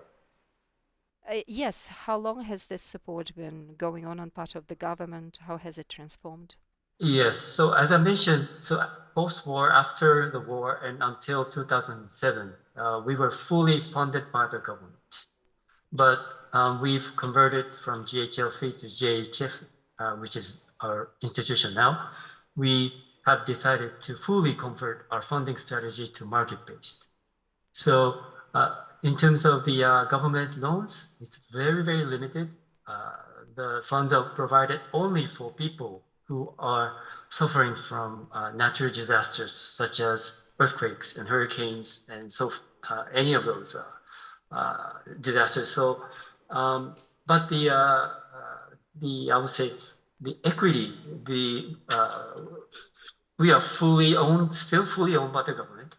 So in that sense, the Japanese investors, or I would say the global investors, will see JHF as a government-sponsored entity. Similar to the like Ginnie Mae in the US. So it's very lucky for us to have that status, which enables us to fund from the market at nearly a governmental level. That will be the current involvement. Окей. Так, зрозуміло. Зрозуміло, Юджі. Thank you. We understand it, Yuji. Perhaps some of the panelists have some questions to ask Yuji, or shall we move on? If there are no questions. For Yeah, us, please. the Japanese community are really a benchmark in terms of sustainability. I mean, all the activities they have done, for example, anti-seismic and sustainability, we are all learning from them. So thank you very much for sharing your experience in our membership, because really they are, allow me to say, spot on the capacity to develop, I mean, sustainable housing. And yeah, I mean, we have learned the anti-seismic with them because, I mean, very smartly, the Japanese, they put together sustainability, so an intervention to improve the energy efficiency of the building, together also with the restructuring of the house to allow them to be more resilient in case of earthquake. So their experience has been used by us to share this information, these best practices in other countries. So, I mean, I will just underline, they have a really special competence on this. Дякую, Лука, за коментар. Ми дійсно... Yes, thank you, Luca, very much for your comment. We are also utilizing this Japanese experience in our activities in my company, and we are so grateful that they are providing us with a lot of analytical information and expertise. Then I suggest that we move on to Mr. Colin.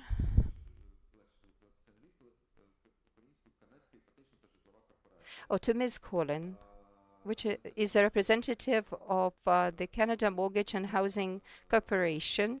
Ms. Colin is the president and CEO of this institution in Canada. And this institution has enjoys nearly 80 years of experience, and their post-war experience is highly fascinating for us. So the floor goes to you, Ms. Colin. Thank you very much. Thanks for having me. It's a pleasure to be able to share a little bit and hopefully help Ukraine in its rebuilding efforts. So the Canada Mortgage and Housing Corporation, CMHC as we call it, is a state-owned organization. We're 100% owned by the federal government. And we were formed following World War II. We didn't have damage to our properties in Canada, but we had a lot of returning veterans who were needing homes for them and their growing families. So we had a housing crunch.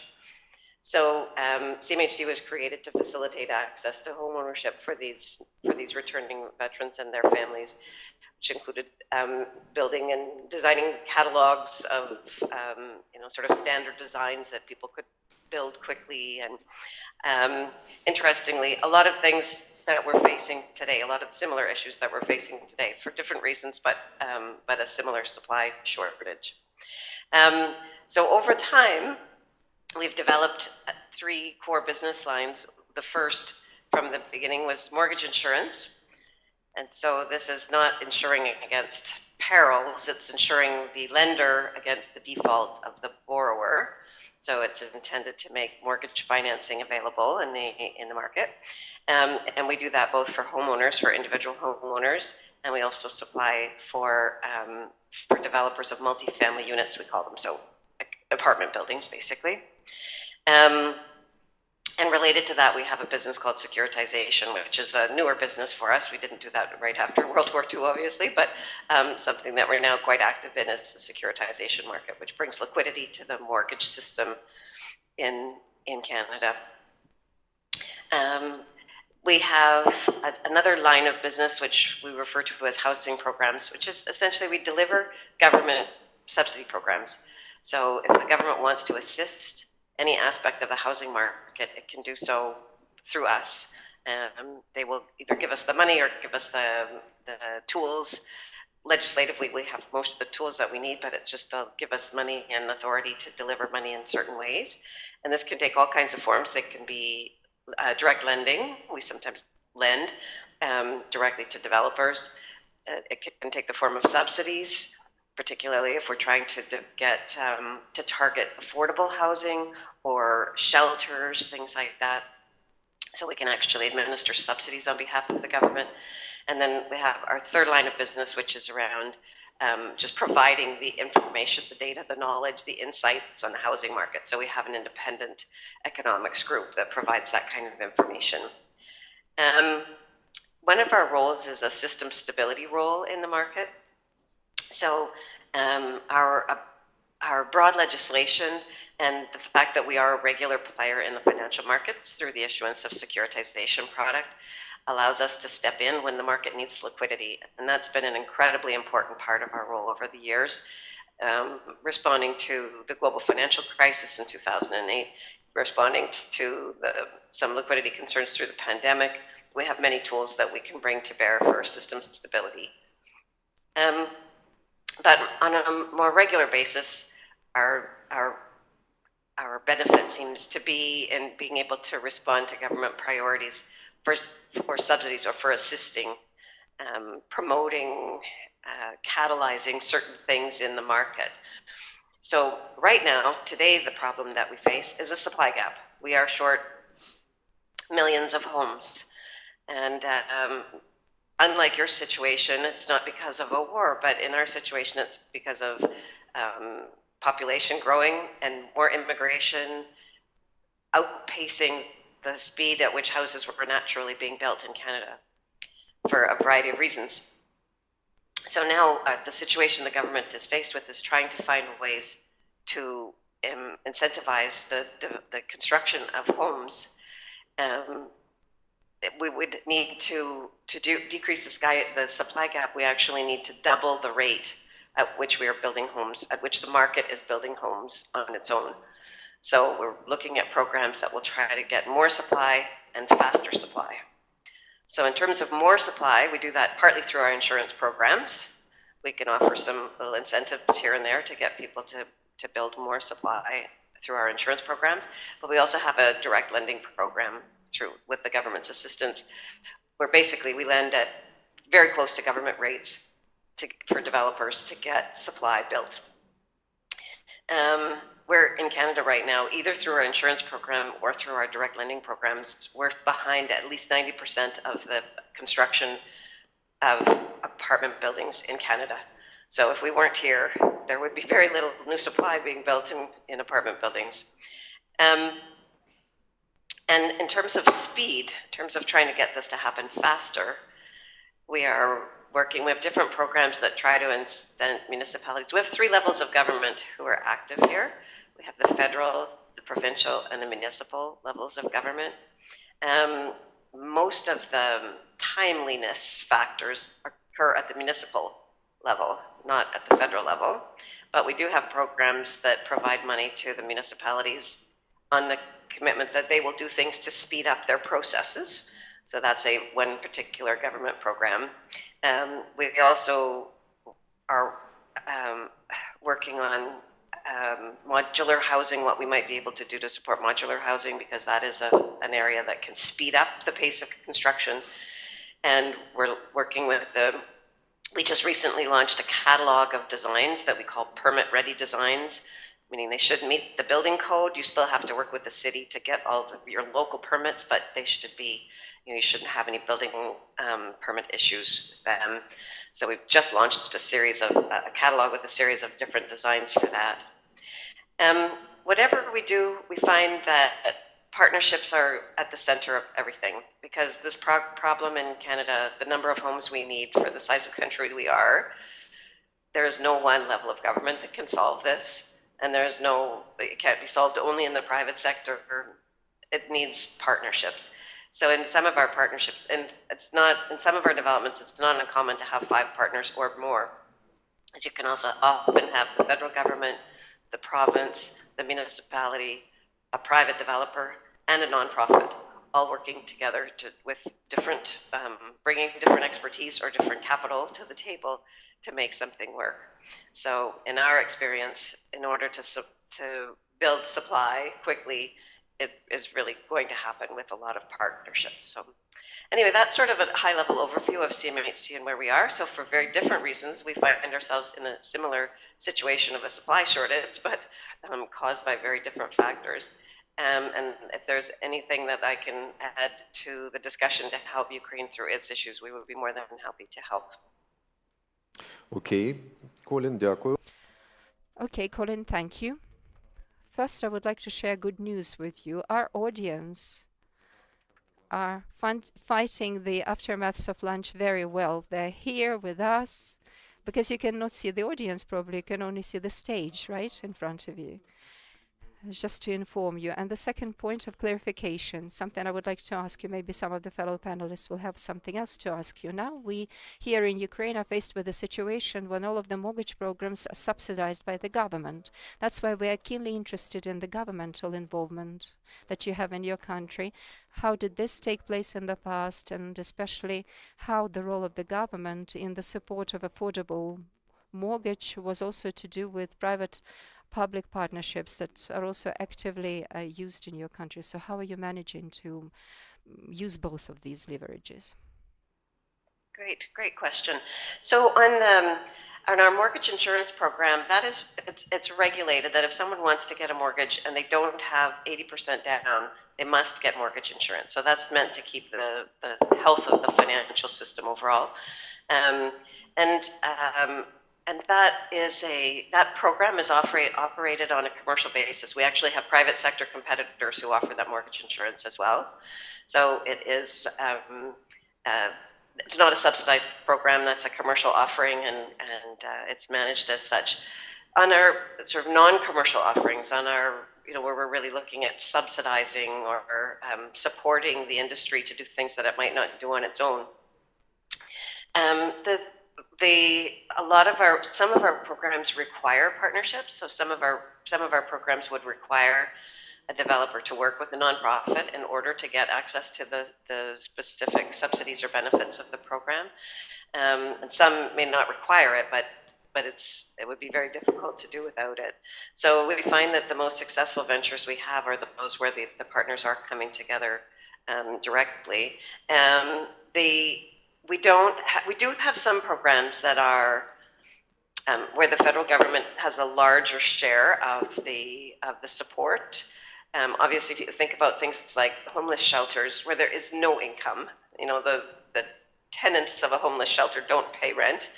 That requires greater levels of government support, as opposed to market supply, where we're really just looking for building apartment buildings that people can rent. So there's different levels of government assistance and different. Generally, though, we partner with the provinces and often with the cities as well. Окей, зрозуміло. Колеги, може є якісь коментарі? Thank you, dear colleagues. Other comments? So we're moving forward, right? So an interesting story. We have seen the Japan and Canada After the Second World War, Japan was had a lot of destruction. Canada avoided such, but they were focused on helping the veterans returning after the service in the military. For us, it's a very relevant story because we have big war, unfortunately. So now we will talk with Holger Seifert, who represents CEB, Council of Europe Development Bank institution that was created quite a long time ago in 1956 after the Second World War to resolve humanitarian challenges that existed in Europe back then after the Second World War. So the experience that they have accumulated, it's a useful experience. We know that the CEB is present in Ukraine, they're active, and it's very good. We're happy about that. So the floor is yours, Holger.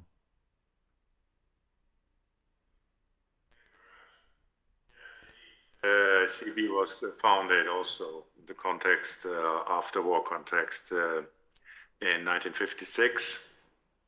Council of Europe Development Bank, for those who don't know, it's not the European Commission, it's geographical Europe from the beginning on. For example, Turkey was one of the founders states here, and the last country joining us was Ukraine, by the way. That's why we are already active in Ukraine. We became a bank 26 years ago to be more open to several more lines of actions, because initially we only had housing for migrants and refugees. Since then we have more social infrastructure, but nevertheless housing is still our main or most important line of action, what we call line of action here. What I wanted to talk about was a short overview. So we have the mortgage programs. We also have loan programs for to create, to develop, for constructions, for social housing.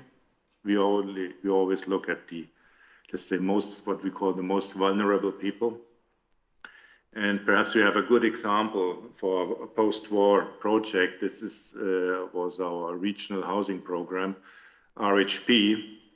This program was created together with the European Commission at the time, but implemented with UNHCR and OSCE.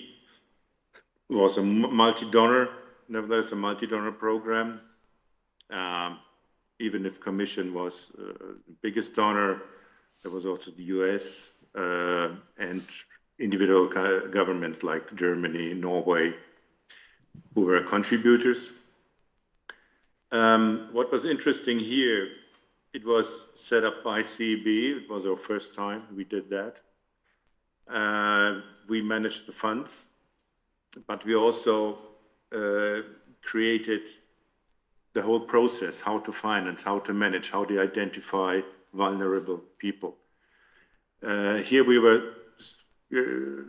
looking at IDPs, which we also have in Ukraine.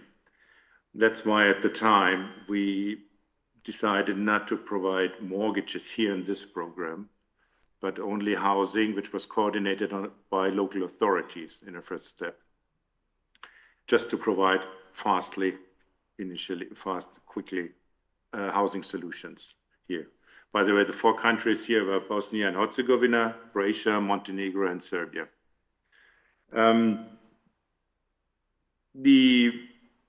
It was not always easy, let's turn it like that, to get this, or to manage this program, but at the end it was a success. We provided housing to 36,000 people roundabout, and we had 300 millions.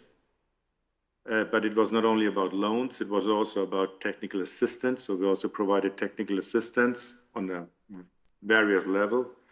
It was about building up capacity, always in connection with local authorities, because our approach was always that local authorities should be aware and should be in a better position to identify vulnerable people. and what are their needs. And even if we tried and we developed a stable and robust framework, at the end it was the local authorities that helped us to identify and to put people into the housing. So CB was also a technical partner here, not only a managing partner, but also a technical partner. And we were involved in project preparation in each of the projects, by the way, appraisal and monitoring. And we also developed the procurement process, which was quite difficult because we had different countries, and there was quite a difference between the procurement procedures in, let's say, Western European countries and post-war Yugoslavia.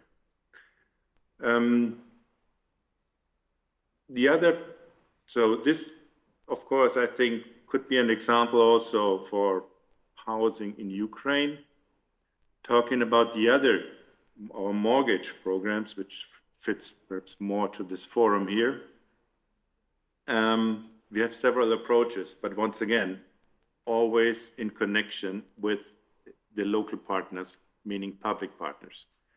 These are social housing agencies. It can be a ministry, it can be a region, or it can be a public bank. Of course, the funds can be distributed by commercial banks also. This is always a decision of the country, of the region. I can give some examples here. In Belgium, for example, we have big social mortgage loan programs for families with a minimum of 3 or 5 or 4 children. We have big mortgage programs for people with very low income, where we also provide technical assistance, which is needed in this case very often. We help setting standards, meaning, for example, for renovation, if someone buys a house that is in a very bad shape, these people are accompanied by engineers or auditors saying, so in priority, you should finance a new roof and new glazery, for example, and not a new TV in this case. And so this is an interesting approach from my perspective. But on the other hand, we still have also our standard, let's say standard financing loan programs, where a ministry or a region once again decides to create new housing in a certain region, which is very often accompanied also by installing new social infrastructure. So where a whole area is rebuilt, this is very often the case. You have schools or other infrastructure installed at the same time. Yeah, I could talk a lot about these programs, to be honest. That's why I'm giving back the micro, and perhaps there are some questions that I would be happy to answer. Колеги, чи є питання до Холгера? У мене є, наприклад. А у вас? All right, so does anyone have? I have a question. So, a quick question. If we look at, well, coming from your experience that your institution possesses, over the latest recent war before World War, which was the Balkan War, former Yugoslavia war, and considering the scale of events happening in Ukraine and the data that we have about the number of refugees, the IDPs that we have, we talk about millions of people. So from your experience, what can be quick solutions for us, considering such high numbers of the tragic results of this war? Because construction is still a complicated process. So what new technologies can be used to have very quick effects, like the construction technologies that allow to quickly cover those needs? Thank you. And this is a very huge question. I mean, I think, in my opinion, Just your quick you assessment. probably need an holistic approach, and you need mortgages, but you also need public construction programs. You need to adapt probably procedures. You need procurement consultancies. Probably you set up new systems. The housing code I know is about. There is a huge group working on the new housing code in Ukraine. Goes in the right direction. My personal opinion is also mortgage loans, to be honest. I know the sector in Ukraine is not very developed, and private commercial banks in Ukraine is what figures shows are a bit reluctant to provide mortgage loans. So it could be an idea to be more active, especially if we're talking about social mortgage loans, meaning about a very focused, vulnerable group like IDPs or women alone or parents alone with kids. The advantage is, or our experience is, if people are involved in constructing or buying their own home or apartment, they are more motivated, or they're very motivated to keep it in a good shape and to advance. Окей. Дякую вам за відповідь. Right, thank you so much for the answer. Then I suggest we move forward and maybe it's your turn. You will present now a World Bank institution. You're very famous as a policymaker and as a policymaker in housing sector. Thank you for participating in the work group with us that is created, and you're heading the team from the World Bank. You know a lot on what's really happening, and as a policymaker, and having heard your presentations about the experience of other countries, different countries. So let's start from your experience that could be useful for us as an example, and your recommendations. Oleg, a pleasure to be back here virtually, unfortunately this time. I wish I would be back here in Kiev with you. We hope. As you mentioned, we have been working together to try to identify the key reforms in Ukraine, but I think the exercise you asked me today is more in very quick times, in 6 minutes, to cover the experience in more than 150 other countries, in emerging countries. The World Bank was also created, like most of my colleagues, as a post-World War to rebuild Europe. But we've been moving, of course, to work more in emerging economies, including on housing and housing finance. So I think the topic of the theme today was what's the lessons learned from crisis. So indeed, some institution and policy were changed after a big crisis, right? I would take maybe, because there are no US panelists here today, Fannie Mae, FHA, all these guys were created after the Big Depression, Freddie Mac after the saving and loan crisis. Hopefully, you do not always need a crisis to make progress, right? I've seen my colleagues from Japan and others, right? People evolve through time.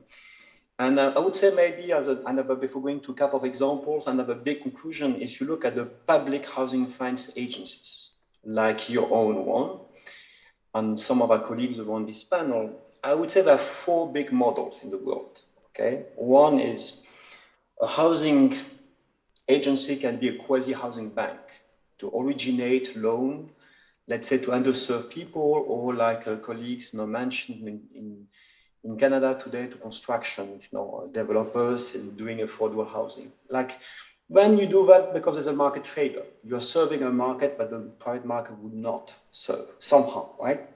Second model is you are a subsidy fund. You deliver subsidies and you try to leverage your banks and developers, the whole community of the actors.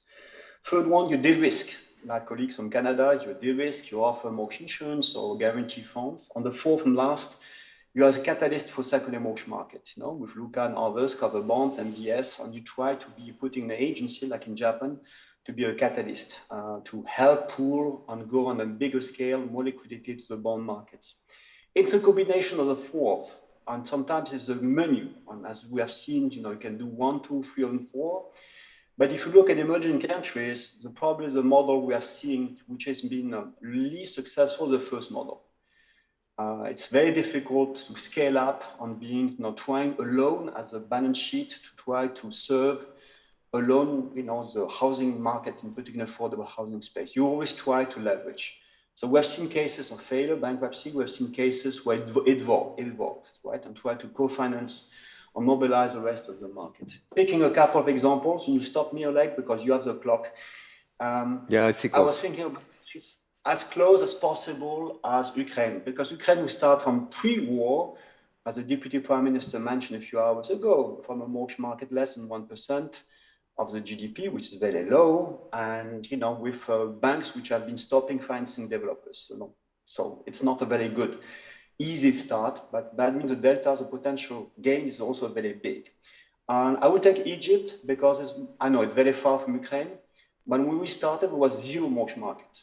And de facto, we have developers doing installment sales to their clients, a bit like today in Ukraine, right? It has been the major funding mechanism in housing finance. So we had to work very hard with the government. First, no skipping on that. We had to refurbish the mortgage law. There was a mortgage law, but it was totally impossible to do any foreclosure in any cases.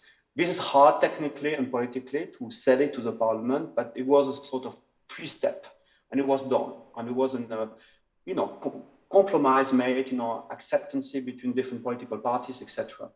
And then we put a fund. On the fund, they make a choice on subsidies. We decided to go against, in their case, interest rate subsidies because it would be too expensive for them, on the government to do that on a large scale.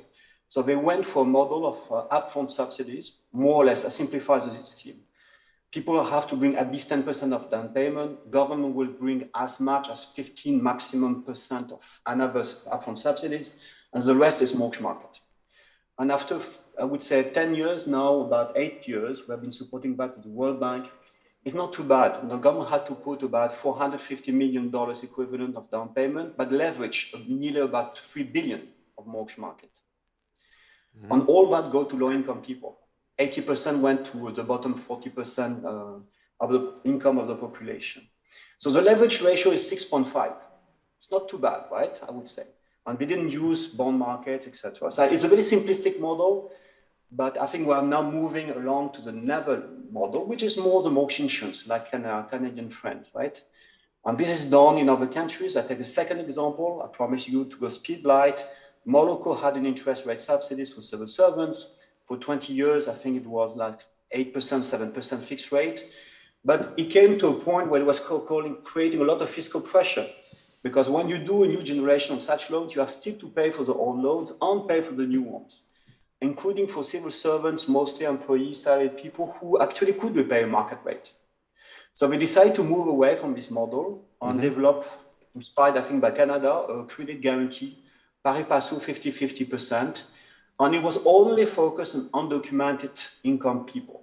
And I would say after now 10, 15 years, we've reached again about 500,000 of the population got mortgage markets through that. So this is where you go from a 4-5% GDP mortgage market to a 15-20% GDP market. My last example would be maybe on securitization.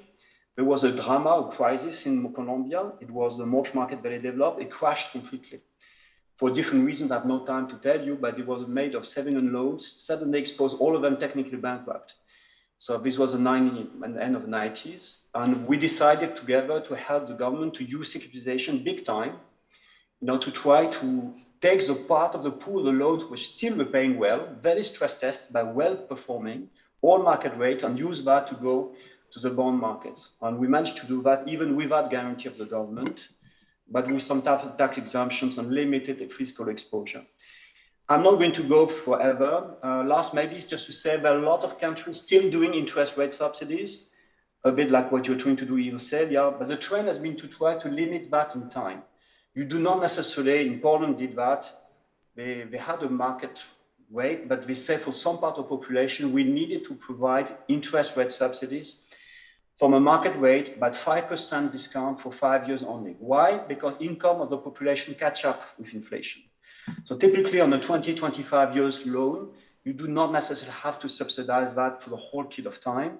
And they manage, on the last thing, they move their money a little bit away, also to help the rental sector, which is also something interesting for some of our colleagues, because they have decided to provide interest rate subsidies, maybe on the longer term, rather for rental associations.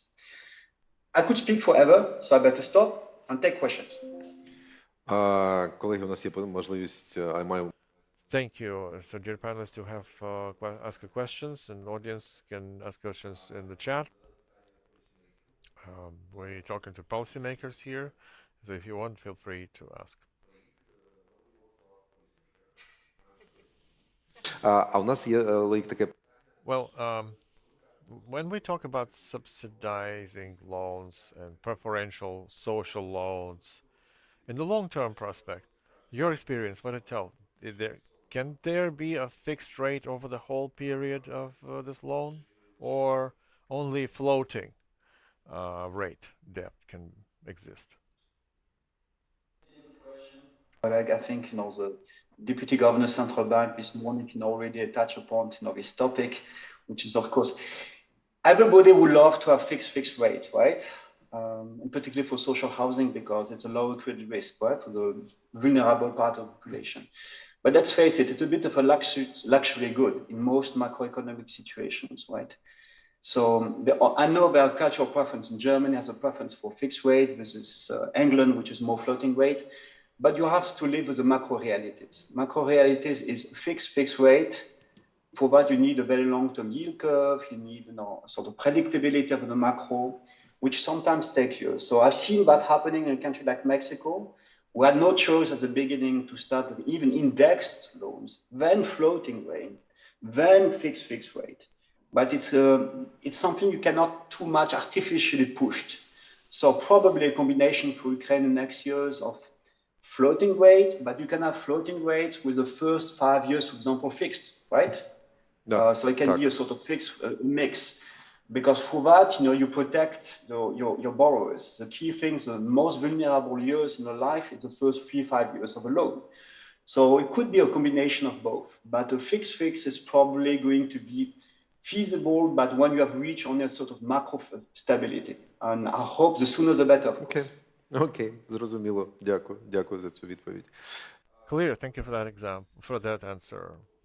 I would continue on asking questions, but we have to move on.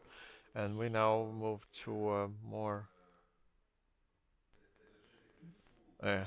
energetic, full part of our panel. Luca, let's start with you. You already, ти вже приймаєш участь у другій панелі. You are featuring right now on the second panel. Is there anything special from your experience, from your international background, that you could offer in terms of solutions, approaches, or something controversial for us, for Ukraine, please? Allow me to say something a bit personal about Loic, in the sense that, today we can afford about discussing about housing, if you want to be an optimist like I am, as an opportunity. It's a challenge, but for sure it's not a failure. Allow me to say that because we can see, we can afford to see this as an opportunity, is because of the hard work of people like Loic, the entire team of the World Bank, who have been spending the entire career going around, preventing who knows how many crises, sharing knowledge, creating solution, moving political consensus, making deep reform in the countries, creating market consensus, giving subsidies where it was needed, or capital market instrument. There is a work that we have to, this is just to prepare my answer, because, housing is a very complex ecosystem. You have to put together so many different things. And probably something that is working in one country is not working in the other country. And if you impose this in that country, it can be the source of a crisis. So having this kind of flexibility and this deep knowledge of the market is the secret how you can manage this kind of intervention. Loic is also the capacity to move a huge amount of resources that you need for subsidies, which I think is the case for Ukraine in a post-war environment. I think that this can be something what I've learned from Loic, who is a mentor for me, when we had the crisis in 2008, we tried to duplicate what I've seen happening in Loic's desk. I realized immediately that in Europe, we couldn't react to a crisis without the consensus of the market players and without having a strong support of the policymakers.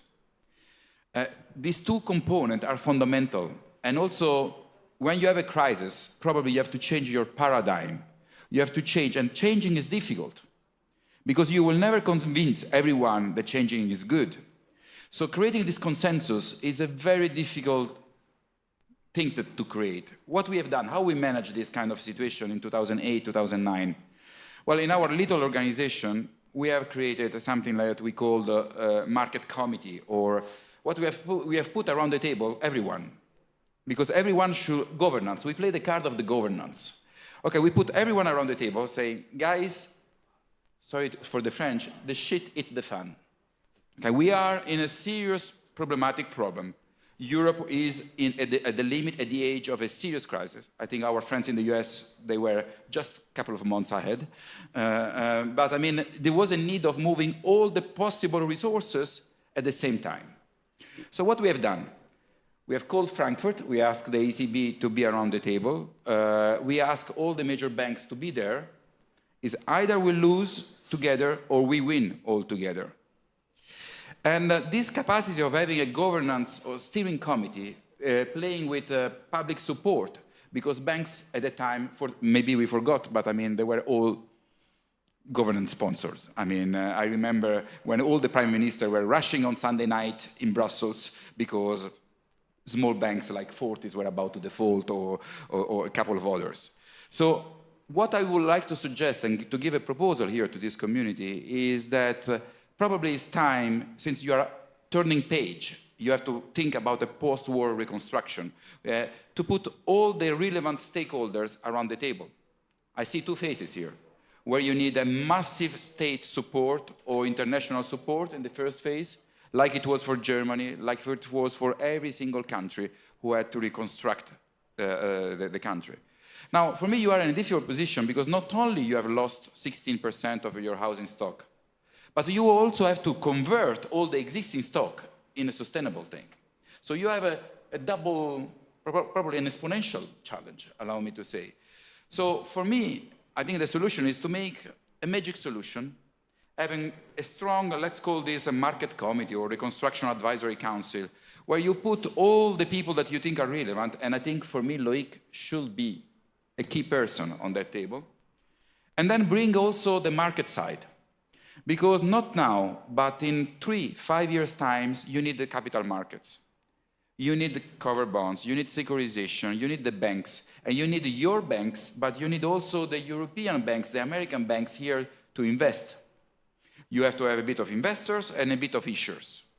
So I think creating this kind of, allow me to say this in my language, like a cabina di regia in Italian, you know, where actually sounds good, you know, like tiramisu, like other things, you know. I mean, it's sounds tasty, yeah. So I mean, please, for the minutes, a cabina di regia, you know, where everyone is there. I think that we need to secure a national leadership. I think I already spoke about this idea with also the UN and other organizations. They like the idea. So together is that we share the pain, but we share the victory as well. I think that's the way how you face these difficult things. No one of us has the right solution. We have to fight around the table, and it's better to fight around the table than in other places, and then find a common solution. That probably is not the best solution for everyone, but this sense of the compromise is the way how we bring people out of the war, and we bring people to prosperity and probably peace.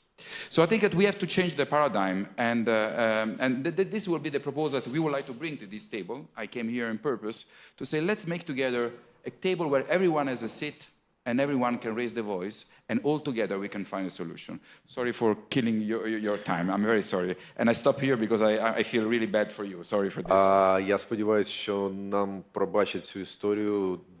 I hope this will be excused, because the proposal is that we definitely need to offer some excuse for extra 5 to 7 minutes.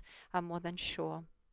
We have a very good justification for that. So, Твоя ідея дуже гарна, і ми Luca, your idea is really fine. And even here, we can begin to get it implemented. It seems to me all of the panelists who are present with us here will definitely have to become part of that community. And this advisory community is a highly proficient idea that we definitely need to arm ourselves with. We already have some initiations of this idea, different groups that have been working with different line ministries in Ukraine, working groups that also has the World Bank on its board. But the idea is that we have to involve more international community representatives as well as businesses. It's a very, very solid idea, and we definitely need to talk it through more while you are still here. We have overtaken time, but it doesn't mean that we are wrapping up yet. We still continue, and now the floor goes to Arhan Aliyev, who is a representative of Habitat Foundation.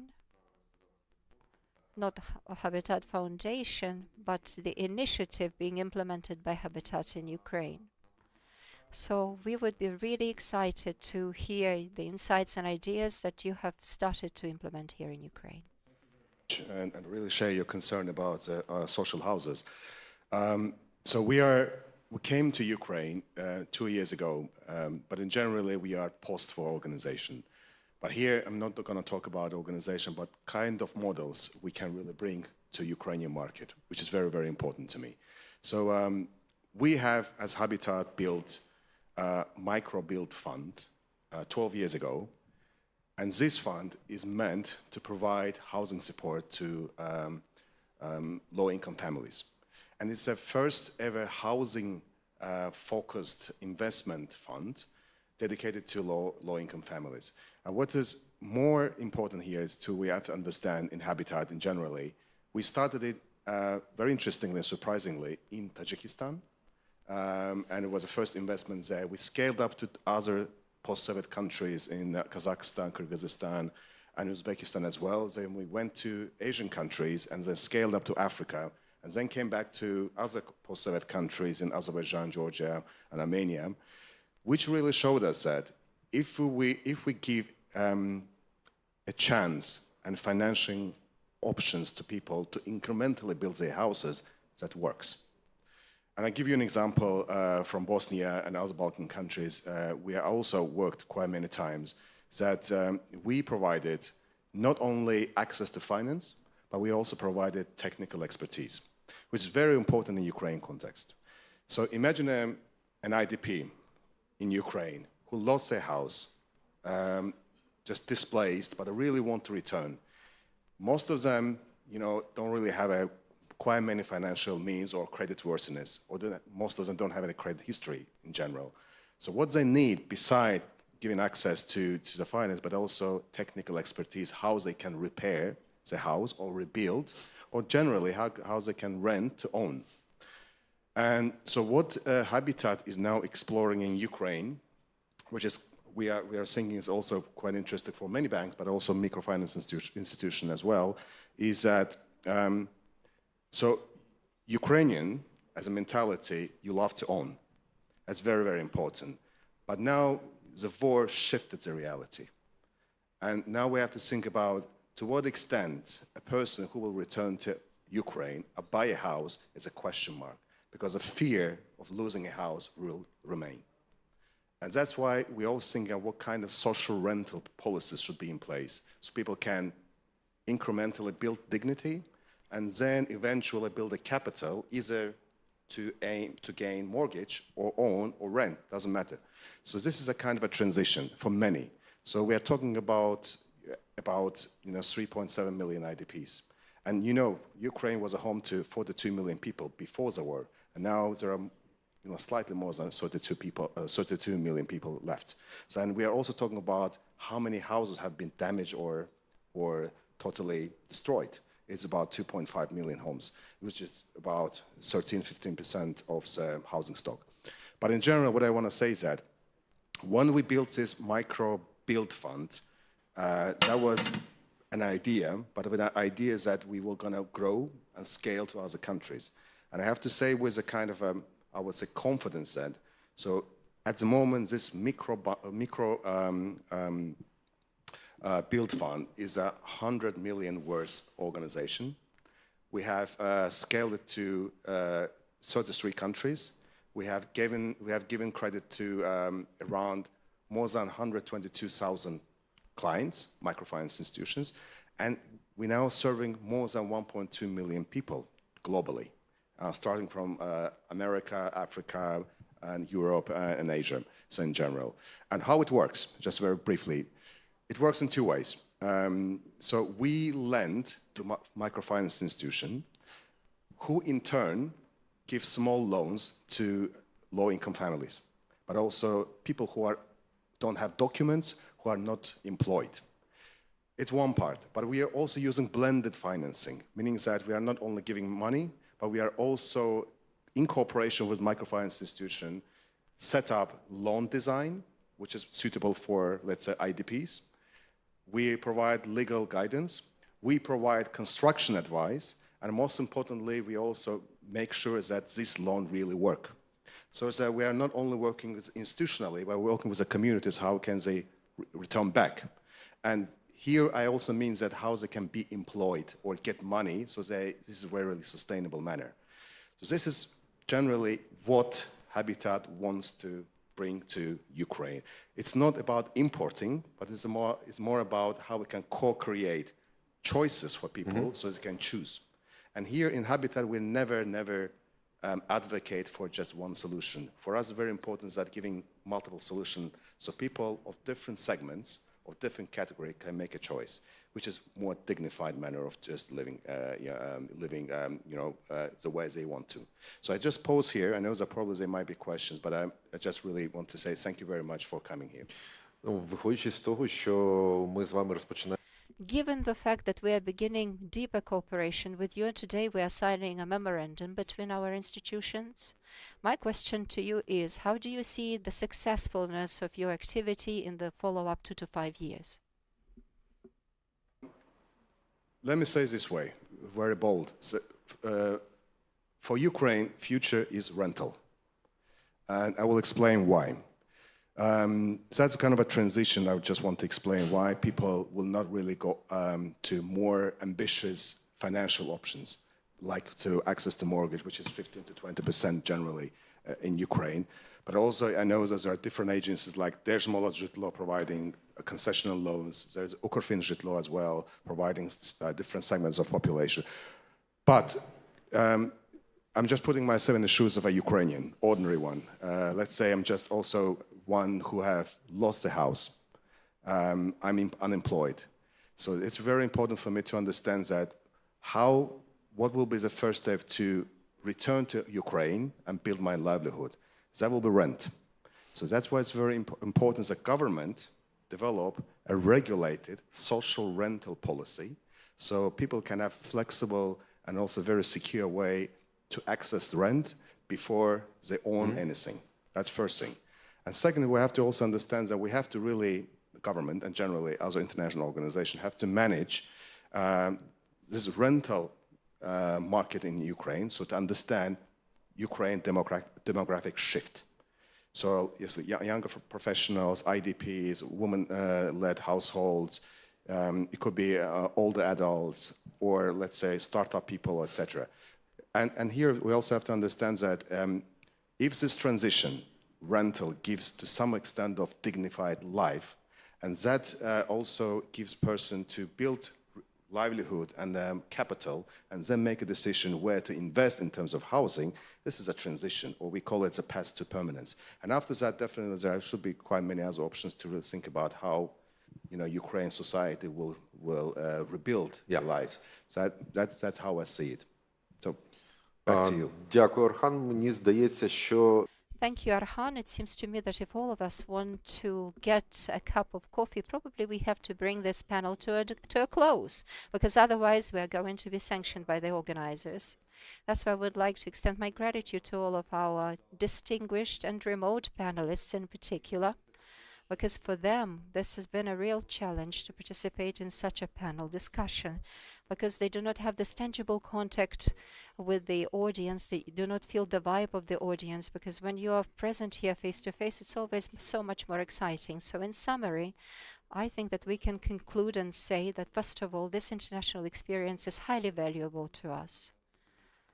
In order not to reinvent the wheel and do the homework that has already been done by other institutions and other countries who have been through the similar experiences, plus some extra things. First of all, it's the public, the government support at all of the stages, particularly when we talk about the social segment of affordable mortgage market, the development of different financial instruments, covered both sectorization, which will allow us to alleviate the support offered by the government and find other financing sources and depart from the idea that mortgage is something which is there and that's all. No, it's part of a huge ecosystem which involves developers, banks, public institutions, regulators, financial institutions, which are also financial mediators in their role. So it seems to me that we have been able to share with this audience all of these insights and ideas. And again, thank you very much to our panelists. On Telegram channel, there are no questions. I have just checked. So you have been speaking at such length and depth that there are no questions indeed. Oleg, you are a highly sensitive individual. You were just 1 minute away from sanctions, like you have put it. So thanks very much indeed for feeling it so aptly. So dear friends, we will be preparing the stage for the next panel discussion. Again, we thank our panelists. The next discussion, discussion number 5, is about the impact of affordable mortgage on the construction. And this session will be moderated by Yevgen Favoram, chairman of the Ukrainian Association of Developers, which is a special partner of our forum. Let us give them a big round of applause. Invite them here. So Yevgen, you're welcome to proceed onto the stage.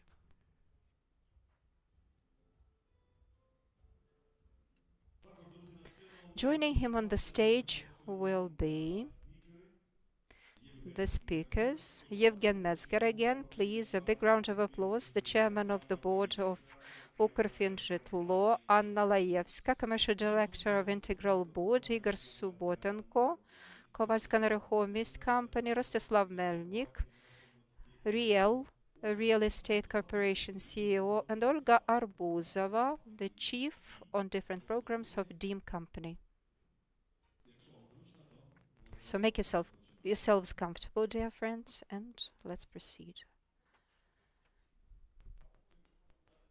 I hope my mic is working. Yes, it is. Good afternoon, dear colleagues and friends. Happy to welcome you here. Thanks for joining this panel discussion. Our today's discussion is to do with the affordable mortgage market and its impact on the construction market.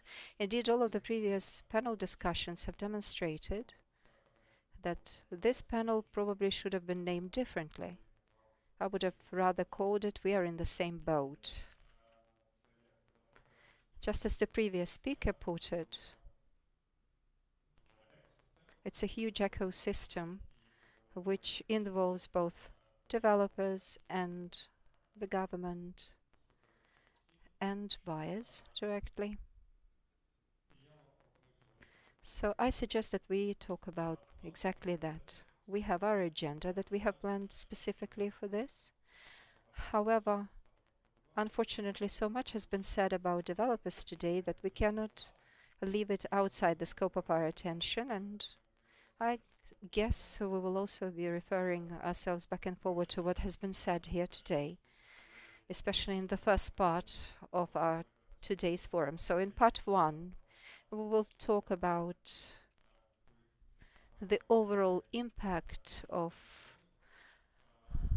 mortgage market on the economy of Ukraine, and we will also be offering our reflections on developers in different contexts mentioned today. So I suggest that we begin by speaking about the overall volume of sales exercised by EOSELA and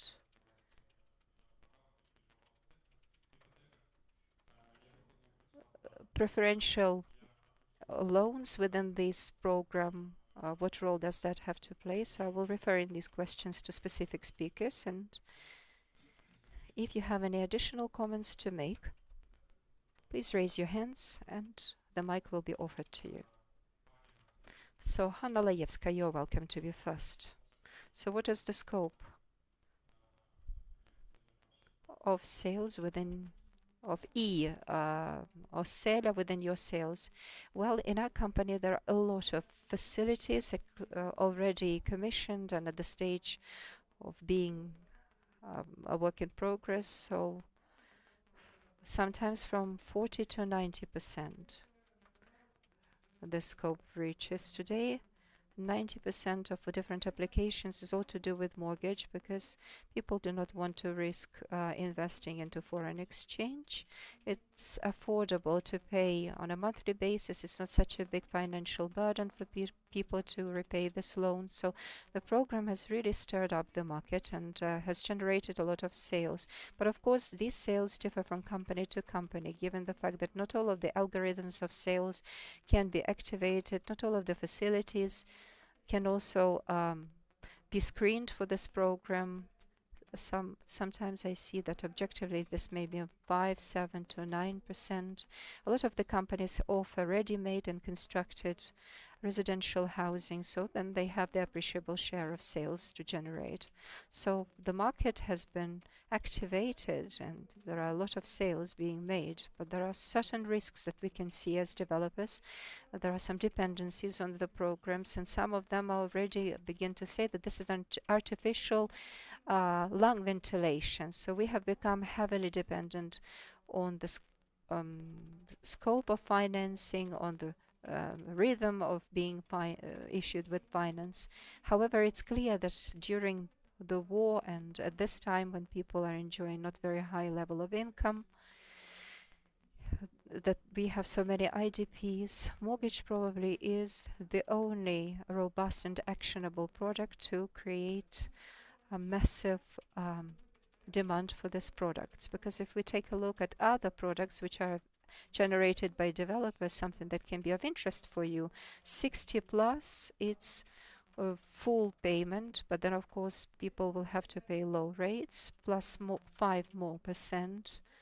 It's deferred payments of up to 5 years, and the rest it will be long-term payments which are not enjoying a lot of popularity because most of the time they scare off potential buyers. The price is not fixed, and in a way it's also to do with foreign exchange that developers are always eager to gain. So right now the market would like to get 100% prepayment, but to assess the structure of sales, we could say that the mapping has also changed and the format of the facilities which are being commissioned. We know that in pre-war time the absolute top leaders were tiny one-roomed flats, small two-roomed flats, and now 2-roomed, 3-roomed flats have risen in their popularity. Eosella is most of the time to target a family with family members, targeting the future of this family's development and extension. Therefore, larger apartments are right now enjoying greater popularity, and then the possibility to repay the loan for as much as 20 years, of course, enables you to buy something bigger in scope. They also say perhaps at the stage of construction, it's worth banning some things, but you know, especially buying residential housing at the time when this accommodation is being constructed. So options are not that many, and there are not that many alternatives, but the upshot for the economy is where Eosella incentivizes the sales of flats at the stage when houses are being built, because there are contractors working, construction materials made in Ukraine are involved. And honestly, to be honest with you, something that is the share of developers, 80% in our case, it's the ready-made flats that have already been commissioned with all of the documents, and 20% is probably the flats at the stage of construction.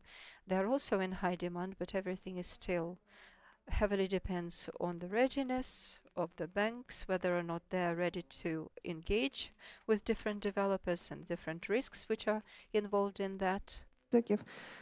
Але саме для клієнта це реально можливість.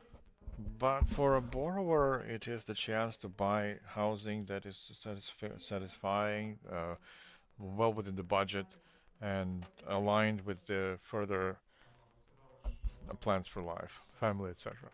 But you said that big apartments are in demand. We know statistically that the cost of it would be 4.5 million. Now it's 2.3 millions. And that means that there's no enough that preferential mortgage is enough. Most of the period of this program's work of issuing the loans, it could be more than these 2.5 million, depending on the profits of the borrower and the decision of the bank. How specifically to provide a loan. So as to for the general cost of the apartment, there are many people who are ready to cover that difference with their own money and the first payment. And often there is a situation where even the residential complexes of a more expensive class, and people pay 45 or 50% first payment of their own money in order to buy specifically the apartment they want, depending on the category. And the important thing, we're still talking about more or less solvent people, those who have stable income, official income, that have some savings. The problem with the program, where we agree with the ministry and our government officials, that the least protected populations, the IDPs, people who lost their housing, but they are not eligible by the age. So for most of these people, the program is still unachievable. So 20% is too much. They might not have official income. The certificates, when they are tied to a recovery. So for many people, the first payment resolves the problem, but by some criteria, we still have a lot of people not covered. So this program is now discussed in the context of social rental, interacting with construction companies, those who can afford ESL and they're eligible by criteria.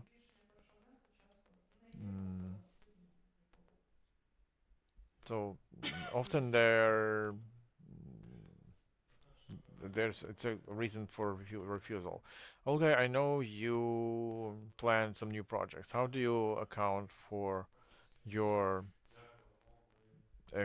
experience working with ESL? How do you change this project? Do you see geography of this? Do you even count such a source of sales as ESL? Thank you for the question. Yeah, we do account for this experience. It's going to be smaller than the colleagues maybe, and our ESL works with the comfort class. We don't work with business class because we're not eligible by cost.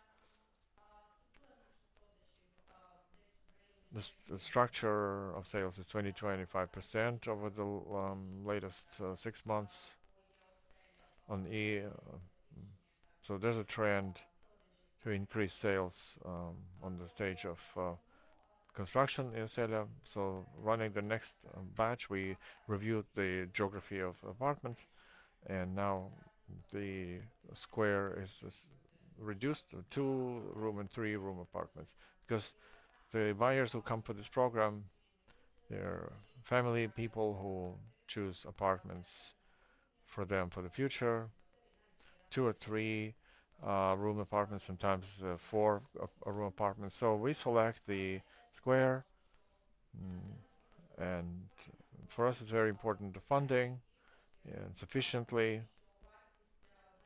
So the cost of the square has a trend to increase, objective trend to increase, and we can't count on the program if the trend to reduce the loans will continue. So if the trend will be to increase, the program will catch up with it. If the limit cost of square meter will continue to change, how the program will respond, how the state should respond to increase of prices on the market.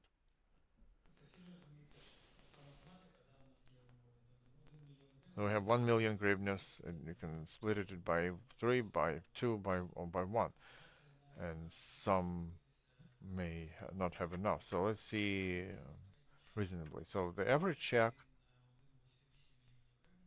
no, 1.8 million hryvnias. So we'll try to keep that check. So 1.8 million hryvnias is one more family who gets the apartment. So loans within 5 million, 10 millions, we're going to be working on that.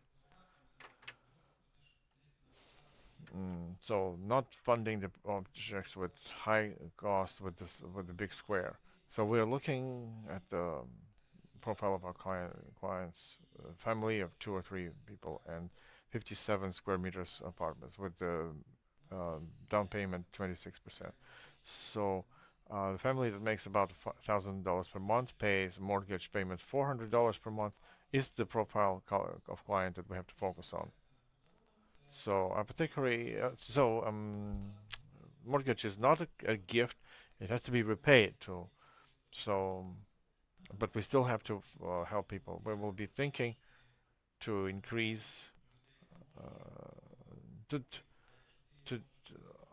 so you know what we have to limit is the sales of pretty rich people to rich people of these affordable housing, because they sit on it. They buy en masse and then sit on it. So we need to work on parameters and standards of square meters per person, cost per person. So we're not in favor of increasing checks and prices, because the state doesn't have money for all the needs, and we're limited, we all understand.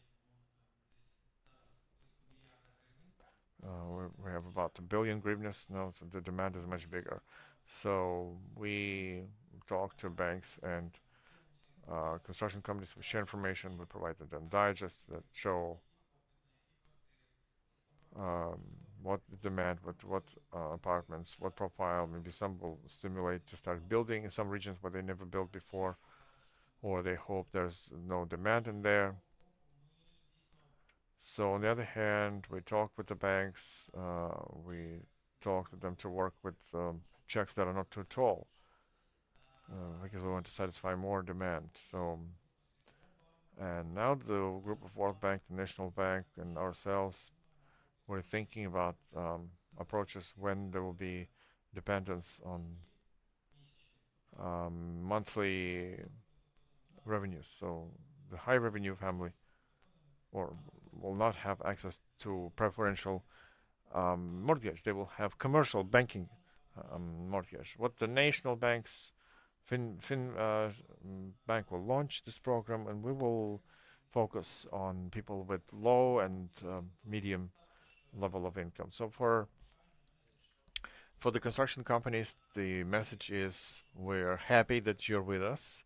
We happy that you take the new rules of the game. We know that you are preparing white box housing, because for IDPs it's not that convenient to sit and wait to make repairs and refurbishments for years. We declare honestly that our clients are the middle and low income, and we won't be able to support people who want to buy 10 million worth of apartment and 60% down payment. As for the standards and white box, Igor, are you ready to share some insights? Greetings. So thank you for being patient for this panel discussion. If we are talking on some comments that we heard here, thank you for this program. It works really for the affordable housing and the good quality programs. People can have affordable mortgage or affordable real estate. I agree with you again, for higher class of real estate, it doesn't work, and it should not be oriented to. So if we talk about affordable housing, then if we talk about IDPs, because it covers not only IDPs, but again, other categories of investors and people. So to look with white box for the IDPs is more convenient, because many investors have the money to service a mortgage like 15,000 per month or 17 per month. They buy real estate and then they don't have enough. They don't have $20,000 to pay. So they will. It's convenient for them to pay to have the housing with white box with refurbishments. They can only bring in their furniture, and they only pay not 15,000 hryvnias but 20,000 hryvnias. But the average cost of real estate in such cases should be reviewed, I think, because it's not going to be enough. Although if you look at the program now, and the colleagues from the previous panel, our banks, so we see that there is a line of people waiting in line to get into the program. So I would first focus on proper servicing of everyone who wants to get into this program, and the cost, which is already there, to create additional conditions, additional programs with banks, state banks, non-state banks, maybe to get them engaged somehow, so they also invest their resources in the program, and first to satisfy the amount of contenders that there's there, and then we'll think about expansion, extension, and covering other demographics, etc. Whereas the white box, it's of course more expensive. It's plus 20-30% to the cost of real estate. And again, with the white box, we can cover less people, less real estate will be covered in this program. So first of all, I would focus on providing disbursement of loans for those who want them now. Okay. Eugene, what is the priority for now? Is the state ready to do some additional steps to increase the threshold cost for such cases, where the construction company is ready to do the white box? It's going to cost additional $200-300. Will the threshold cost will cover that? So we are always ready for the dialogue and possible changes. But in this case, we worked with this once. There was an initiative for construction companies to start doing the white box, but then to review the ratios, we calculated with some construction companies, and it became obvious that by that time a cheap and simple refurbishment, basic amenities, was included into the cost, the maximum possible cost that was used at that time. I might assume there may be a calculation that if the need arises again, if the construction company takes some commitment to do that white box, not just to raise the cost, maybe that's the kind of experiment that will be successful. So the construction community, if they want, let's calculate together, or you provide your calculations and we'll look into them, we'll check, we'll discuss with you, and after that, maybe it will come to some initiatives, or it doesn't. So I will suggest, we only have 15 minutes left. Let's proceed now to reflections. I wrote down some notes, like Dmytro Monoseyenko, who is a representative of Robot. He suggested a ban for the buyers to buy, but to fund complex construction, where within the loan is paid from the mortgage. So Ratislav Melnik with us from Ariel, and maybe you will tell us, as the owner,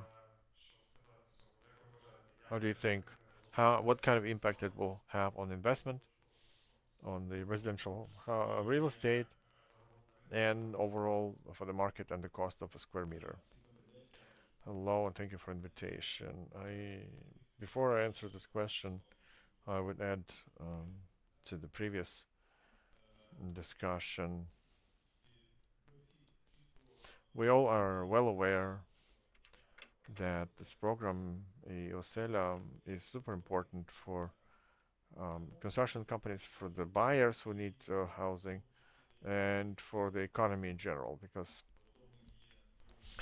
the construction companies are powerful drivers for our economy. Before the war, they generated 2.5% of GDP only, but the related industries, it's generated more than 5%.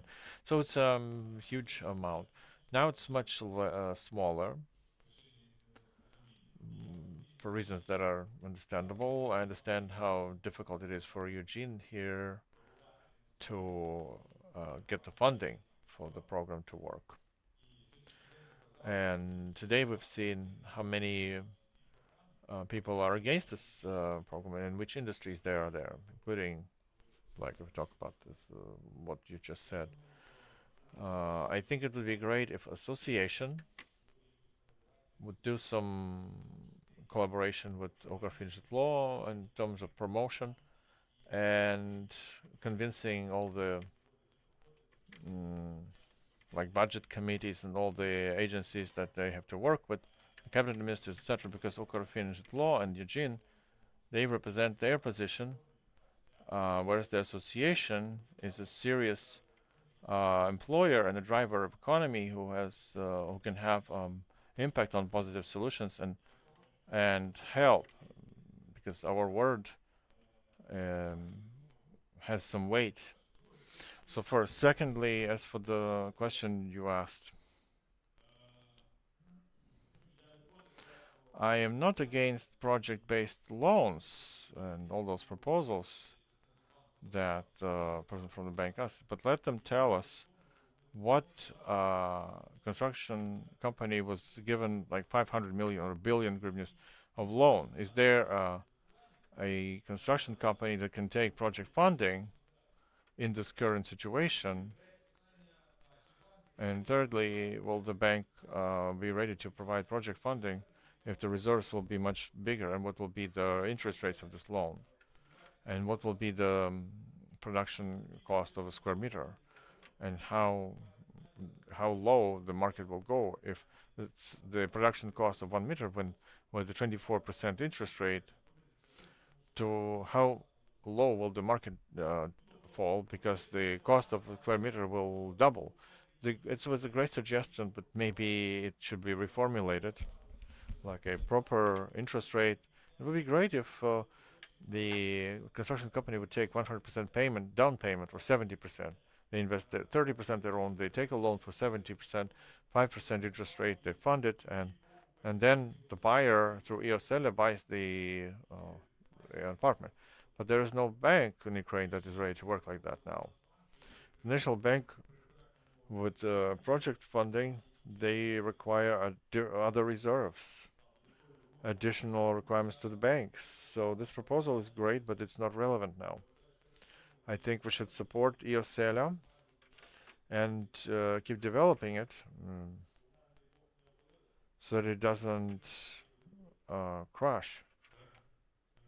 All right, thank you.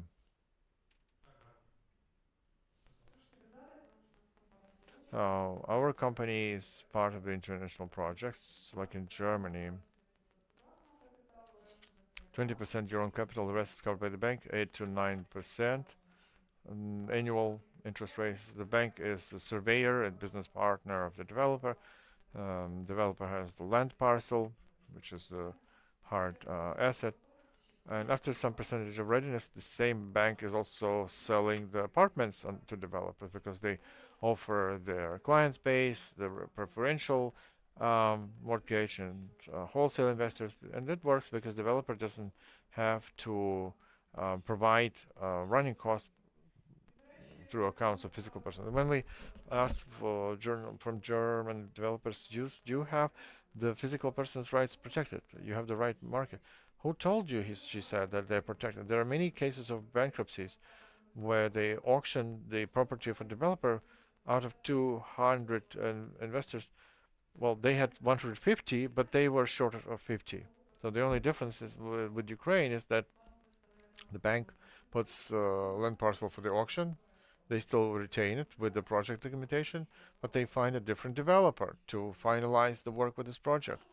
In our case, well, escrow accounts and other instruments, but you should have a leverage to fund the construction. Another important issue we raised, there are three nuances there. Who will bear the foreign currency risks, materials, equipment for developer? Who will bear the risk of increased production cost?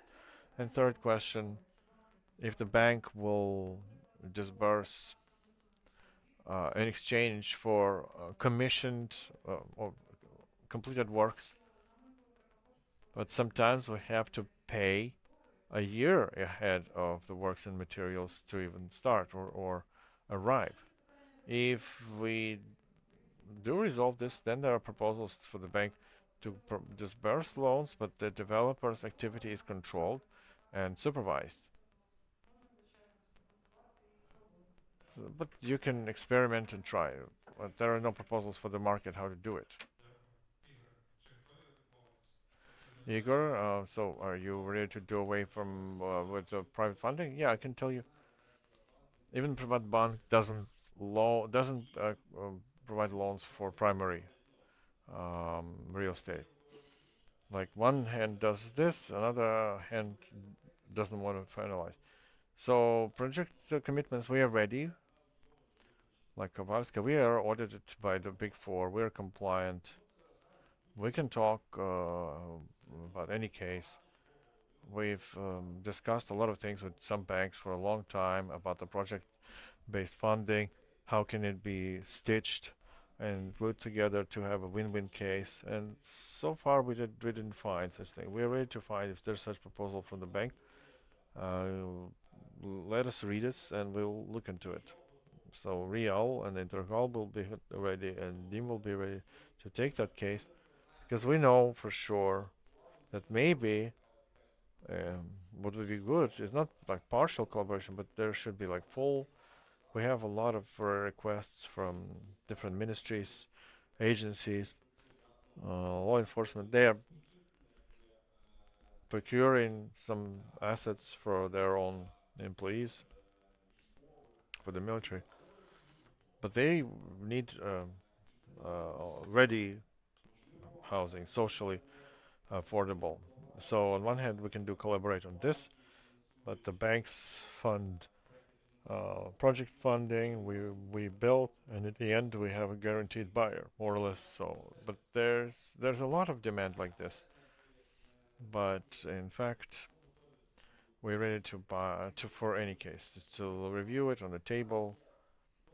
There are a lot of questions there from both hands, and it should be like Ukrfinanzitlo, but there is also a bank that disperses, and there's a developer who commissions that, and it should be like a mutual long cooperation, because everybody's talking about risks of unreliable developers, but nobody talks about unreliable bank, that they will be disbursed the funds and irregular, that they will stop, that they will put the money on scroll account. We have reciprocal questions to them. We have to regulate them together, like two partners,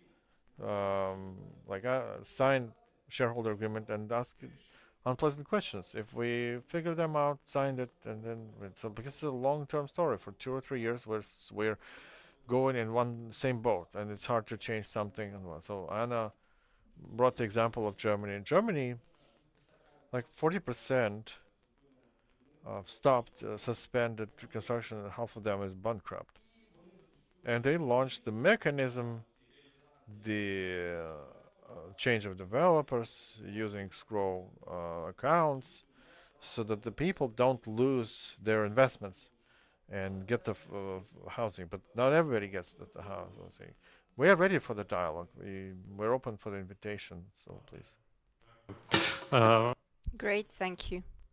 Much has been said about taxation today. Mr. Yevgen has repeatedly mentioned that developers have been have switched to that, some haven't, and it's true. In our association, there are 23 largest developing companies in Ukraine, operating in Ukraine, and some 13 operating in the western region of the country.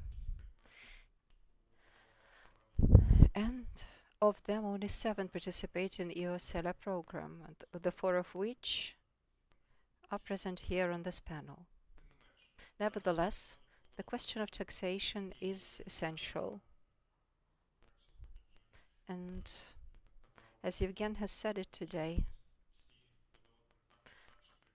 are all developers ready to move to a single system in one way or another? So first I would like to ask you, Rostislav, because clearly you have been engaged in discussing such issues previously. So can you kindly tell us about how you see the taxation issue?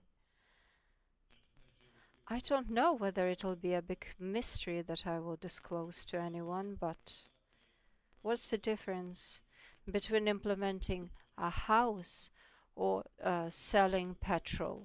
You buy a petrol, then you sell it in a week, and you get some income of $1 per every liter, and you pay your taxes. But the developer takes 4 years to build a house, and they want to tax developing just as much as they do it to selling petrol. You see, developers cannot pay taxes on every square meter built or flat build, because otherwise they will go for reinvestment. That's why developers go for investment institutions, which enjoy the right not to pay any tax when they're in the middle of reinvestment. That's why we take advantage of that. We reinvest our money repeatedly, not just on a one-off basis. So we keep reinvesting from one facility to another, and this is how the industry is developing. But for this mechanism,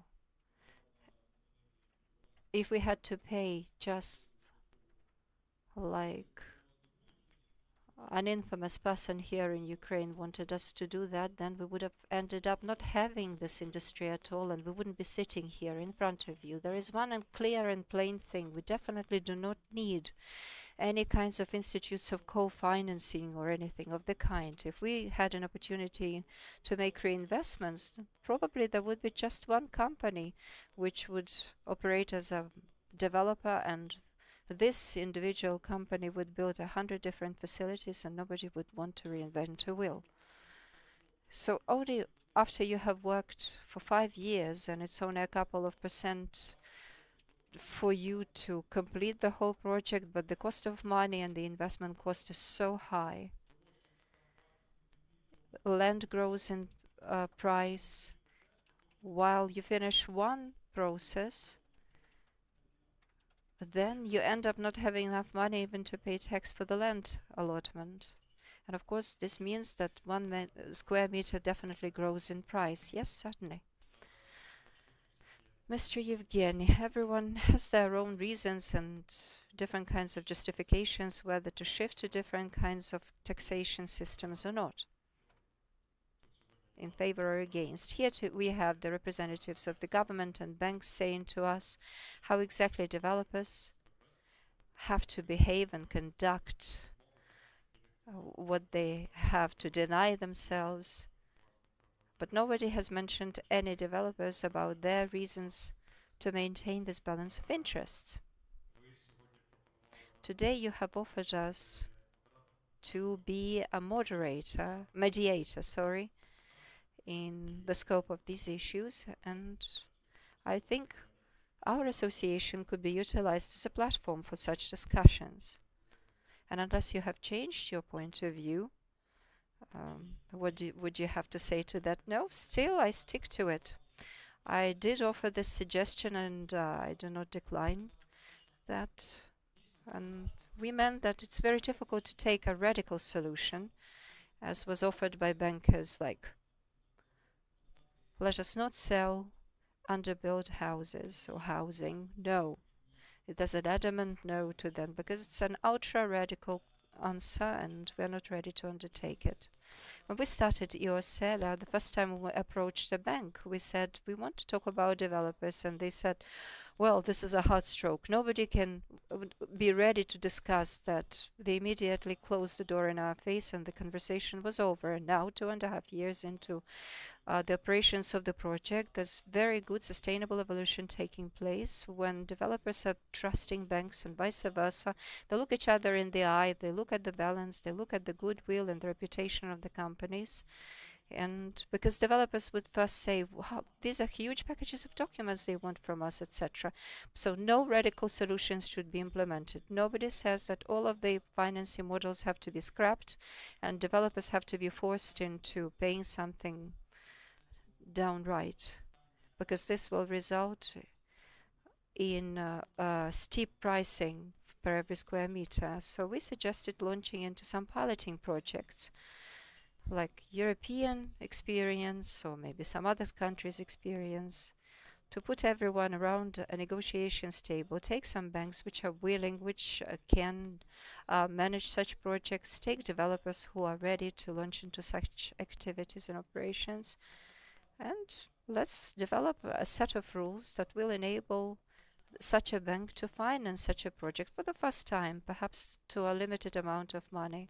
And once we pilot it and then allow it for the second, third banks to undergo the same procedure, like an escrow account, for example, with a certain set of rules, and then I take it all the way up to the Cabinet of Ministers and legalize all of these things together with you, with this association, to make sure that this is another regular model to finance our construction. And this will immediately alleviate mortgage procedures for us.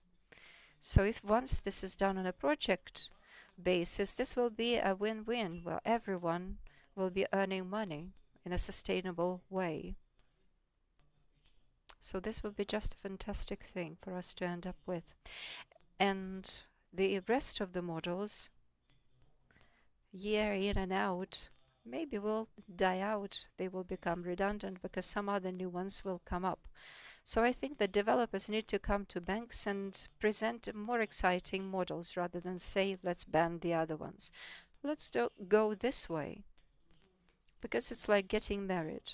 Getting married is just the first step in the family life, and then 20 to 30 years of living together. So no haste.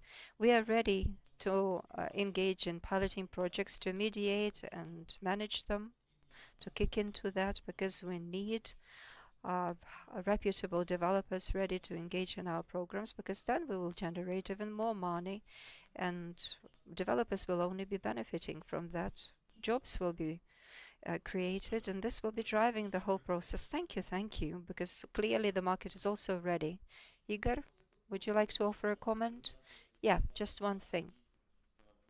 Exactly what Rostislav and Yevgen have said. If we manage to blend or combine all of it into a clear and understandable scheme, accessible at different agencies as a model for financing, for the sales of accommodation and housing, if it becomes accessible for the Securities Commission and different national institutions, making sure that everyone is on the same page, they understand, they speak about the same thing, because quite often people speak at cross purposes, you see, and quite often you have to come up with some solutions for a certain institution because they misunderstand you, and this will probably optimize your costs. And this will also curb the cost effectiveness of projects, because the processes that we have in place with EOSELA, we also have to pay taxes for our property rights. All of this is to add up to our costs. So if you come up with some beautiful financial project, this will definitely benefit the whole industry. Great. So unfortunately, we have already exhausted all of our time, but I think that Ms. Olga wanted to say something. Yes. I would like to say thank you to Evgen, because in our group of companies called DEEM, we feel the appreciable and substantial success of your program, particularly in terms of preparing documents. We have seen the unified templates for all of the documents, which has greatly alleviated the work of our legal and economic departments in preparing the packages of documents. And this has significantly sped up the accreditation of all of our facilities. So let us not stop the wheel, which is already whirling, and let's make sure that it can work more efficiently, because construction, as you understand, is a process which is lengthy, and it takes a long time to adapt. Every single project takes a few years before it is launched into operation. So I think we will only definitely benefit from the membership in this association month in and out. We have some very good news to offer you, by the way. So again, unfortunately, we are done with our panel discussion. Thanks a lot for participating and taking your time to be here with us today. Yes, thank you very much, dear panelists. A huge thank you for this exciting dialogue. So dear panelists, dear participants, we still keep going on before the next discussion. A short but a very pleasant event. We would like to get the stage ready. You can see our personnel busy dealing with that. We will be signing a memorandum between Ukrfinzhitlo and the Ukrainian Developers Association. The parties have arranged to launch a joint project. The cabinet, the cabinet for developers, which is going to be very convenient for mortgage financing to be offered. So dear friends, these e-accounts are going to be launched according to this memorandum. Watch the screen. Together we're developing a contemporary digital tool in order to accredit different partners within EOSELA project, but the main beneficiary, of course, are the citizens of Ukraine, and we seek to provide them with a reliable pathway to procuring their own housing. The system ensures the full scope of accreditation, compliance, taking decision. This interface will belong to all of the parties to this accreditation. And now in greater detail about the same. Every e-account will have joint dashboard to process applications and model of communications, which will enable each party to control the communication process and get the feedback. Developers will be provided with an opportunity to submit information about the developing company, about the residential complex, or any facilities which are being built, and upload there any information and documents needed. Regulators will also have all of the tools in order to regulate everything, like compliance lists and etc. Banks will obtain the interface which will enable them to scrutinize every application and get all of the necessary information, reconsider and re-upload all of the necessary information, and take the decision about whether the project complies with the accreditation. We also suggest creating a service for potential buyers. After this accreditation, a facility immediately will get on this platform, and the buyers will be able to look for their housing depending on the place of location, pricing, etc. The platform will provide exhaustive information about the developer, whether they have all of the necessary permits, the information about all of the houses and participants of the projects involved. So you will be able to calculate the necessary amount and apply for the mortgage, make your application with the help of the same portal. All of the information will be kept transparent, and all of the relevant information will be kept online in order to assess the prospects of construction and the speed of delivery. Thank you for your attention. Yes, of course, you can give a big hand to this point. So now we are moving on to signing the memorandum about cooperation between Ukrfinzhitlo and the Ukrainian Developers Association. The memorandum is to be signed, and it's a real intrigue. The suspension is up in the air. Who do you think it will be responsible for signing?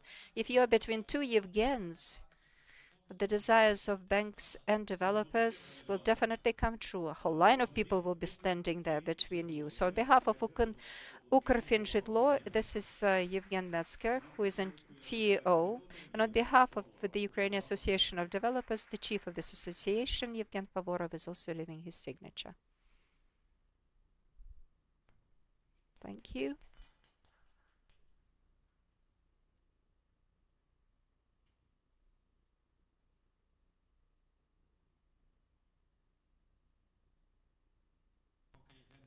While Yevgen is signing, I would like to thank his association, because dreams are coming true. This platform, it eases up the accreditation process for the developers so much. Everything that we are doing, we are Ukrfinžitlo, we want to do it in an optimal and very transparent way. So when we were faced with the issue how a developer can move on to this project, to this product, different banks have different requirements, different packages of documents. So we immediately made an agreement that the Association of Ukrainian Developers, Banks, and Ukrfinžitlo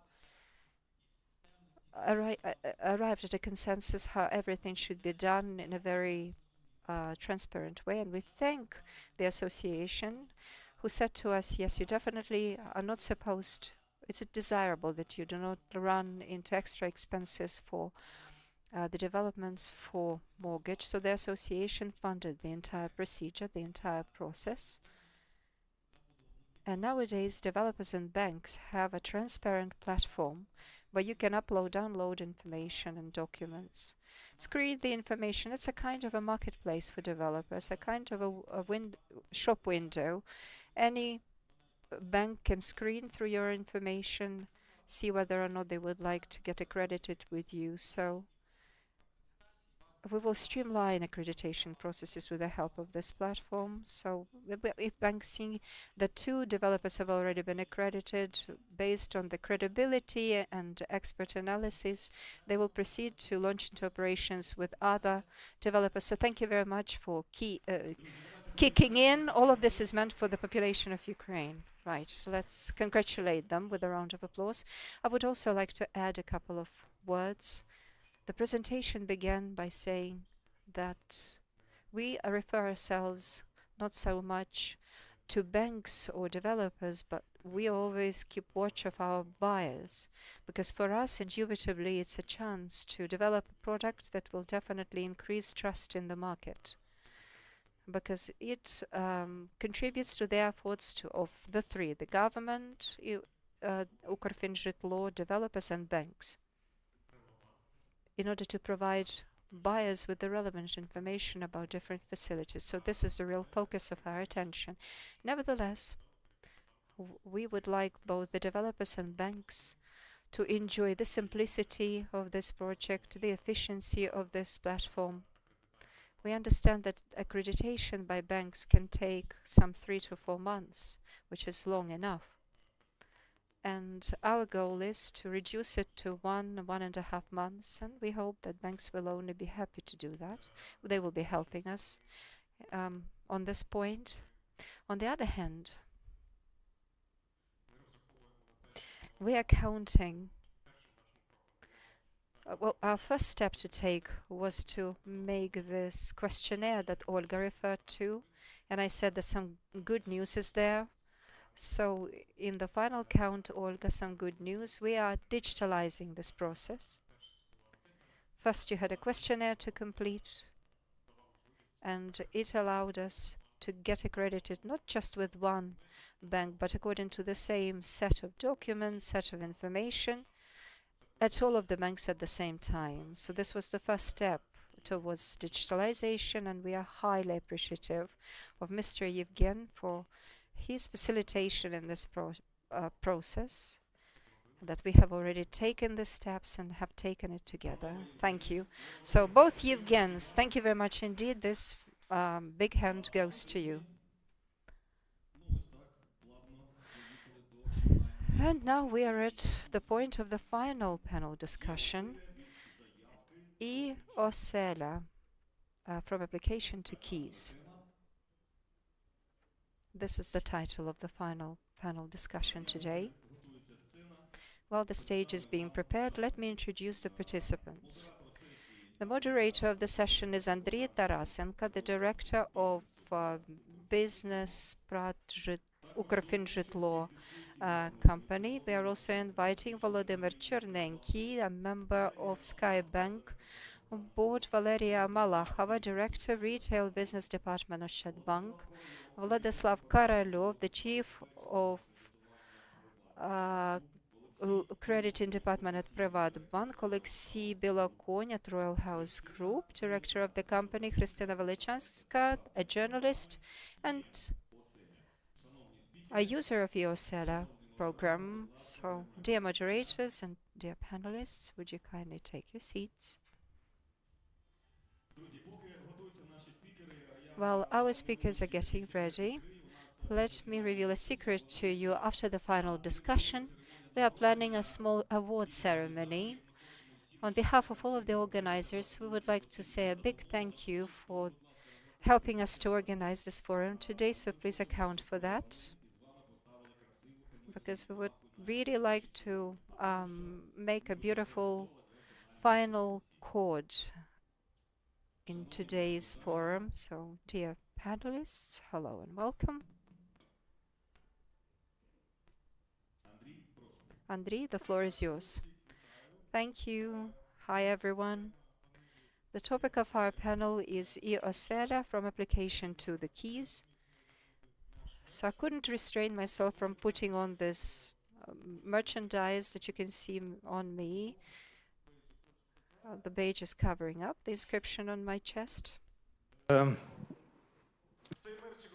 So I've had this merch for 2 years, but this is the first time I have a reason to wear it.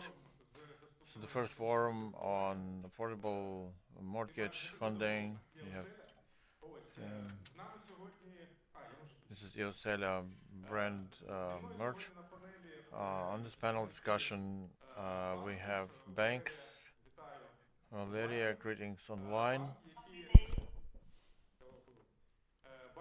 Banks that were in the very beginning of the programs, banks together with whom we were forming the product range and the content banks we were discussing about how the EOSELA should work. And I remember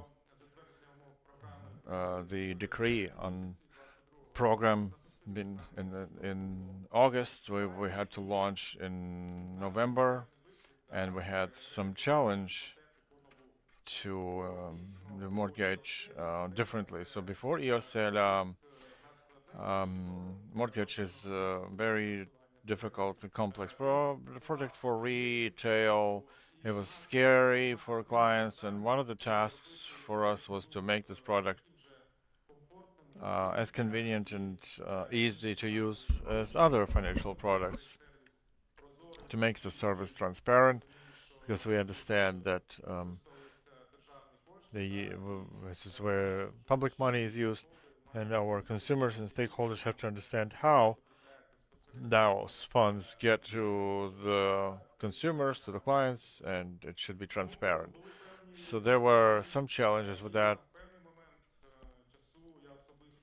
At some point, I was even doubtful that we did the right thing to go into this complex process, because there were deadlines and we were short of time. But at the end, we did EOSELA digital, convenient, and transparent. And now looking back, I understand that I couldn't think any other way. But I wanted to ask the banks, what were the challenges that you have when you launched this program, and how you now, looking back, how do you see the results that we've achieved? Because, of course, we digitized the process, we changed our approaches, but the most important, we changed the client's experience, because the client can learn in a few clicks whether they are eligible to the program or not. They don't have to go to the bank, look for friends, etc. And so we'll talk about what the customers want today. So I'll start.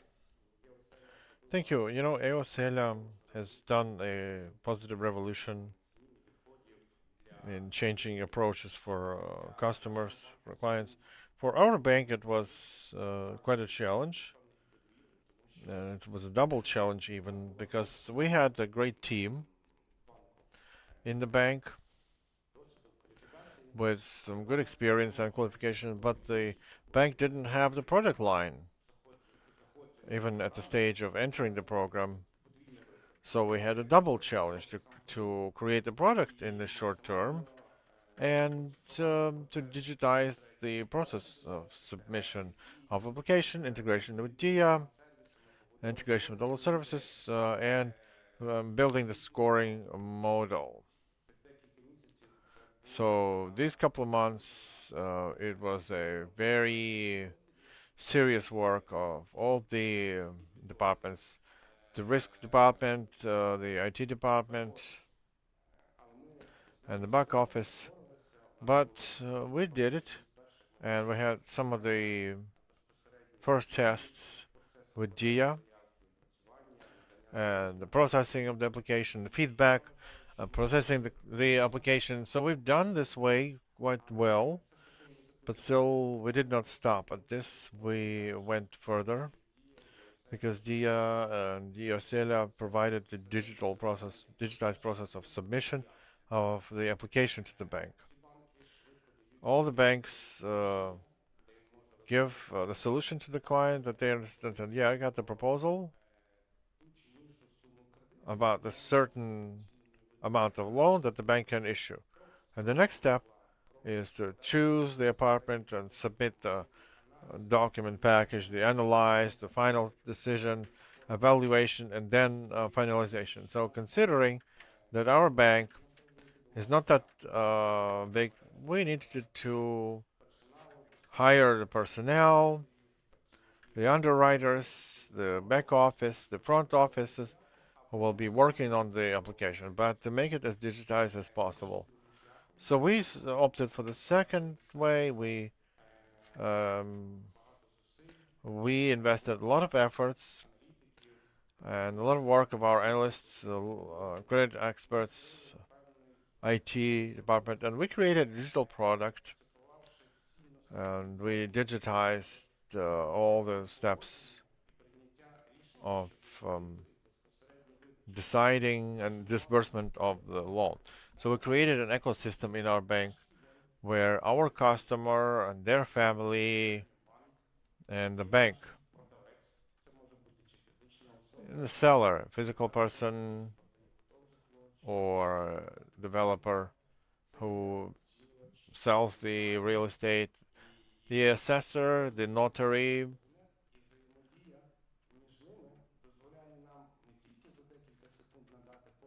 and it takes several seconds to make a preliminary decision, and we experimented up to an hour of time to create for our accredited partner this emotional selling experience in the sales office. When the family comes to an office, it's still the selections that when they choose an apartment or they look at the schematic, and the family is there in that apartment choosing a particular facility or room, and children with the mother, they're discussing where is whose desk or bed. The father with the manager can file an application to DIA, get a preliminary approval, selecting our bank to go through a very short procedure and get the final approval to the possibility to get an apartment that the client selected. And the construction company then can proceed to final approval, getting the down payment or signing a preliminary agreement. So this emotional part can be given to our clients and partners. it's now maybe we prepared a small promo video to understand how specifically it works in our bank. How much time? Well, it's just 2 minutes. Maybe let's run it later at the end of the panel discussion. So Vladislav, what do you say? We are a big bank. We used to provide mortgage loans before EOSELA, and the preliminary decision was made in 2 minutes. And for us, it was a challenge, it's for everyone, but it was more difficult to agree on the contracts. Rather than contact with DIA, that wasn't so difficult. Agreements, that was difficult. So, and this client experience, what the clients see in DIA, all the proposals from all banks, it's great because you can compare. For some people, it was somewhat of a challenge, but it's great that it works like that. We also have some ideas about subsequent developments, but the market cap is still small. If it was bigger, then we would have gone further. Okay, thank you. Hello, colleagues. So I wanted to say that nothing stimulates competition and responsibility as much as state partners. If one retail bank did something on the market, if you want to be in the trend, you have to do the same. And now the decisions are made in 2 or 3 minutes. It's in all the banks. It's great. And it's great that the programs like EOSELA, we and other banks, we try and get this program more popular.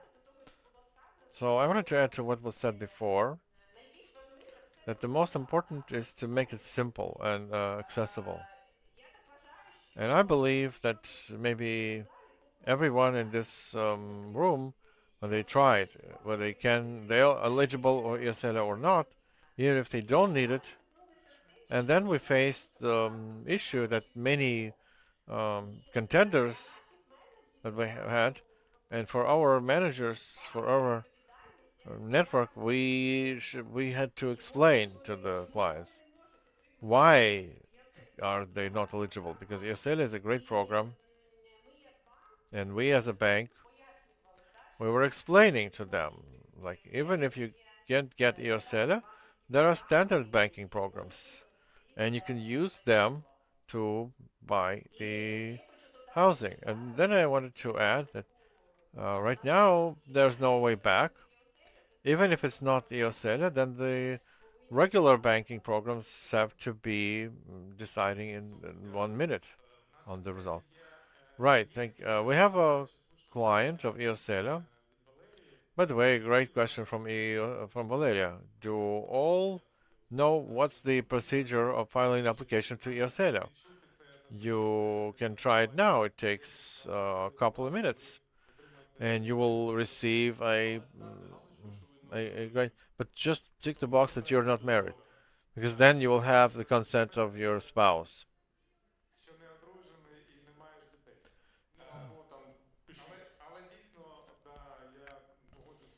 But I agree with the colleagues that there was a challenge as for the speed of decision making, and it's one of the requirements of the program. Not every bank is the participant of EOSELA. Not everyone can be within the requirements to automate these processes. But on the other hand, you can't compete in an application where a borrower can choose all the 10 banks, and it takes seconds for a decision. And the first bank to respond, you have the client. So you can wait a couple of minutes and choose a better proposal, but sometimes clients are not ready to wait for hours and days. So it's a new challenge for the banks. It's a new sphere of the competition, an interesting challenge. So there is a client of Iosela on the stage, and Christina, we would like to hear from you some feedback about your personal experience. Me personally, I'm not yet a client of Iosela. It's some 15 years ago, where I was still eligible for youth loans. Our colleagues received a loan, and I couldn't understand how you can get a loan for state-owned programs, because you will expose everything and you have to give kickbacks, whatever. I didn't even think about this. So now, when me and my friends, they ask me, Andriy, what do we do, what to do? And I say, the most simple, you take the DIA application, you press a couple of buttons, and in 5 minutes, if you have questions, call me back. They don't call back because they get real proposals, and the banks give them phones, they consult, etc. So, what would you say? What do you like, what you didn't like, what client experience? Because we're all in the finance, we work in the banks, and it's hard for us to understand what the clients don't understand, because for us every step is understandable. Well, let me tell you a couple of words about me. I was born in the family of the military family, and my whole life we were waiting for the housing that they're eligible to. When there's a proposal from Iosela that they can, that not only preferential categories can have Iosela, but all the eligible Ukrainians. So the first thing I did, I went to the bank, but I started talking to them. I had to talk with the experts to show the whole story, how much I make, because that was a responsible approach. It was a year ago, and back then, Iosela was not talked so much as it is talked about now. And same proposals, there were less proposals, there were more banks joining the program. So we submitted the application to the bank, to DIA. It's the same procedure for everyone. And a short online interview, and in 15 minutes I had the first proposal. So it's so easy thanks to this tool. I'm so surprised that my friends are still saving money, but still haven't filed an application, because when I filed an application, they sent me proposals, the numbers of credit managers, and I started talking to them. And when they say, what's the most difficult in this whole procedure, let me say that from the start of the application to getting my keys, it's been 4 weeks. I think it's a very quick result, especially by that time. And I can't say that there are too many documents or checks. I collected the documents in a day and a half. Only there were nuances with owners of the apartment who didn't have the property rights. So they still were not clear on that. And other than that, it could have taken 2 weeks. So there can be different cases, but I think it's almost instant. Considering the fact that you still have to find an apartment, I still didn't have an apartment back then. So when we talk about problems, the first investment is the first test. So when we are all saying that the first down payment 20%, it's not often that 20% people can afford. The prices are growing. Like everybody's saying, the war is supposed to be over soon, and the prices are rising, I see. And so when, for instance, there's a big audience of people who want to buy an apartment, and if we take the military, their salary is like 20,000 hryvnias, like 25,000. And the wife gets some 15,000. So it's some regional center, not Kiev. That is still not a high official salary to be able to buy a 2-room apartment for children. Square meter costs so much, and the proposals from Ioselia are not so prominent. The banks do not give big loans, so this difference between the market and the market price and the loan, we have to add, and the construction companies, they also talk about it. So to finding housing is, I wouldn't say that's too easy, although there are proposals. And then I was told by 2 banks different down payments. One bank said 42%, and that was a shock to me. Another bank said that 23%. So when you have offers from different banks, do submit in all, because it's competition. Each bank will try and compete. Some might have a bigger mortgage, and that it makes an impression that the first investment is also more expensive. And just as well, additional cost. We say that the first down payment is important, but other than that, we also pay the commission to the bank, we pay insurance, we pay the notary, we pay for the realtor if you use them.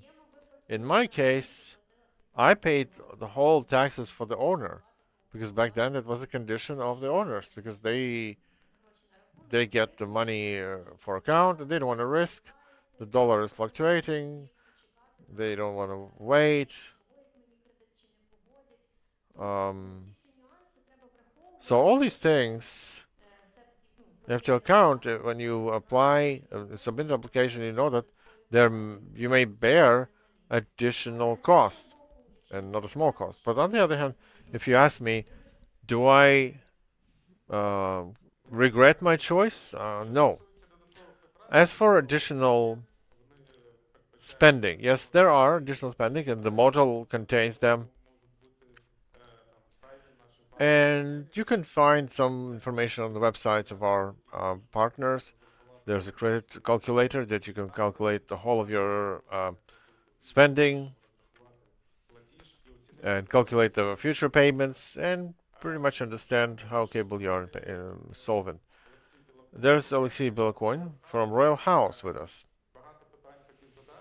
And I wanted to ask a lot of questions, but in the previous discussions,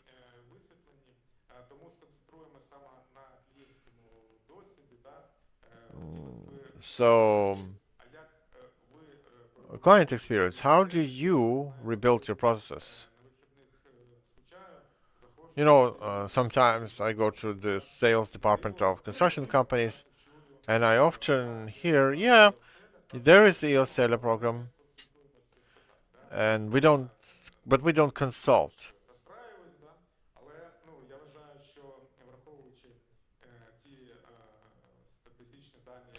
So statistical data that our colleagues from construction market were talking about,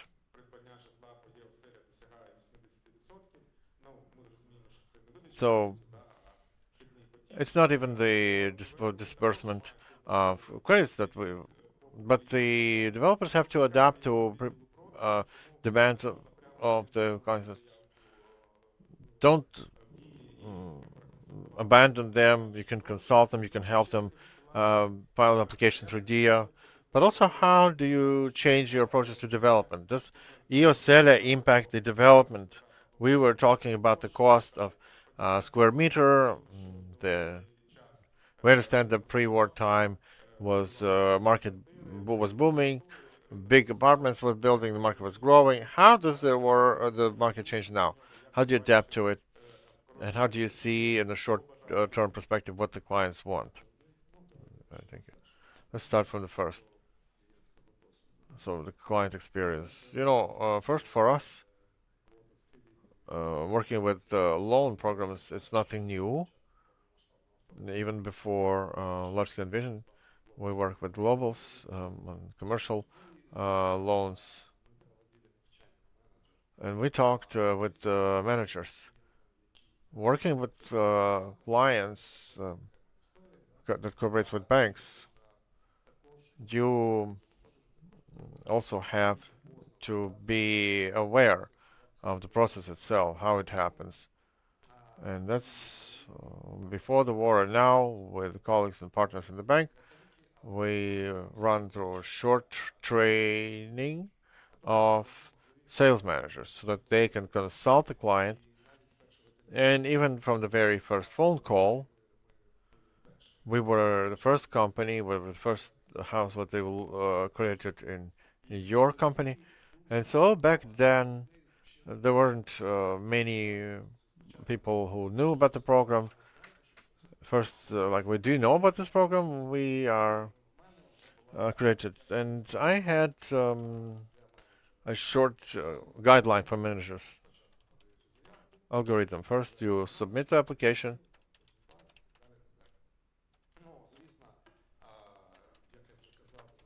Then now there's many more requests and to the sales department, and all of our managers in the sales department have to know at least the basics of the program. Then, if there are some specific questions, then the bank representatives get engaged, and together in this kind of synergy, we make the close the deal. Because, as the colleague said, first people try to save money. We recommend first to submit an application in the GIA and see whether they approve or not. Now the market has changed, indeed. We see that even if a person has the 100% money to buy their own apartment, they have they can easier to take some money and take a loan for remaining, so that don't remain without money.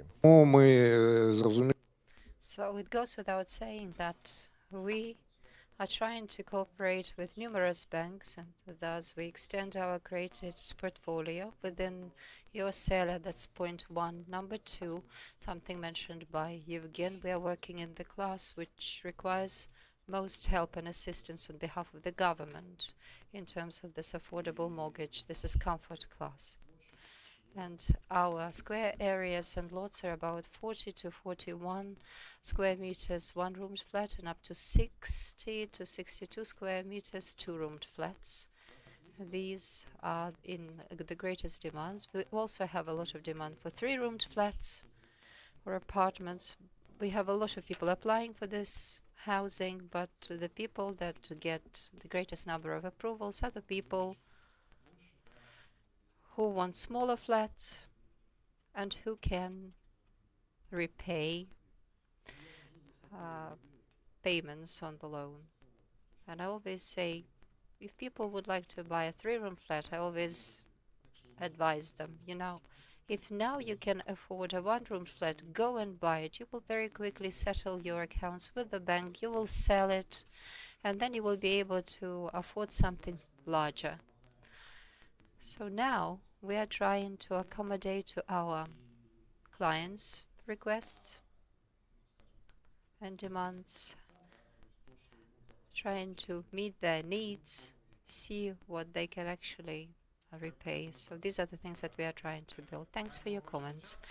Our time is limited and short, so I suggest that we watch the video that Skybank has prepared, telling about how they continue automating issuing mortgage products on their behalf, and EOSELA is not stopping at its achievements either, and we have a great deal of plans concerning how to further automate this process. And after this video, I suggest that we also launch into sharing our emotions and dreams.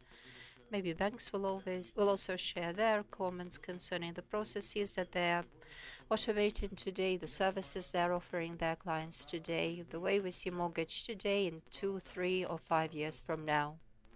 So let's play the video. How to make sure that you can apply for a mortgage at Skybank. All you take is just a smartphone and a little bit of time. First, you have to start with the application, enter it, log on to it. If you don't have this application, you need to download it and get registered. choose in the menu of options EOSELA and select Skybank of all of the possible options of banks. And in a couple of seconds, the bank will provide you with a choice of decisions. Say clear, and then go ahead and see different kinds of 7 very simple steps. First of all, check very clearly all of the requirements, the cost of the first down payment, the amount of the loan, and if you would like to amend this information and opt for another way to repay your bank, for example, the standard schedule of payments, then you have to press change the terms of settlement. If you don't need any alterations, then just continue. Press the button continue, and then you move on to the governmental program, and you have to confirm that you don't have any other preferential loans to repay. Choose whether you want a secondary market, primary market, which means that this will be the housing at the stage of building, of construction. Then you will have to identify the town, city in which you would like to buy your housing, and out of the list of the accredited partners, choose where you would like to make your purchase. The previously approved information for your loan will immediately feature in the Department of Sales at the accredited department of the developer, whose representative will immediately get through to you to agree all of the details. The representative of the developer will make a booking for the flat that you need, identifying the parameters of this flat in your on your account, the building section, floor, number of rooms, the overall square area, the overall amount, and the cost of 1 square meter, and then you have to approve it. Now, to confirm the information that you have selected, in a couple of minutes, they will submit the final proposal, which will be the ultimate offer concerning issuing you with a mortgage loan. A representative of the developer will be immediately informed about your decision taken on their separate account. So when you accept this information, you confirm that all of the previously submitted information is reliable and true, and on the day of concluding the deal, it will be proven with all of the necessary information concerning your income, number of people within your family. Then there are some deals and details concerning insurance. Along with that, the bank will remotely open your current account, which will be used in order to issue you with the loan money and repayment. After the verification of the documents, the bank will inform you concerning the notary, who will again contact you in order to agree the final details of the agreement, the time for concluding the agreement, and all of the other extra necessary documents. The final package of the documents is made. You will have to sign it with the notary. You check these documents, verify them together with the notary, and then eventually you will pay your money, and congratulations, you're an owner of your dream flat or apartment. Thank you, Volodymyr. A small clarification to make. So the process looks as follows. I'm a purchaser. I come to the sales department. I have a preliminary decision taken on EOSELA while I'm having some coffee. I get the final approvals. Then the seller shows to me different options. I make my final choice of the flat, and right of this sales department, the information about the option that I have taken reaches you, and then you take your final decision. How long does it take you? Will I be able to wait for the final decision to be issued right there in the sales department, or will it take me coming back again? Well, in fact, the goal that we pursued, and the simplest way to implement that, was to do it in the primary market. Because when we speak about the digital process of the secondary market, there is another interim link. This is the assessment of the housing. And we have a special e-account for the assessor, who is well certified to do that. This information needs to be accepted, and it works with some elements of AI, attributing the average price, and this takes about 1.5 hours at least for this assessment to be made. So given the fact that primary market does not require this assessment, we just are guided by the indicators provided to us by the developers. So this is something that you can do right there in the sales department, submitting getting the preliminary decision and approval, selecting the flag. So the manager in the sales department will immediately introduce the details on the platform, and this instant decision with the selected flat, it takes just 10 to 15 minutes overall. When you have the original of your notice, then you will be issued with the keys. So it takes the original documents to be submitted by the purchaser. So this is an element of emotional impact that you have. Together with your family, you are right there in the sales department. You can already get there the ultimate decision, and the manager within the sales department, on behalf of the developer, can finalize the purchasing agreement and make sure that the future arrangement details will be made final, will be done and dusted. I remember when in the previous bank we worked with the automobile loans. Together with one of our clients, we enabled them to take a decision within 30 minutes. So it's pretty much the same emotion. Imagine a man sitting in a car, one of the managers telling him about different details, and he can immediately smell this car inside. Another manager making an application, and in just a half an hour he comes back to you and he says, there's a solution approved for you, you can buy it. So at that time, other banks, right now it's not a problem to do it all in half an hour, but for mortgage it's a more complicated and comprehensive process. But I think that we have already managed to digitalize it, and on the primary market it works really well. Thank you. Vladislav and Valeria, what else can you add? Are the banks nowadays working at their end of the deal well enough to automate these deals? What do customers need? What needs do you think they have? In addition to what's been said, you are specialists in mortgage lending. What is the ideal mortgage for you to be proud of? If I may, I would like to be first. All right. On behalf of our clients, something that we see is this digitalization trend. It's something which is global, and we as a bank are automating, getting all of the processes automated for mortgages as well as other products. Because now everyone wants paperless processes, streamlined, clear, understandable, paperless processes. So that's trend one. Another trend, which is to do with mortgage. What matters for the clients is not so much the speed of purchasing, because with a car, of course, it matters. As soon as people want to have a car, they immediately want to drive out of the saloon in this car. But families instead pay a lot of time to choosing, meditating, reflecting whether or not they want to take out mortgage or not. Because with a car, yes, they immediately make an instant decision to take out this loan. But with mortgage, it's a decision that will consolidate the whole family. So consultations with the managers, with bankers, still remains an important element. Families come once, twice to talk,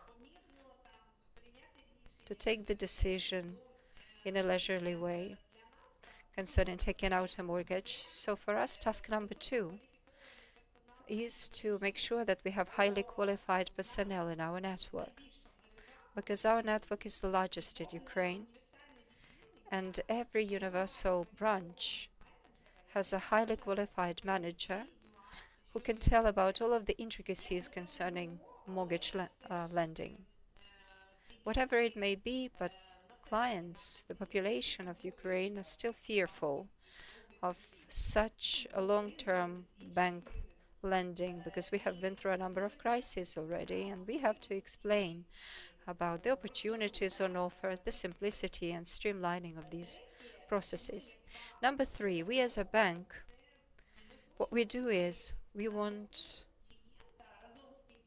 to be together with the client all the time, to see the whole way through together with them. If a customer buys a mortgage and they require a decoration, they want to revamp their flat, or there are some special groups of population, people with disabilities.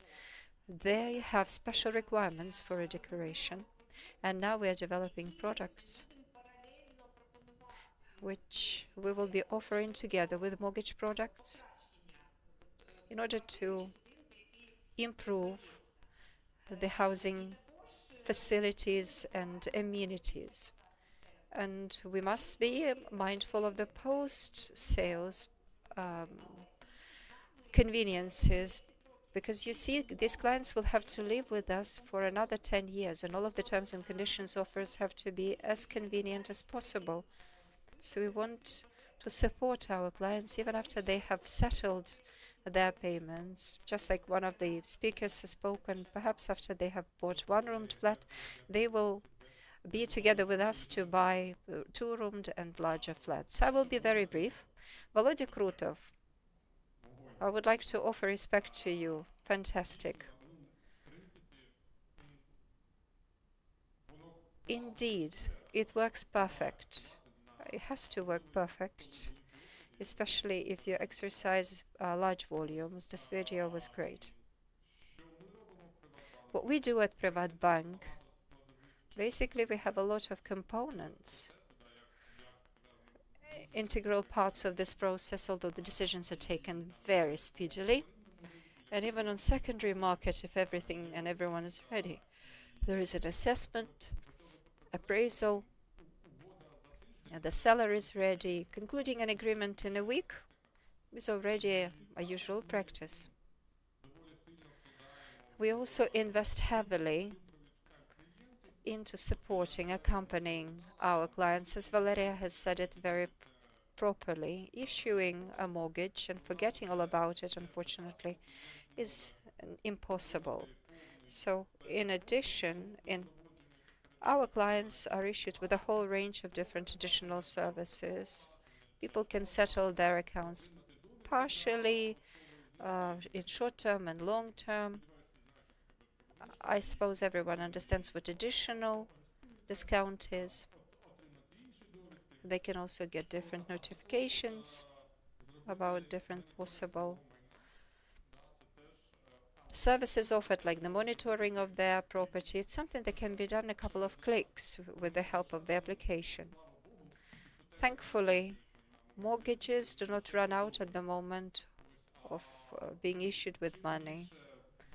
It's just one of the steps. The larger is the market, the more banks will be able to earn, and the more they will be able to invest in making these processes automated. And perhaps one day we will be able to see digital mortgages, digital notary services, and it will be really cool, because automation for the sake of automation is not always a proper way to undertake. Let me just make one more correction. Now technologies are developing so speedily, medical ones too. I know that you run marathons. Soon we will see this digitalization. I will probably very quickly run out of the age when I still qualify for this kind of mortgage facility. You can launch your own mortgage. Yeah, mortgage opportunities for elderly marathon runners, I see. All right, to conclude the conversation about automation, I will reveal a secret to you. Right now, we are working in parallel on our new solution, also offering loans for digital loans for cars. It's part of our vision. It's really good when two people, a purchaser and a buyer, physical persons, individuals, in our vision, they have to have a good solid meal together, and while they are having this meal, during this time, they can cover the whole pathway, all the way from submitting an application to all the way of going through the registration, delivery of the number plate to this restaurant where they are having this meal. So 3 to 4 hours, we suppose it will do. Well, thank you, Volodymyr. It's topic for another forum, though. Christina, maybe a couple of arguments from you. Now we are speaking more about mortgage because it's something that takes 20 years. Do you feel comfortable right now in terms of paying back this mortgage? Perhaps there are some services that are still needed. You don't have to promote any banks, but how does it make you live with this mortgage today?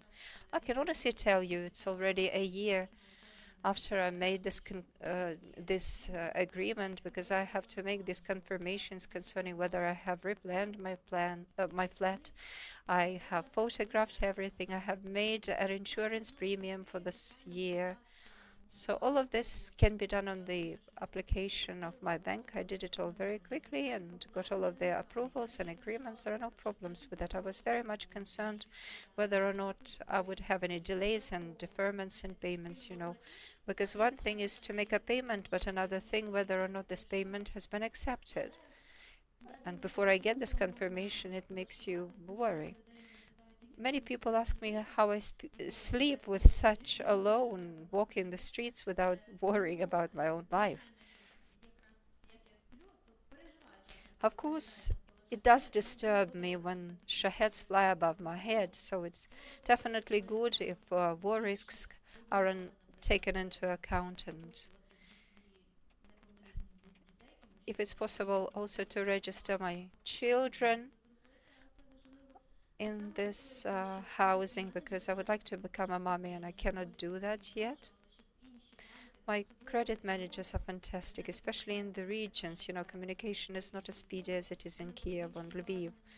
I would like them to be more considerate, call back and explain some additional things, because you see, people never know whether they can be issued with a credit or not in the final count. But of course, we would like the mortgage to persist, to keep it existing and under the terms as favorable as now. But the fact that it takes 10 to 20 years to settle their accounts, it's not a problem, We can do it. So you're also in favor of the fixed rate for mortgage, am I right? How to make it possible for us to live peacefully and quietly after we are engaged with the mortgage? When you come to a new flat, you always let the cat in. I have a cat. But I have a cat after I got my new flat. We still have a lot of questions. We will keep them for our separate working meetings that we regularly have with the representatives of banks. I would like to thank everyone and say something which is highly sensitive for me. At the beginning of this program, our telephone wouldn't stop calling because clients wanted a lot of consultations, they wanted money. And it just so happened that, as a rule, we had some specially trained personnel to take these calls, negative for the most part. Once in my lifetime, I had to answer such a call in Ukrfinžitlo, and this was a telephone call of gratitude. Today you have said about the fact that your parents are military, and it was a similar situation, a military family, a husband and a wife, and they were tearful when telling that they couldn't have imagined having their own housing. They couldn't have possibly dreamed about that. But now it's a reality. So I thank all of you for making all of the dreams of our fellow countrymen a reality. So thank you all for the fantastic discussion. Dear participants, these rounds of applause go to you, and we only have one small bit, which is highly solemn. We'll have to rearrange our stage.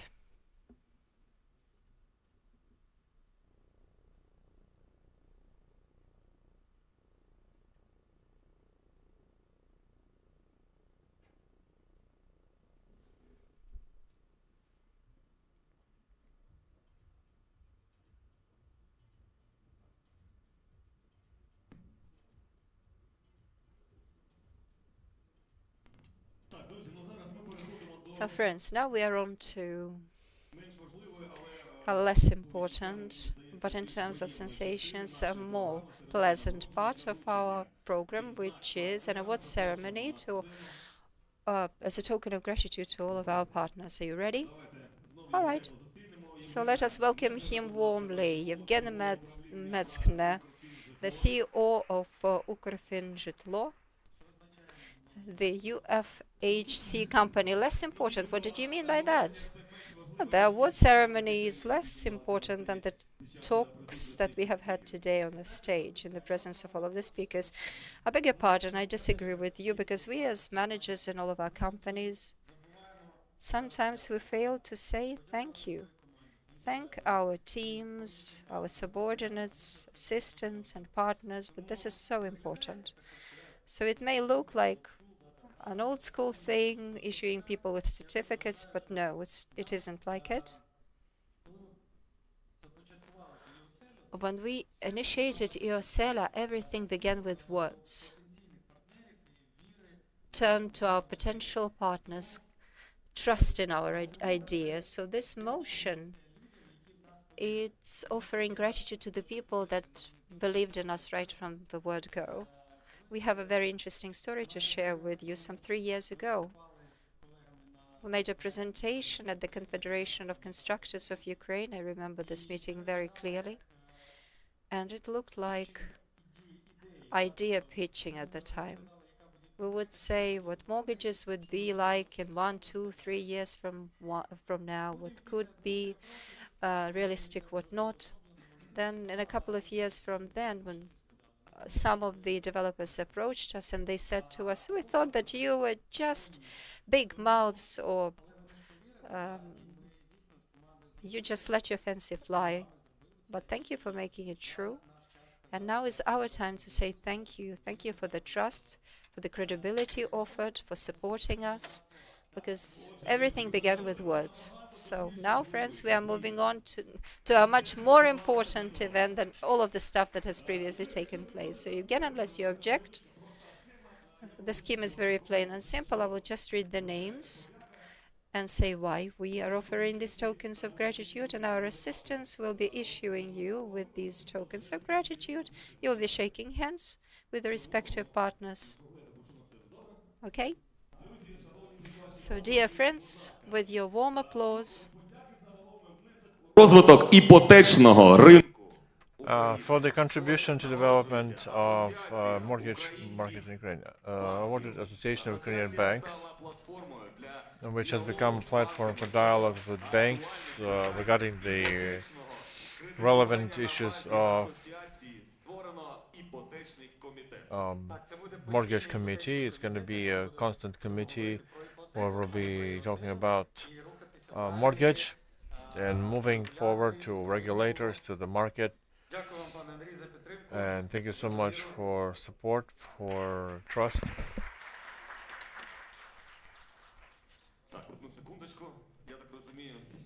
So thank you. I think there will be many answers. I want from my part to express my personal gratitude to you, Eugene, because I remember the summer 2022 when we met somewhere around Metro, and you were telling me with like how it's going to be working. I did not think that you were lying. Because I knew you too well. I knew how much work it takes to re-implement everything you plan. And dozens and hundreds of meetings in the Office of the President, the Ministry of Economy, Association of Ukrainian Banks, our colleagues from Independent Association, all of that led to us having EOSELA program.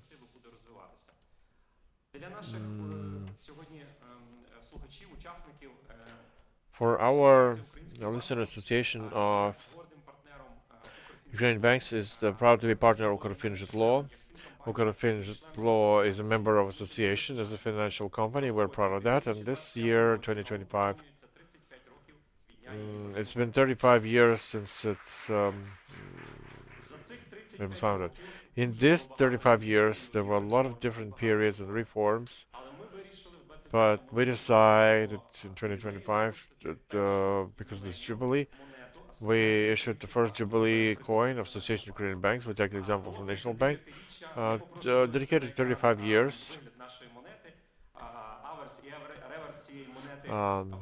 This is how the coin looks. It's gold coated Association, and the STARS as a prospects of Ukraine joining EU. We were a delegation of bankers in Brussels, and that's the kind of work that we're doing. So it's 500 these coins, and you, as a head of Ukrfinžitlo, as a renowned and respected person, we give you an A mark, which is the number 5, the coin that will be hopefully part of your office. Thank you so much.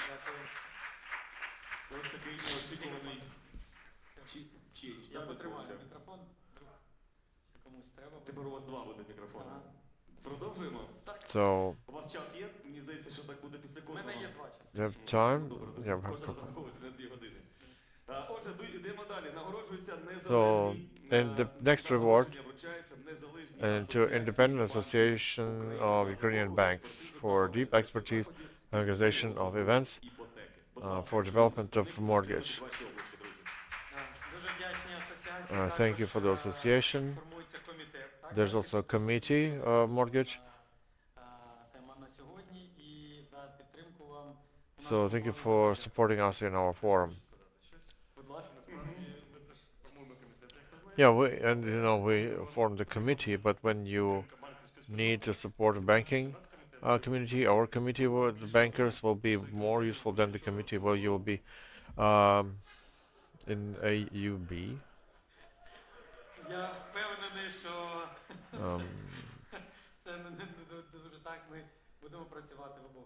Yeah, let's try and work in both committees to play an important role. Let's not compare. I don't know if it's good to be the only person who didn't understand the joke, but let's continue. So did you give the coin? So let's continue. And this is a reward to a Confederation of Construction Companies in Ukraine. Thank you for organizing a dialogue with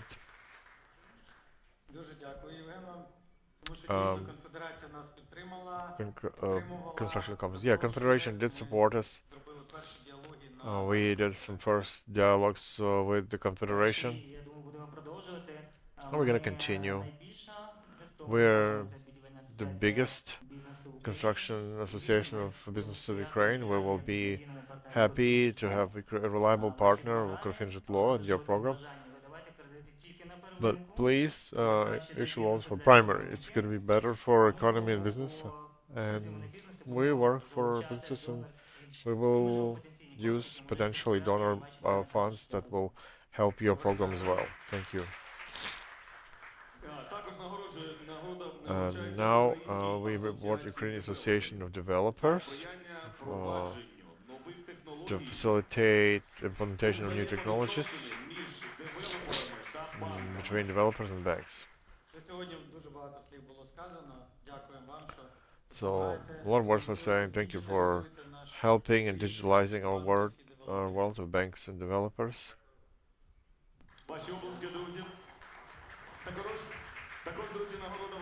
Also a reward to Notary Chamber of Ukraine for assistance in implementation of new legislative norms in the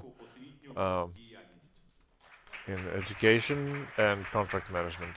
Thanks so much. Your assistance was very important for us. And I wanted to say that I represent Notaries Chamber of Ukraine.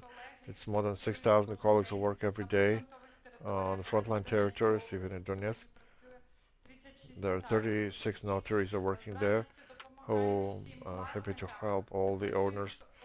They cooperate with Ukrfinžitlo, with banks, and help find the necessary balance, because the notary's objective is to protect all participants, all the parties to mortgage agreement. My main objective is that the new happy owners will become owners of housing, unite these programs, EOSELE, e-Відновлення, and protect the rights of creditors, borrowers, banks, and the debtors, new owners. So we're always happy to help work for the good of Ukraine. So those who get these kind of gratitude, we were planning to make a group photo of all who received this, and we also plan to have a general photo.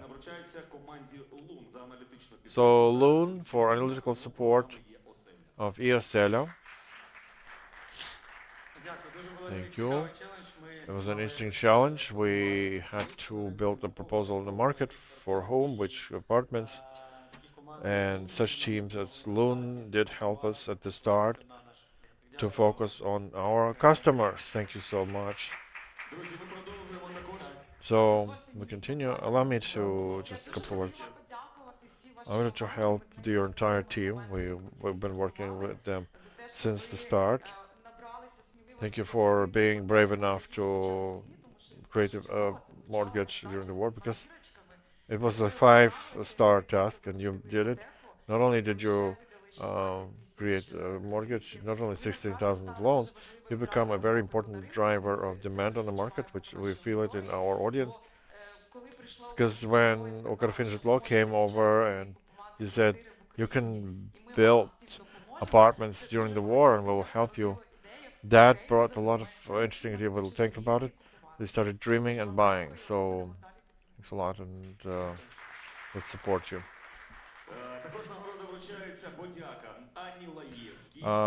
The gratitude to Anna Lavievska, Commercial Director of Econtrol Booth, for professional contribution in facilitating open dialogue and supporting initiatives in development of the program. All right. These are very, we have such great time working together. There were so many meetings. I thought Anna had strong nerves, because to withstand all that, all of our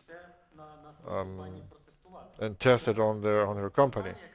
So it was a company that tested everything that we came up with. So thanks a lot, Anna. So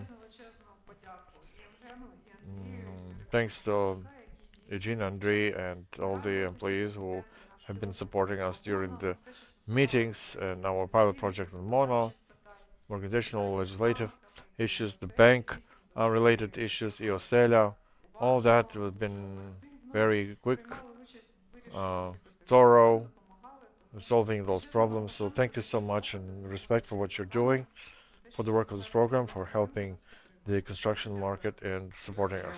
Thank you so much. Don't leave too far away, because that's a separate appreciation to your company. And then your personal initiatives, the company is a leader in interaction, sales, EOSELA also. So Andrei will help us to carry all those notes of appreciation.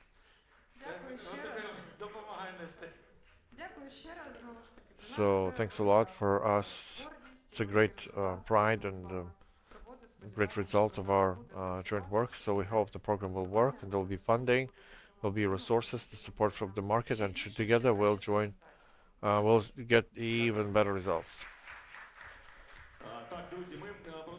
So we continue.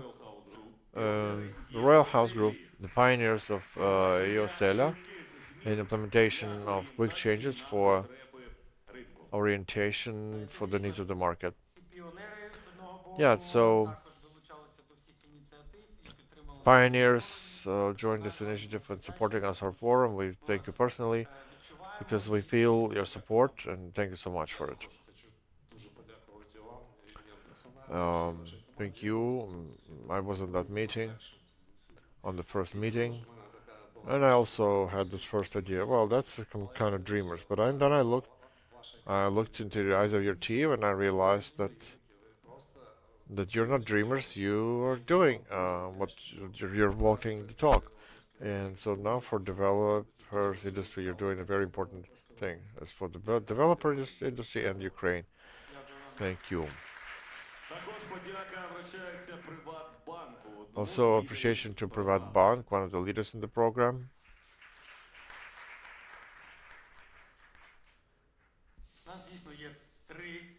So we have 3 banks and 3 leaders. One of them is Privatbank, who's usually, you know, they're long to prepare, but when they go, they go.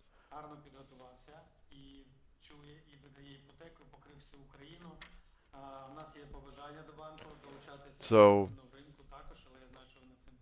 you also want to join the primary market. Can you promise us that you will create the primary market?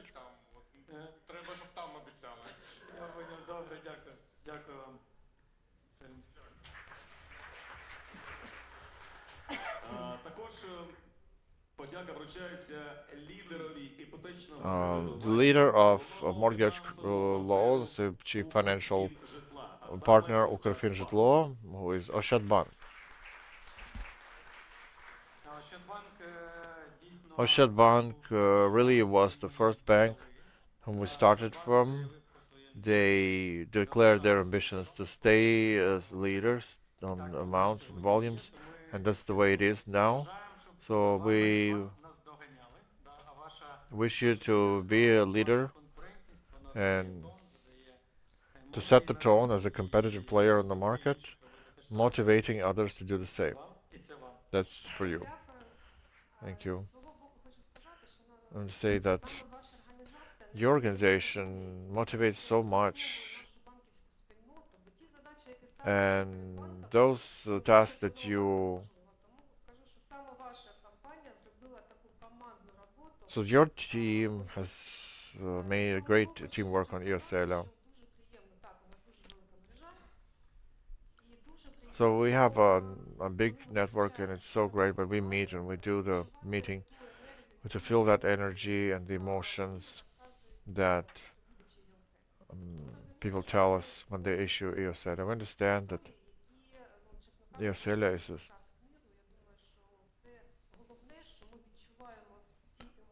So it's important to feel those emotions thanks to you, to organize such an important mortgage program in such a difficult time. But it's so important. Thank you so much.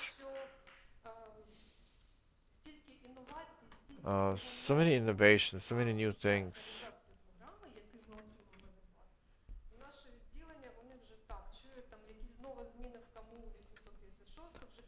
So as soon as the changes come in, people looking for customers, we're the first to take the innovations,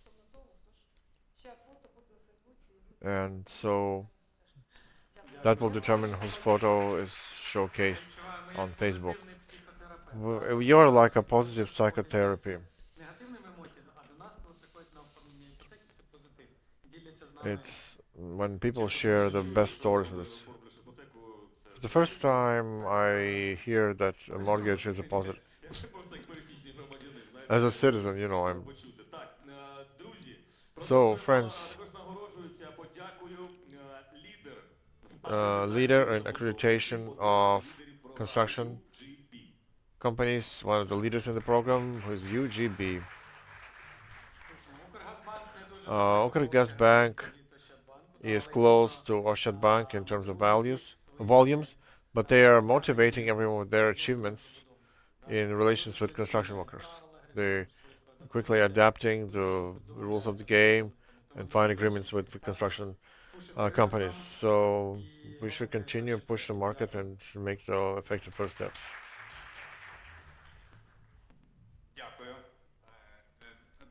Thank you. I'm proud to have been part of this project EOSELA. Probably the coolest project over the last years that is both digitized, it has social needs, it provides available funding to different demographics in Ukraine, receiving the housing. We are happy to cooperate with you. There are plans for development. Thank you. Next reward to Skybank for development of digital technologies in mortgage loans. and participating in pilot project Ukr Law. You see, let's rename it to Space Bank because you are from outer space. Thanks to Ukr Law, because in 2022, to hear about mortgage in Ukraine, it was something phenomenal. But the challenges motivate, and we hope to be your reliable partner. We're ready to implement all of your pilot ideas.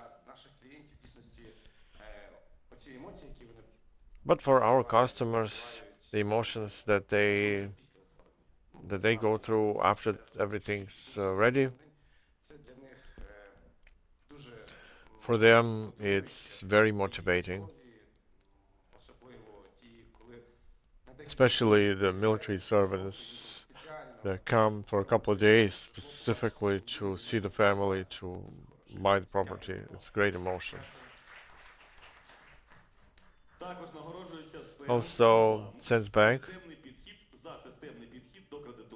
for systemic approach to loans on the primary market.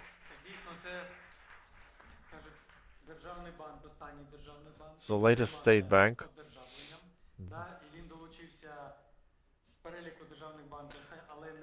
And he's not the last in terms of dynamics. It evolves quickly. It catches up with everyone. So thank you for your energy, the energy of the moment. Thank you so much. So it was a long way to Ukr Law. We had meetings at Alpha Bank. We're not the leader, but we are motivating everyone. So we are ready to change this country for the better. And the mortgage is a way toward that. Thank you for your initiatives. Так, також, друзі, подяка вручається. Also, a gratitude to Credit Dnipro to joining the program and achievements in loan disbursement. That was very quick. It was a wave of state banks and then commercial banks with the owners who took a different look at state projects. So it was not easy because you not only have to sign agreement but digitize the process. So it was a quick solution. We thank you. Also join in the words of congratulations to you and the team. And thanks to your team who managed to do it in a short term. Everything else is about partnership, dreams and emotions that we were talking about.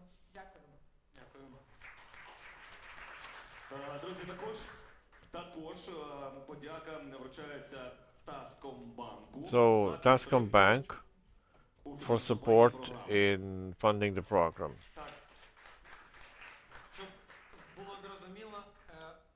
So to understand, not only us, we allocate funds. There are banks that fund our company as a simple financial company.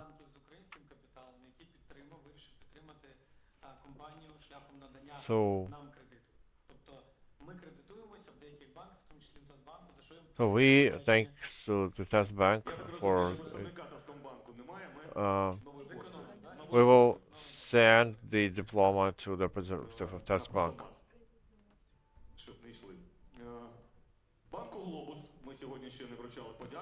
So Bank Globus is the next bank to receive the award.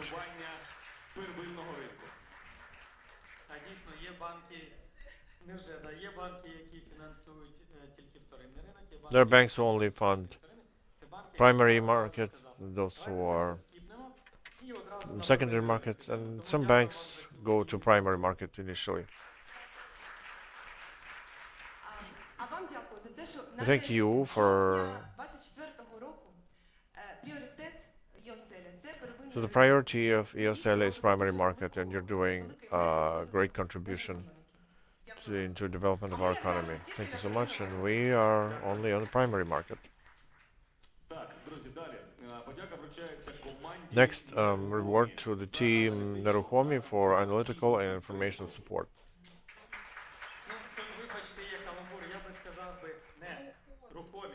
Дуже рухомі, дуже рухома команда. Рухалась дуже Yeah, we are real and we are a state. ініціативи.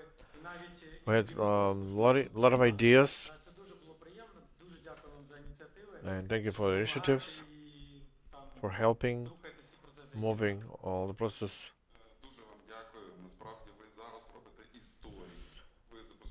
Thank you for making the history. You are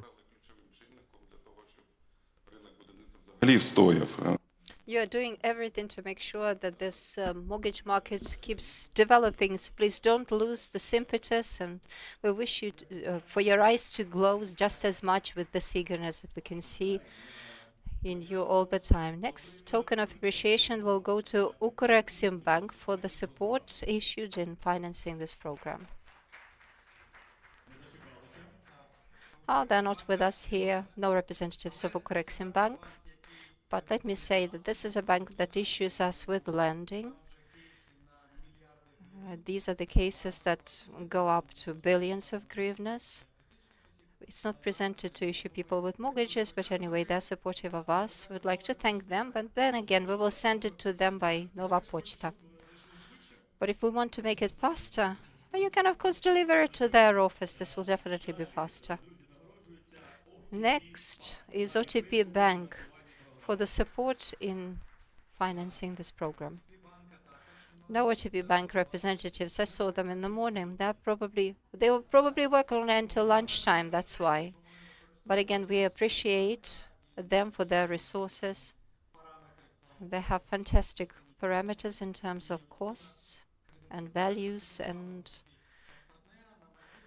we have been credited with this bank, and now we are preparing for the process of digitalization, and with their help, we suppose they will definitely begin to work on the market for individuals. Next, it's the Bank of Investments and Savings for the support of the OSELA program.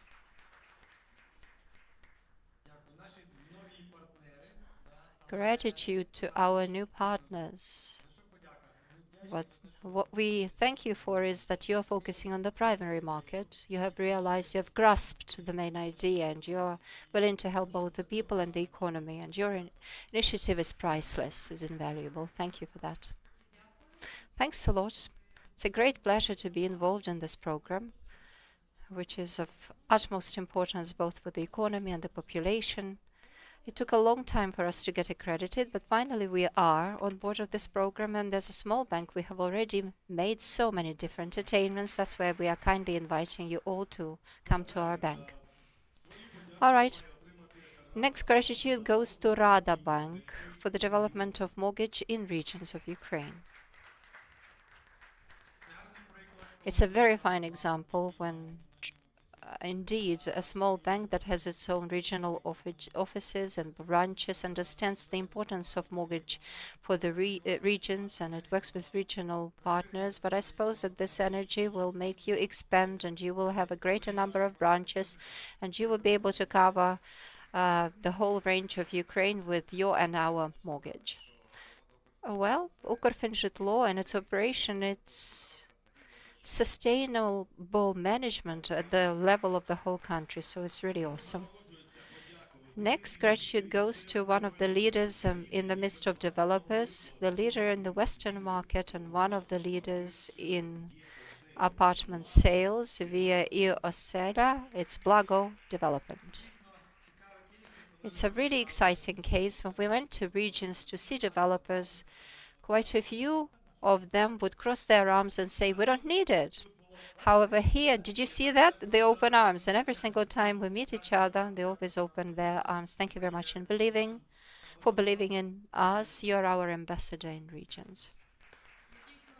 Indeed, from day one, we got on the board of the iOsela program. At first, it was in the secondary market. Then in 2023, we still remain the only ones in the Ivano-Frankivsk region to promote this program. So we thank the partner banks for your trust. We thank you, Yevgen, for letting us to support the economy of Ukraine, for enabling the dreams of numerous Ukrainians to become a reality. So we'll be moving along to develop the mortgage market in Ukraine. Thank you.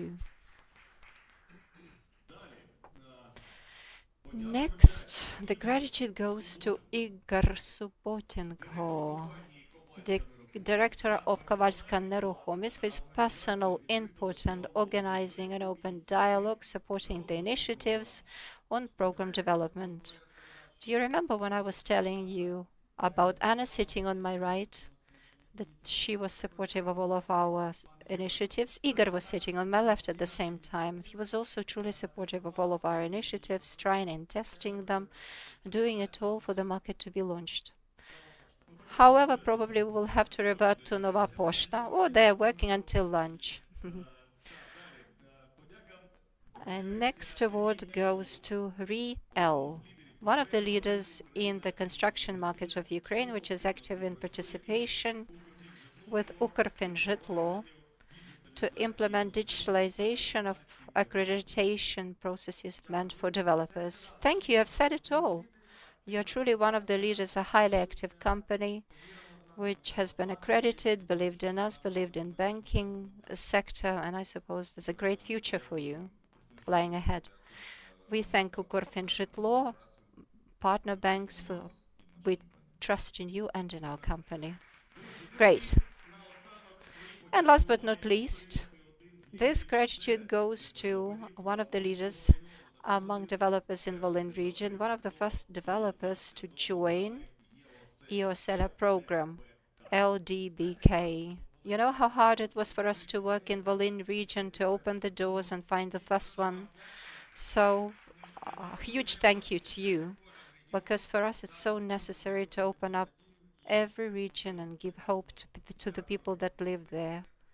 Construction and builders, construction professionals, thank you, because you are our rescue. All right, Evgen, can I stand next to you? It's a two-roomed flat, right?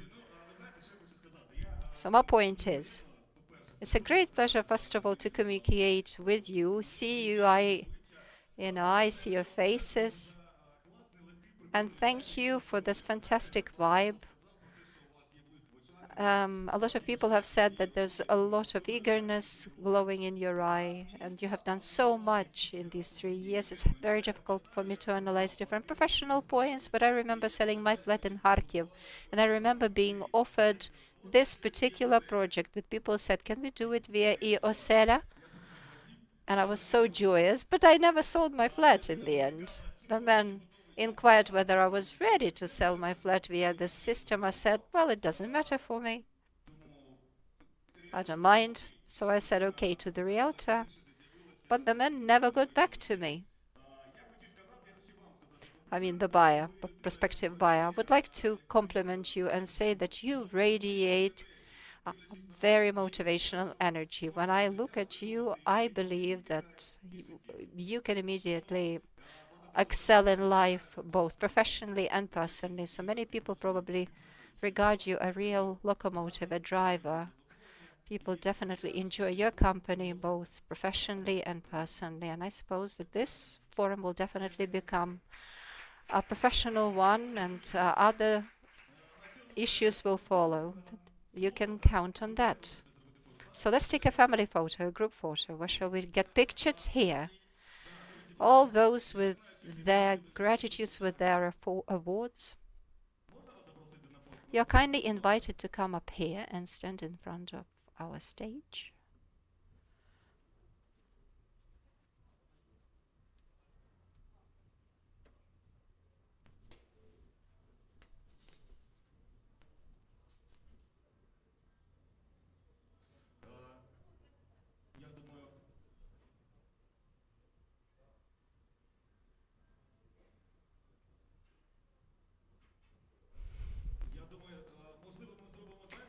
I guess let's do it this way. Let all of the photographers have you stand in 2 files. So the taller ones, please stand at the back. Or shall we take 2 photos?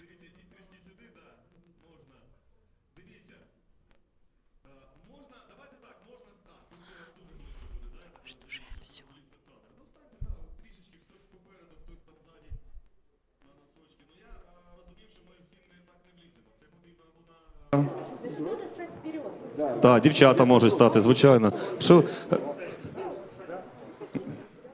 Як на випускному в школі, да? Так, дивіться. Сюди ближче, будь ласка, всі, так, знаєте, прям стисліше.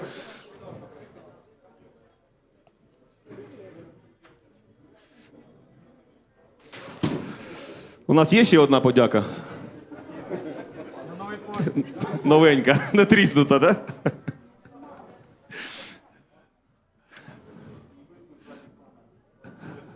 Мужчина, що ви ховаєтесь? Так. Трішечки так, оп-оп, да.